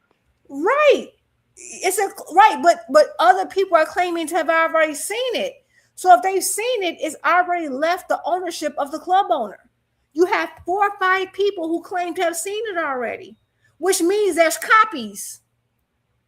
And you mean to tell me TMZ don't got? And I'm not saying he's innocent. I don't know. I'm just saying this is weird. I know Tank is very wealthy, but you're telling me he's wealthier than the people I've seen before. Do you know who Harvey Weinstein is? He ran all of Hollywood, and his stuff came. I don't know. He bought the tape from the club owner. Goofy, are you okay? I'm sorry. Let me not insult this man. No. Juke, just no. Let me stop. Don't I'm even gonna go there. engage. All Let's I'm just saying move is forward, that because you talking to Rollo, he don't listen. right. Like, oh, but he paid the Rollo was born last night, not tonight. You know what I'm saying? Rollo, it was like 5 students in his class and 3 teachers. Okay, I'm sorry, baby. You right, Pooh. You right. I'm gonna shut up. You know what my problem is that I assume everyone has like No, I don't hear. Don't do that in this minimum space. remedial. Don't do that in this space. My bad, y'all. Yeah, so Yes, you gotta understand, Juke. Some of them see some of them count colors. You feel me? girl, I You gotta understand, Juke. Like, you know what I'm saying? Like some of them see sound, you feel me, and see, like you gotta take it easy on them. That's not okay. they count colors and see sounds. I'm just saying, like it's bad sometimes. Yeah, okay, Rollo said, I know club owners that hide the tapes from the cops. Okay, but that's hard to say when the club People owner have seen it. is in the write up. Article. Like, Lord, come on, Rollo. Showing Come people the on, video. Rollo. Then how did Jake Oh Paul? my God. How did Jake Paul see it then? So Jake Paul can get the video from the club owner, but the police can't. Okay, you got it, baby. Oh, look, now we Unless- ain't got no integrity, y'all. Unless Tank is just because y'all have no integrity. We have integrity, Rollo. I We don't do. even know how you came today. You see how this is what people like to do. They like to If anything, look, let me tell you something. Let me say this. Let me Go ahead, call this out real quick. They like to say the most extreme things so you can just start responding all emotionally. Because to go as far as to say we have no integrity, you're just trying to get a reaction, Rollo. Like, relax. Oh, absolutely, he is, because literally no one here has defended Tank, and I think I've been clear that, like, if that boy hit that, if he did anything that they're alleging, he need to be locked up. Forget a civil suit. Shit, Rollo, you seen the tape? Because you talking like you seen it. Right, like, but ain't nobody capping for Tank. We're just saying that, like, we think it's odd that there's a tape on a high profile person being kept secret that multiple people have seen, and TMZ haven't been able to display it. That's all we're saying. I'm not saying he didn't do it, and if he did do it, he need to go down. Tank ain't the first. I was a boxing fan way before Tank was born. Like, I was a boxing fan before Tank was born. Listen to this. Like, what do you think this is? That sounds crazy. Tank is not the end all be all for me. He never will. Like, I like him, but like, come on, chill out. But I want to say they love him. They love Tank. They can't get enough of Tank. They probably got like a Tank poster on their wall and they kiss it in the morning when they wake up. It's right by the bed. And I want to say this, like, as somebody, if people don't know, I'm a licensed counselor, right? And I've been in this game for a long time as far as my profession and as somebody that has dealt with dual roles as far as having to work both in the court system and in the mental health with dual diagnosis, that's what we call it. You have seen it all. And one thing that we are bound by due to the laws that are still in this country, for how long we don't know, because this administration cutting up, but for the rest of us, it is you are innocent until proven guilty. Okay, and there's a procedure that you have to go through, okay, to get to that point. Now, I'm with Jupe, I'm with 2 Cents. If he did what they said he did, lock him up. There's no need to discuss it. But we do also have to remember, okay, that and again, I keep saying this, this year has really cross-eyed me with these charges against these celebrities. I heard people going up and down saying Jay-Z was going to be found guilty. I was one of very few that said, nah, if you want to get Jay-Z for unscrupulous business activities, you got him. But stuff like that, nah, because my contacts, you feel me, never said that Jay really got down like that with what he was doing. And I stood on that. What happened? He got found not guilty. He didn't even have to go to court. He beat it out of court because that woman was known to be lying. Same thing could be said about um Cardi B. All that stuff came out. She hit that woman, she hit that bodyguard. What ended up happening? Not guilty. You understand? Like, how many of us know people from the streets in our family? Don't even have to be from the streets. Not guilty.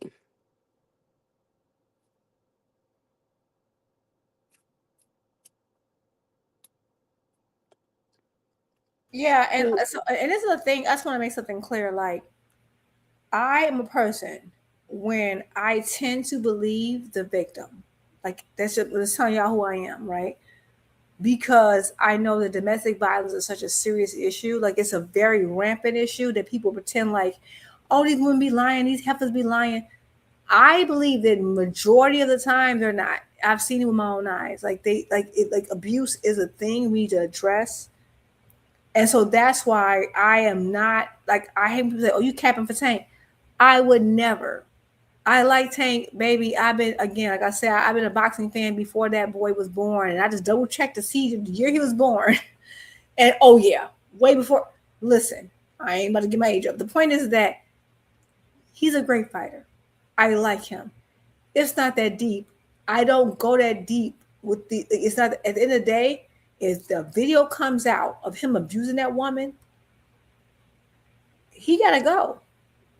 I'm not about to be capping for him. Exactly. If the video yes. comes out of him abusing that woman, guess what? You are just another story of someone who has a talent and threw it away with you not dealing with your issues, but you gotta go because you're a danger. And I'm a woman, and I know I ain't let no man put their hands on me. I ain't lying for it.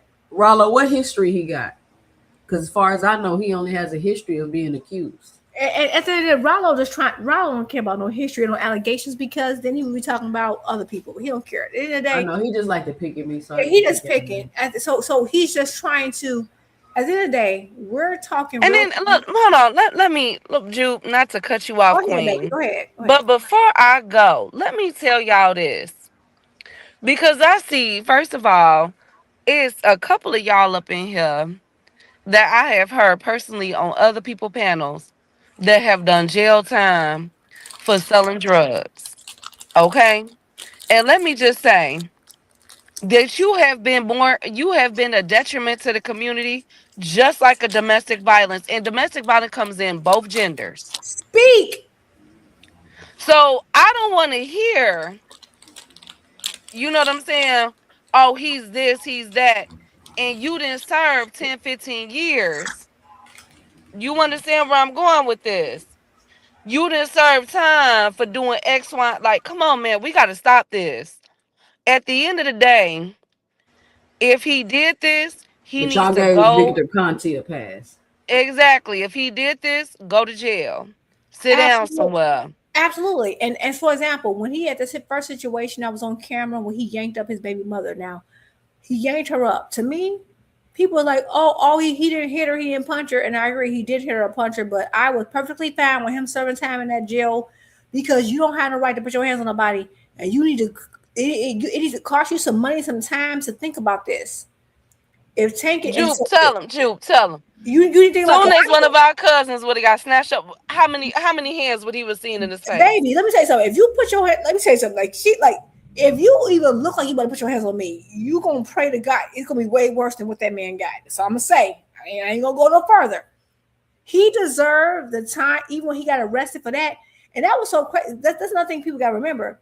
It was in the same county now in Florida when he yanked that girl, yanked that woman out the basketball game. She didn't press charges. The video alone got him charged. The reason why he didn't go down is because it was like she wouldn't participate, and he didn't strike her. It wasn't technically battery. It was nothing like beyond. But if what they're saying is that he drugged this woman to and fro, beat her up, I don't want to hear nothing about no civil case. He needs to go down. He needs to be locked away because at the end of the day, I don't want other women being subjected to someone that's that violent. And I'm dead ass about that. I don't like no boxer that much. I don't like nobody that much. If you look like you're gonna hit me, you need to go down. That's just how I am with it. You're gonna get charges and I'm suing. I'm getting both. So we're not on that. But the point is that we had a situation before where everybody, like I was judging him too, because I don't get mad at people assuming he did something because he put himself in that situation. I'm not a person where I'm like, no, y'all can't judge Tank. No, because you're gonna question him because he the one who did the acts that put himself to be questioned. But he has had a situation where a person alleged some things about him and turned out he was the one getting slapped around, right? Okay, it can happen. So but that's the thing, Drew. Everybody keeps saying he's done this, he's done that, and he has a history. When you had the incident at the gym, every incident after that, he was lied on. You know what I'm saying? Like they came out. Right. I don't know. All I know is he hasn't been convicted. He's been alleged. To me, that's why I don't trip about people. Okay.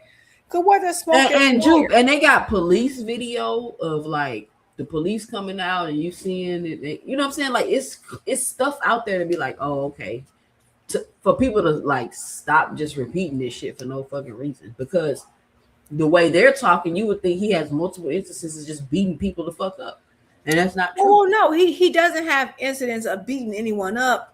He has allegations and to where kicking his pregnant baby mama or something. He don't got no shit like that. No, he doesn't have anything like that. No, he doesn't have anything like that. At the end of the day, I'm just saying as a woman, I'm never gonna like say this woman's lying XYZ. I'm just want to make it clear that like no one's in here defending him. I just feel like people are doing that to deflect from other points because this was okay. As a woman, I'm gonna tell you what's really bothering me about this conversation. As a woman, I think we should always be in support of domestic violence victims. What's pissing me off is that people only want to be in support of domestic violence victims when it's levied against someone they don't like. Because I'm seeing Rollo in the chat. Devin Haney was alleged to strike and beat up his pregnant baby mother. My thing is that in 1 minute, when it doesn't benefit you, it's yep, he's beating on women. And then when it's someone you like, that heifer lying. You don't care about the courts. Dude, I brought up that same point. That's I said, my how come problem, because when it's happening to Tank, they not doing it for money, but when it's happening to everybody else, they doing it for money. That's what's bothering me, because I have some women in my life who have been victims of domestic violence. It's a serious thing, and these men in this chat are using it. They're picking and choosing based on the guy they dislike or like on who those allegations are levied against. And as a woman, that's so disrespectful, because if you're going to rally this hard against the allegations of one man, do it for all. If not, shut up, because you don't care. You're literally using battered women to go against another man you don't like because you're such a weak ass man. You don't have the balls to do it yourself. That's what's bothering me. You don't really care about the cause.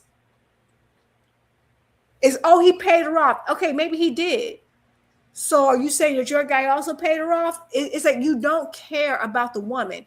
You're just using them in an argument that you can use right now.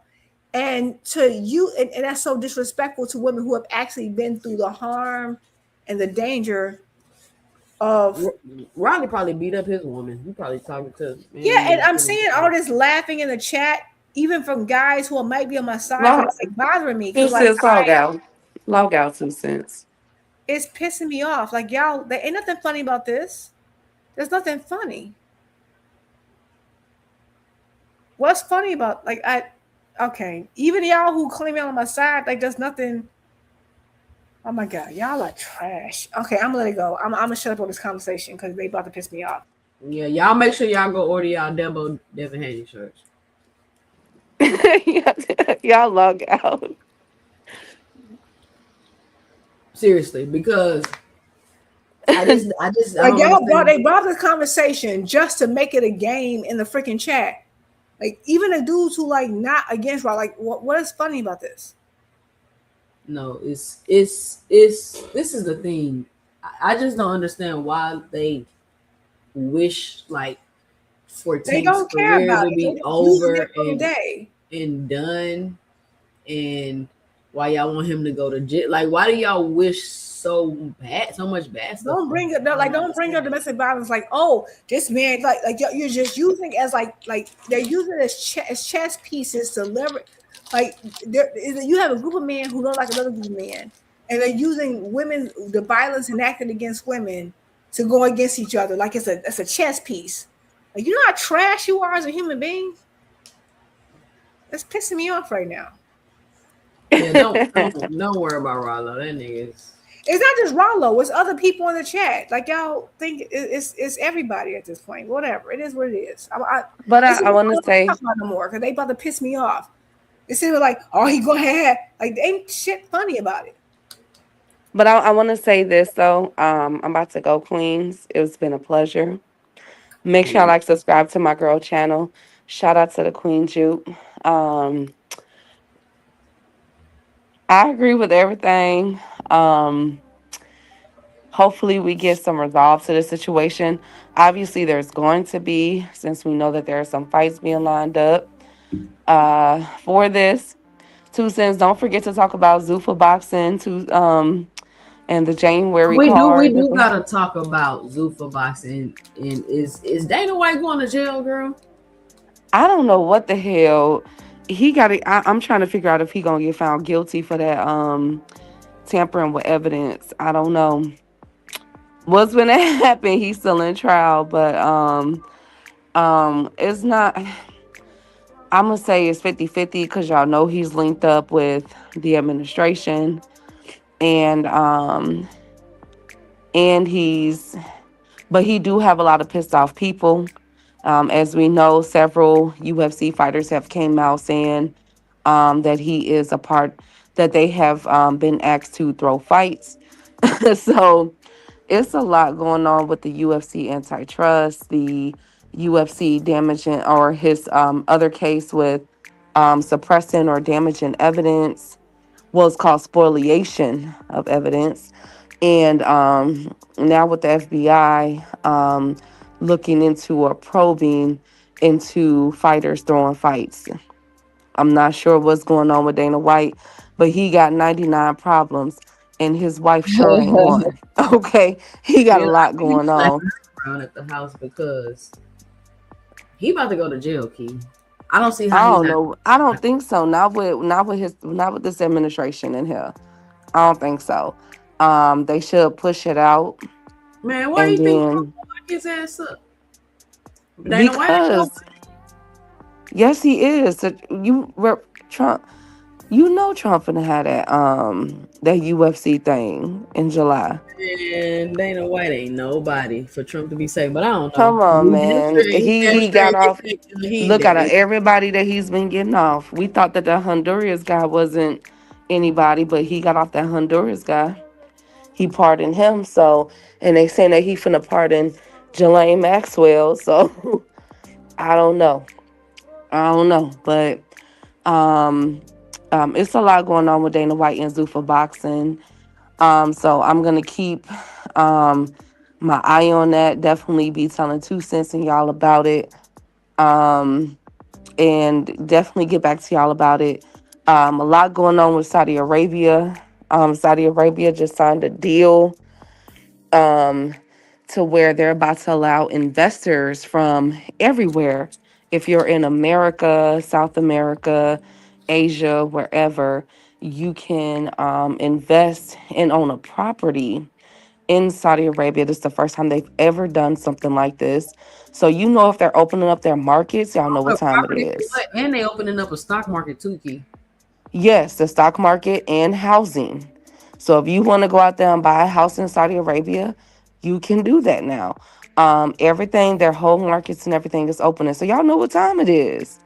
That stuff that me, 2 Cents, Juke, Upper, a lot of us been telling y'all about that Saudi Arabia ain't doing too hot, is real. Everybody now is able to go in and buy a piece of Saudi Arabia. Another market that's going to be opening up is Dubai. So everything for sale right now. And the stock market is definitely going on. If y'all have seen the building that they have for Saudi Arabia, at the top it looked like an eye. It's like from Lord of the Rings. It's real crazy, but it's super crazy. But that's going on. So I'm gonna keep my eye on that for you guys and report back to y'all on Friday with what I find. Because I'm sure more news is going to be coming out about this, especially with this trade war that's going on between the US, the Middle East, Russia, and China. All of that stuff got something to do with how we're going to be conducting sports, especially boxing, because they're involved in it. So I'm definitely be reporting back to that for y'all. And shout out to y'all. Shout out to the kings and queens that was in here today. Shout out to the queens, 2 Cents and Juke. Thank you guys so much. I truly appreciate it. I enjoyed this time. Make sure y'all go check out Primate. I told y'all that movie was crazy as hell. I don't know too many white people that's gonna own a damn monkey, but I know black folks ain't. I know we ain't gonna do no stuff like that. But it's a really good movie to check to kick off 2026. And as always, I'm out. Salute 2 Cents. Thank you so much. Out. Juke, final 2 cents. I'm getting so sleepy. I've been on here for about 4 hours. What's your final 2 cents, Juke? What you got for the show? I don't got much. Great show, 2 Cents. You always do. I would just say like I'm just really interested to see how this Shakur versus Keyshawn fight goes. You know, I'm leaning towards Shakur, of course. I think he has a lot of advantages. I feel like he hasn't lost yet. I feel like he's gonna be the bigger man. And I think he just does things better. I do think that this is like it's a step up, and I will give him absolute credit if he gets past him winning against T.O. So, and I'm kind of happy for him. Like at the end of the day, like of course this is a fight I wanted for Keyshawn, but I'm cool with Shakur getting it, and I feel like he can really make his mark. But I will say I think if he beats T.O., especially if he beats him in the way he thinks he's gonna beat him, I don't know if he's going back down to 135, especially after seeing how he's bulked up. So I'm all good with seeing that. So it is what it is. But I do when it comes to Keyshawn, I'm praying he's not looking past Ortiz. And I feel like every conversation when it comes to Keyshawn is about what he's gonna do after Ortiz fight, and people are just blowing past Ortiz like he's just like there's nothing to do. And I understand that Keyshawn got the bigger name, but I think that Ortiz is skilled. I think he's skilled enough to give Keyshawn some challenges, and also this and what that kind of like brings me perfectly in this conversation about Boots versus Keyshawn, which is such a weird conversation.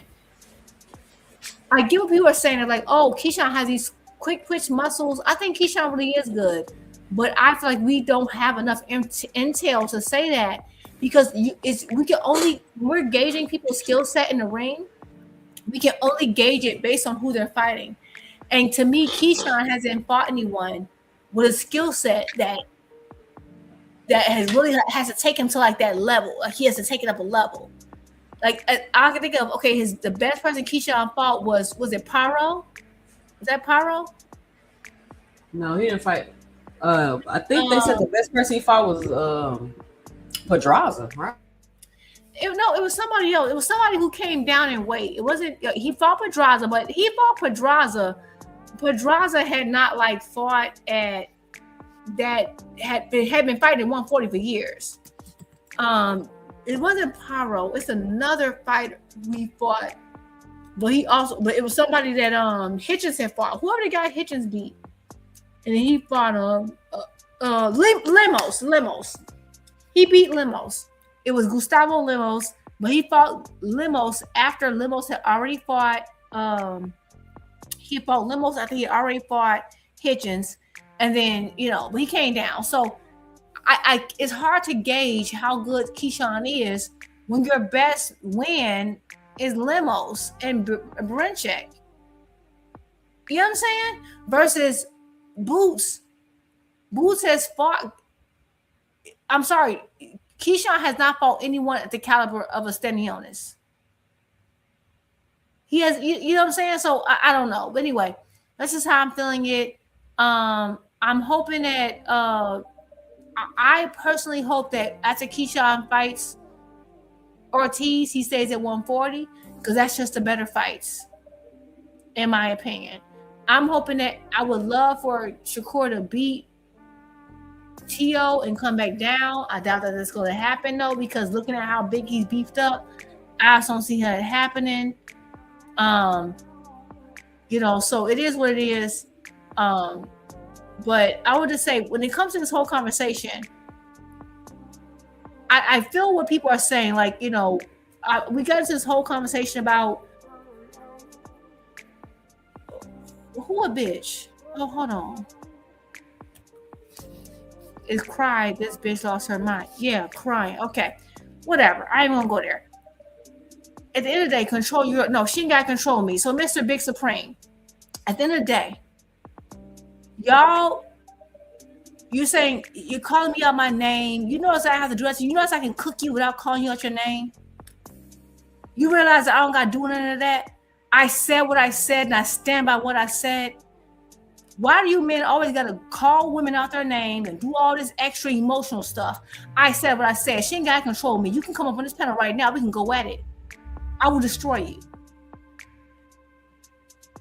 All right, y'all. Come on, man. We got to relax. I just know. I just happened to check the chat, and he called me all kind of bees and all that. I ain't got to do none of that. Yeah, I said you were crying. And I said, we're talking about women's issues. And since y'all insist on talking about domestic violence, I brought up domestic violence. You said, you don't care. I don't care. Okay, then don't bring it up. And now you're talking about this beat, whatever. Bring you it. in the wrong thing, Boxing Hacker. You got to come to the horizontal chat. So that's all you got for the show. Get me. What do you want? What are you talking about? Come on, y'all. Let's make me, bro. Make me. I don't gotta do any of that. You gotta call me out my name, do all this emotional stuff. Hey, cry along. Keep crying. I said it. Y'all talking about I ain't emotional. I gotta do all this. It don't matter. All this like you. I'm talking about domestic violence, and you act like it's nothing. But you be the same man on here talking about I'm going through all this and all this emotional turmoil. Okay, then suck that shit up and don't come on here crying about it then.